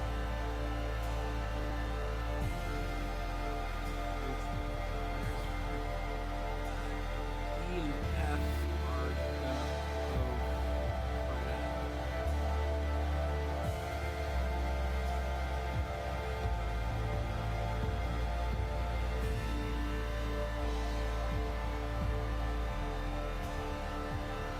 Oh, they both take 2 radiant damage, by the way. Paul. Yeah, I did. Oh, okay. Okay,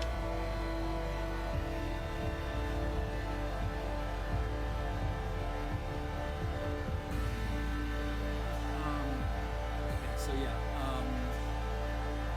F is going to.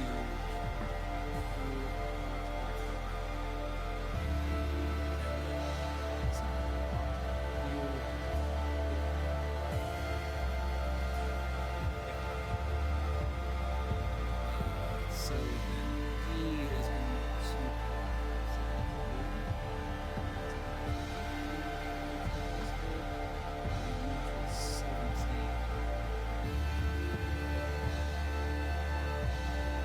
Those both hit.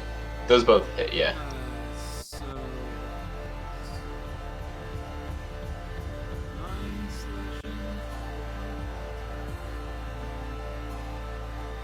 8 slashing. So, Alright, I'm at 3. E is going to swing at you. Is that 2 fails? Did it hit? Is it advantage or disadvantage? Advantage Advantage. because it's melee. Melee on a prone target is advantage.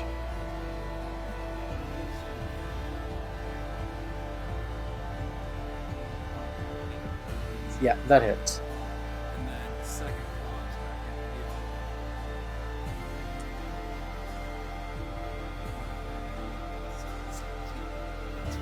at you. Yep. Yep, that hits. Alright, so is that 3 fails? Yep. Rip.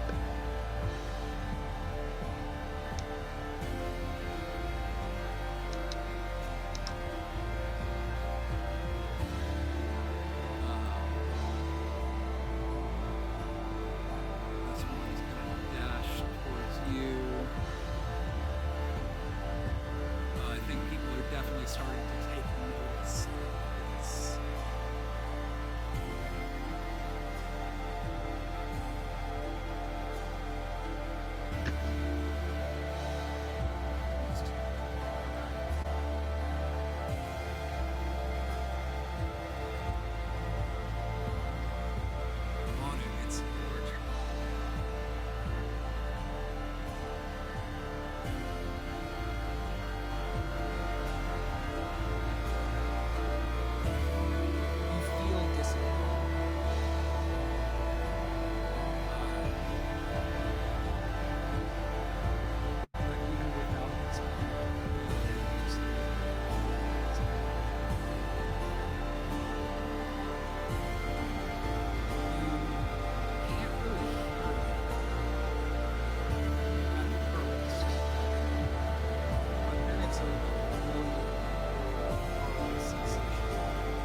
you start to see just an incountable amount of eyes that just appear and blink in and out of existence, just watching. You kind of start to float, turn around onto your belly, so instead of looking up, you're looking down. And you just see it's indescribable. It's massive, just this writhing mass of tentacles that are just like unfurling and just like slowly reaching out to consume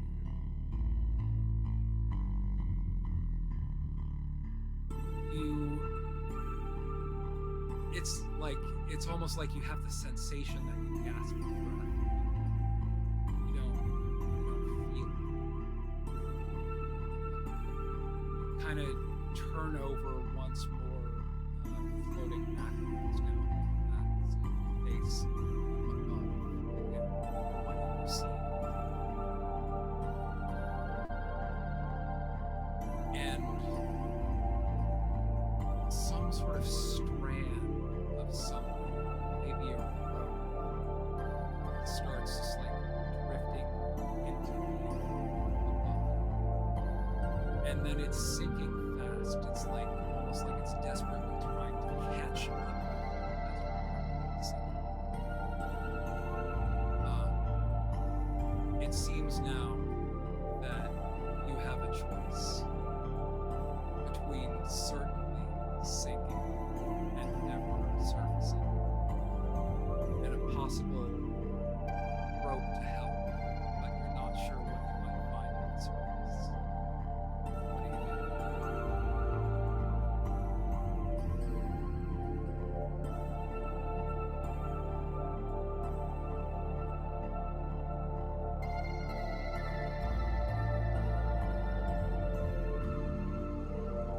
It's oh man, just despite the deep water, I kind of want to keep going down.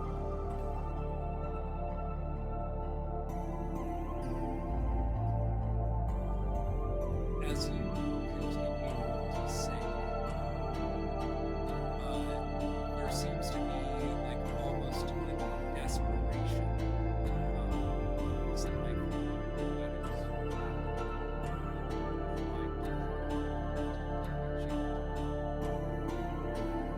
below you, you see this massive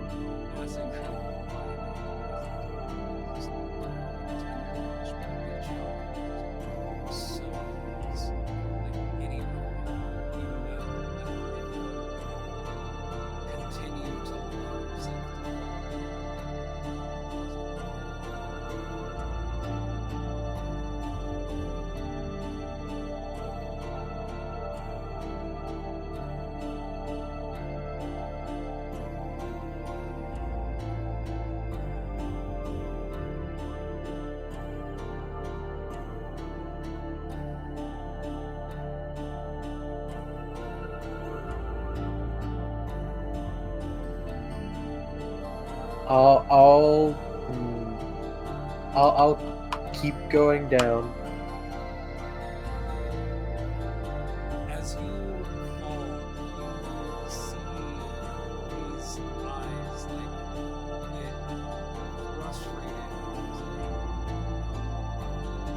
kind of observing this taking place, and it's almost like you hear this, but there's not an audible. It's more like you feel it in your very bones. This is the end.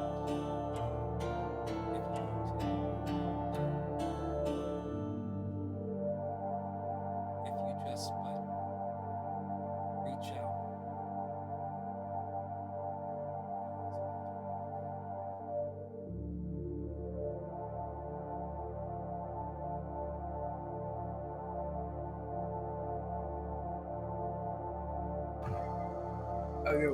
With With a shaky hand, I'll reach out for the lifeline. It snaps like almost taut, as if like the leading line is just like pulling the rest of it even harder, and it latches onto your wrist, almost like binding your whole forearm, biceps, binding your whole body up, wrapping you to where this is the first time in this whole experience that you felt truly corporeal, like you have a form that is being enveloped, that is being wrapped up. Go ahead and roll a d12 for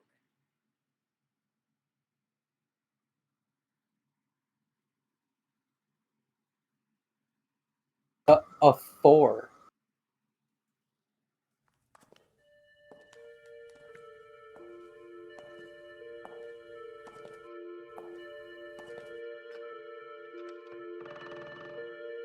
You're a visitor. You I suppose we're all visitors in a way, visiting this plane of have this existence. terrible ash taste in your mouth. Your vision goes black. You can't see your eyes are it's surely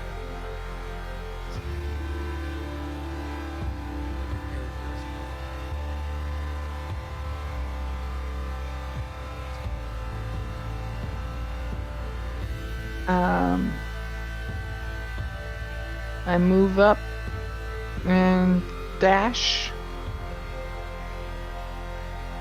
And I'm screaming all the while, vampires are in town, vampires are in town. make another performance check with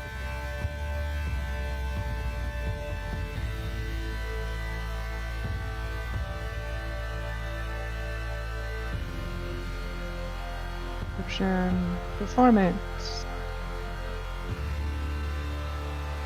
Eh. 19. Okay, you are definitely getting a lot of people's attention, and it seems like at least a few of those that are not just standing. Seeing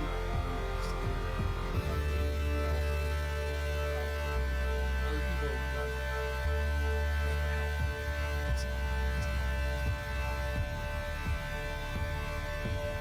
Anything else you're doing with your turn? No. Sunny, you're up. Oops.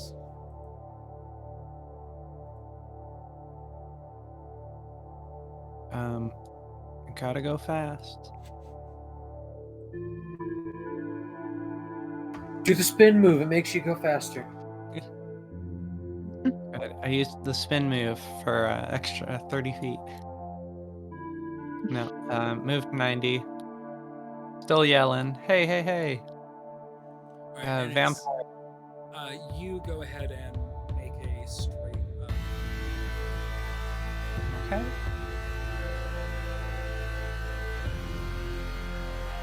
17 plus 4, 21. Okay, here again, you're seeing from left to right, noticing you make a motion. You're not sure if people are really doing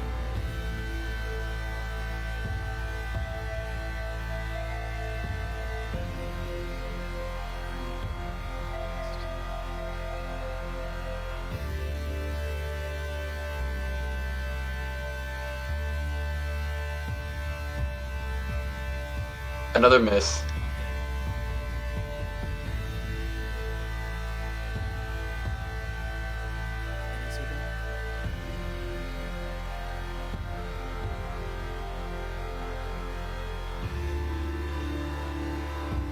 I'll cast Shield of Faith on myself. Bonus action.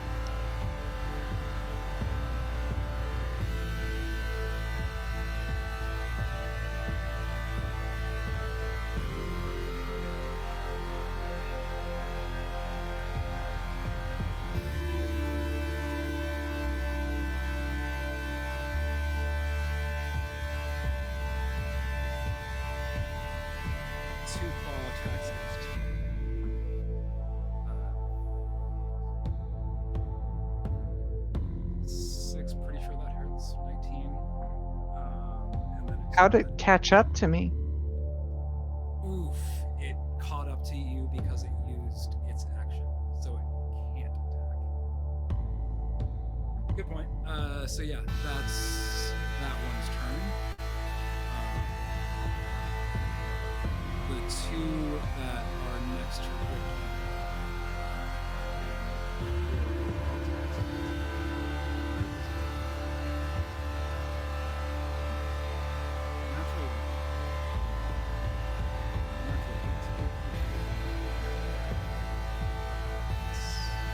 Sorry, Ricky's unconscious. Yeah, I only have three hit points. Yeah, it's 2d4 plus 6 again, regardless of what roll you're unconscious.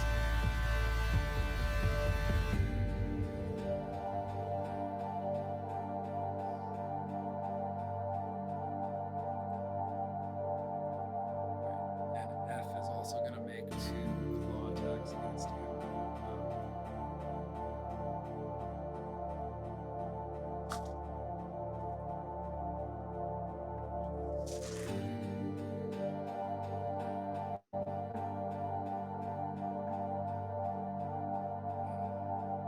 Money is one of them. Is that 2 fails? Second. 20 again. Is that 4 fails? Ricky is dead.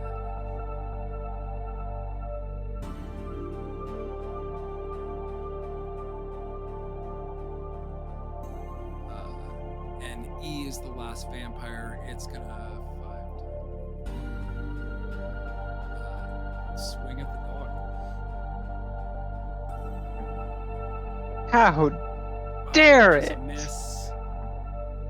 Which is a miss.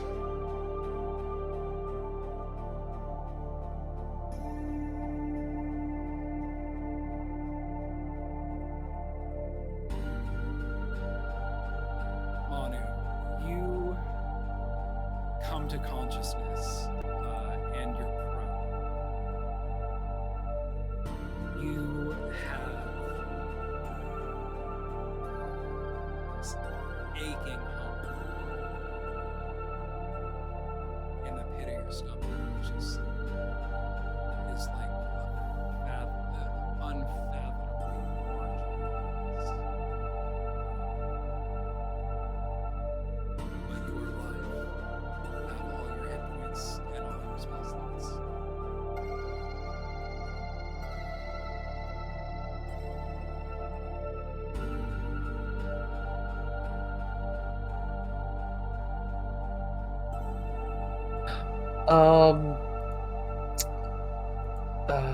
Well, shit. I am going to stay prone and just quietly crawl over this way and just pray they leave and not find me.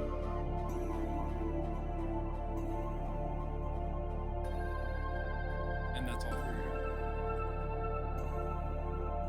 you. Yes.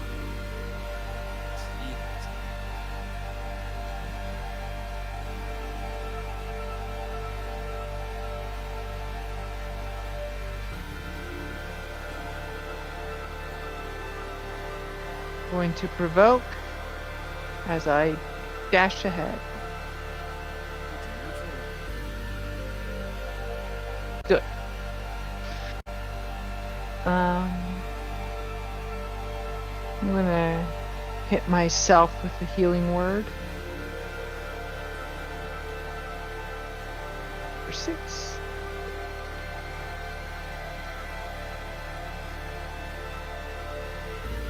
And that's my turn. Sunny is speed racing down the way.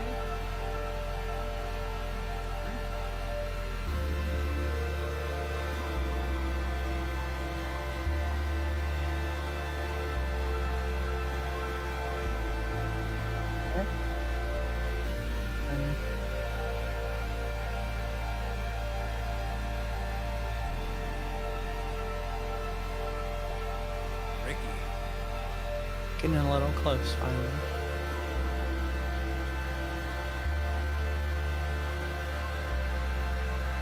Yeah. You feel this coldness that is just piercing down to your very bones. And you realize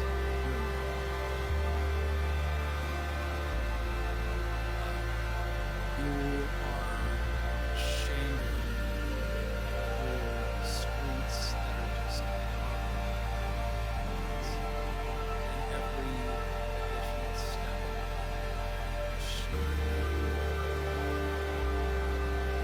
you look behind you and there is a shambling crowd some closing in. They don't seem to be at a sharp parade and they're getting closer.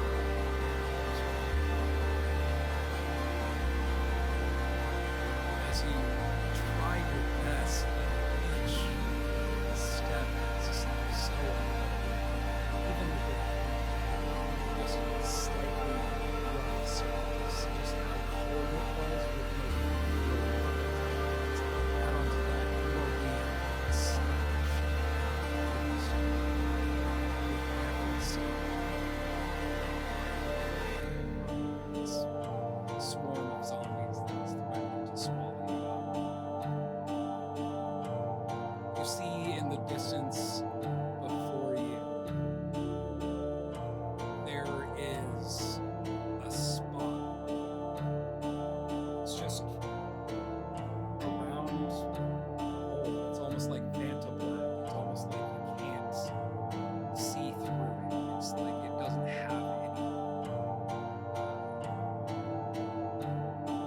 have any depth to it that you can see. And it seems like the mists that are swirling around you are just being sucked into this hole. It's terrifying, but at the same time, it feels welcoming and as if it's calling to you. Like it's offering you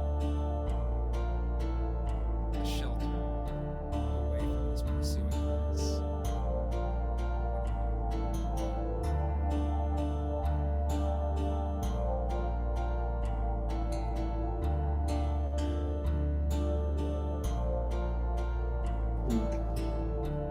What vibe? Can I do a vibe check?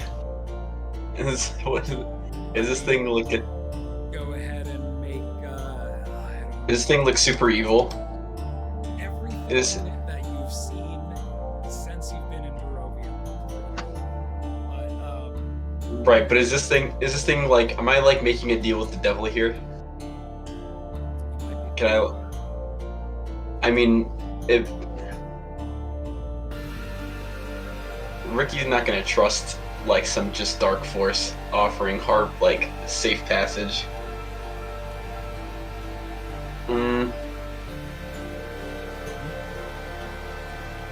As you hesitate, this swarm gets closer and closer to you. You seem to lunge forward and just instinctually just take another few steps forward. Stay just another few steps out. But you know it can hesitate much more. There is a real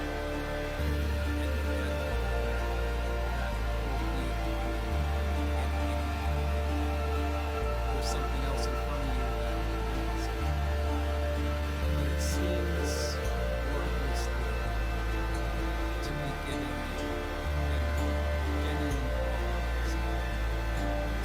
Sure, I'll take it. I'll go into this little like darkness. Hello, darkness, my friend. So taking a moment of indecision, kind of consider your position, almost hesitate for a moment as well.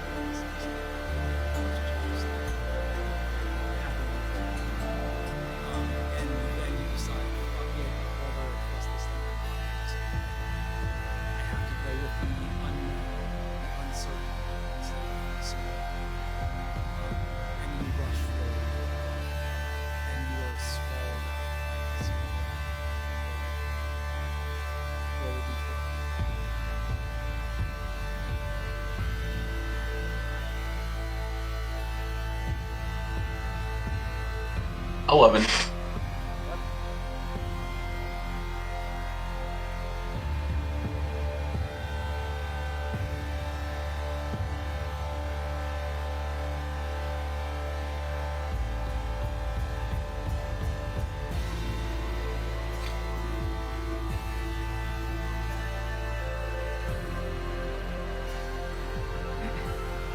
You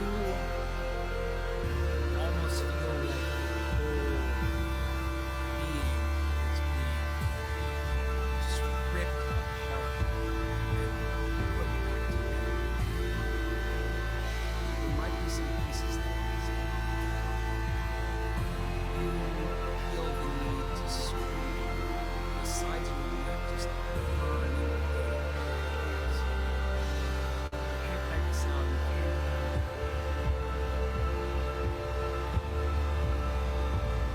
Everything fades to black.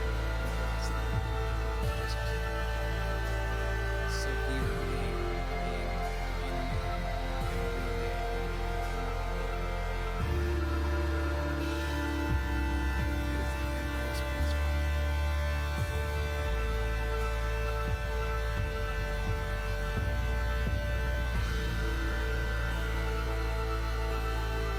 Sweat's dashed to get right up in the neck. Yep. Used to still have to watch this.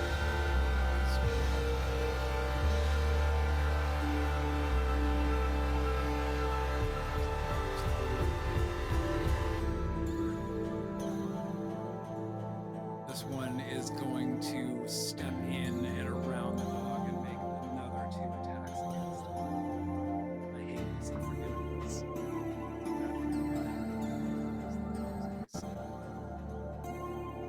There's being a villain, and then there's being a will kick the dog villain. Like, that's just immediately so much worse.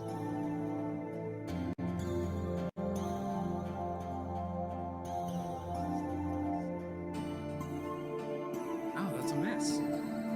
The first 2 attacks were like a 3 and a 1. I was like, oh, miss. Nice.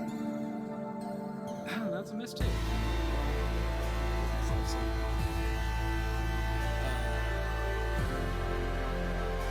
These ones are going to step over Ripple's body, and this one is going to step in here, seeing you,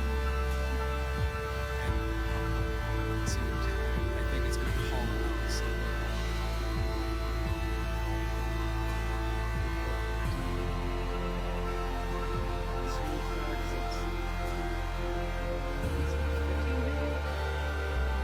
A 15 misses.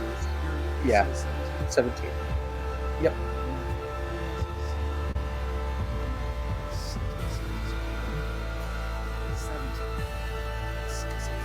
So you get Yeah, that hits.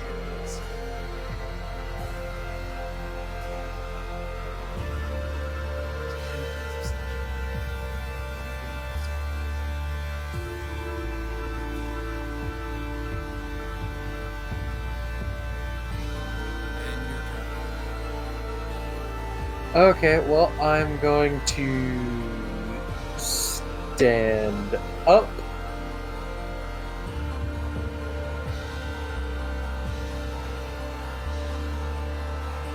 And let's see, half my movement to get up, so 20 to get to the door, and then I'm just gonna book it. I'm going that way. I'm taking off.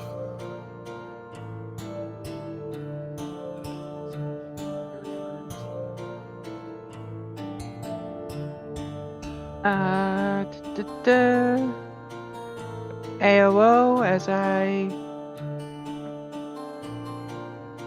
run like heck. pretty sure a 19 hits you. Yeah. It's minimum damage. Okay. 5.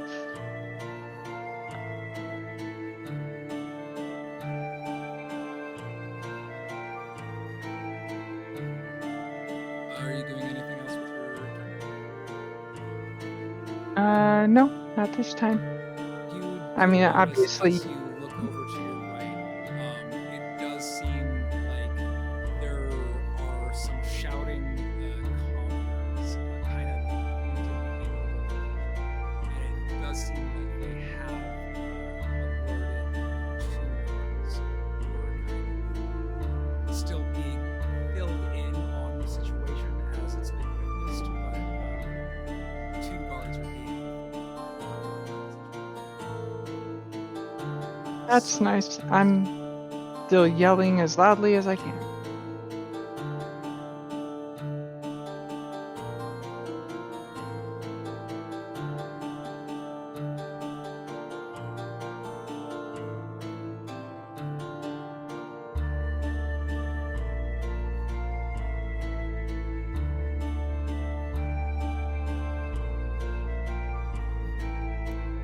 I'm going to assume that Sunny is just going to double dash and put two tokens there in case she wants to come back. But otherwise, quickly, it is your turn. Oh, Sunny's here. No, Sunny's not here.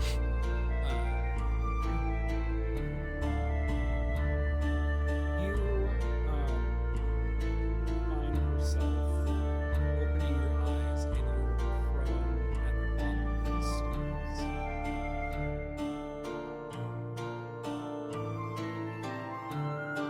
You think to shout out because you don't see any of your allies unless you're who is being thrown. You think to call out, to shout out to any of your comrades, anybody who could hear you, but you find that you can't make a noise. You can't even move.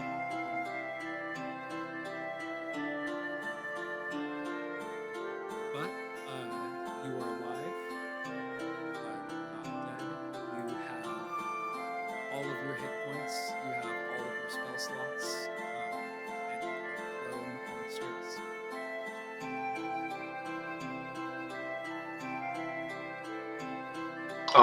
Well,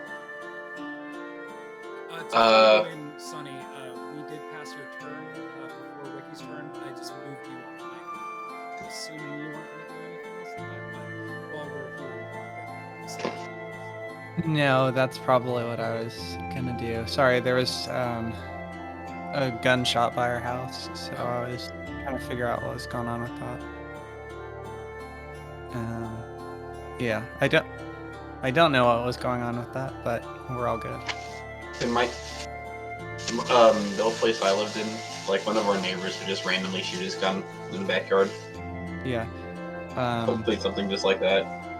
We live in a pretty wild area, so there's usually just stuff going on somewhere behind our house. But I think no one got. I think no one got shot, so we're good. I think it was just random gunfire. Just testing the guns. Yeah, it's a good time for it. But yeah, 90 feet sounds good though.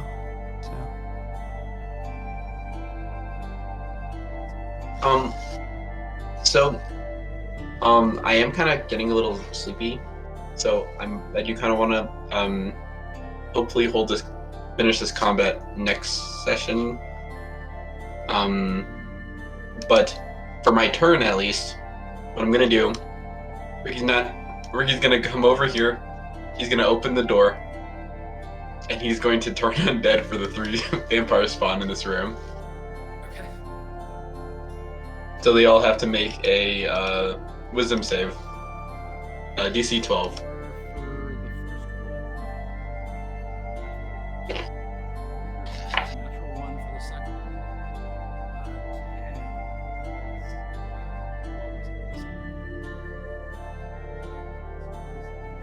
10. Just 10. So is that 3 failures? Yeah, DC is 12. So they're all turned. All of them are turned.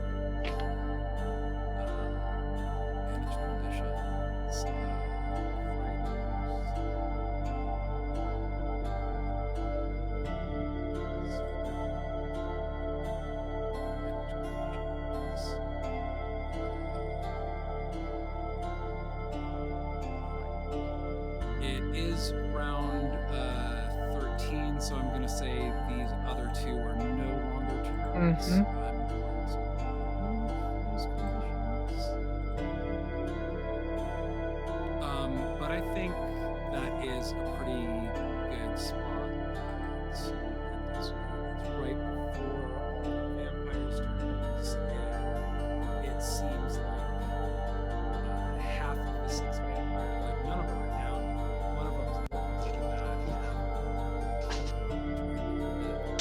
Oh, can I wait? Can I also use my movement though, real quick? Yeah. It also does seem like at least Tegan has got the attention of assistants. But Tegan, you Yes. have ears similar to those of a man heightening your hearing. Have advantage on perception checks relating to sound, and you acquire a tremor sense up to 60. That improved hearing, however, causes the character to have vulnerability to damage and water resistant. So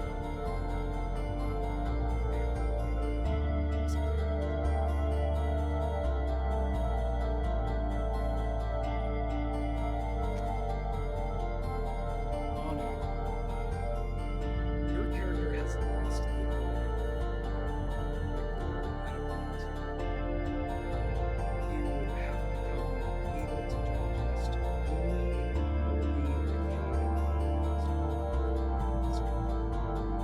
exhaustion caused by hunger affects normal when attempting to eat regular food sources. You're also immune to poison.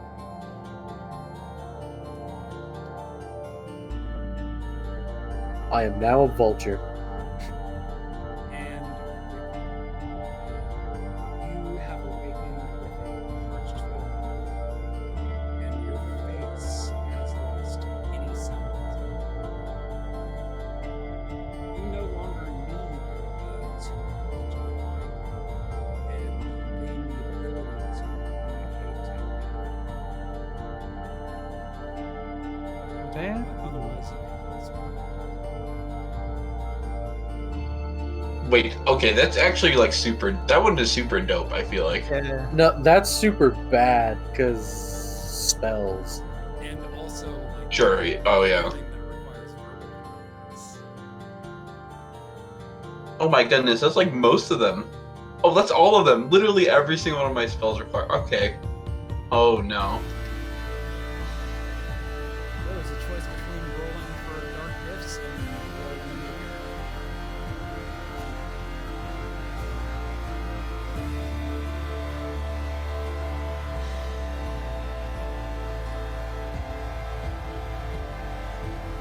One thing I'm curious of is, was that image that I saw my goddess? Flavor art I had last night. Mm-hmm. No, you described the woman in the mask.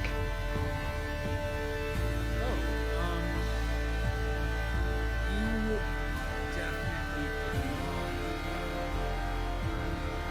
I think you picked up on thematic similarities. Yeah.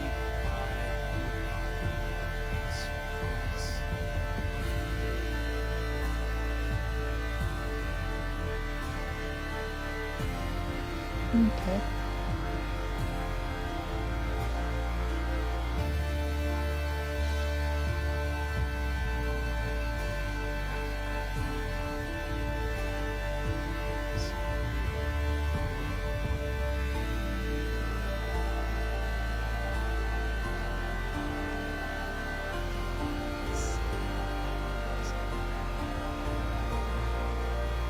Honey's just running around. I don't know how many rounds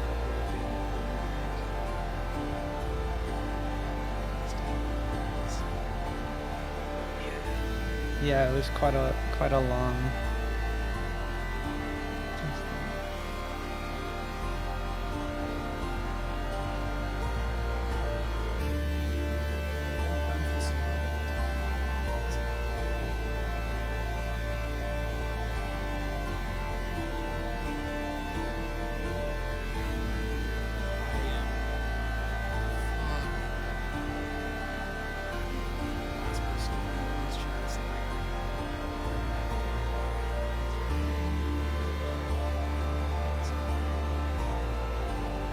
See you guys in a month.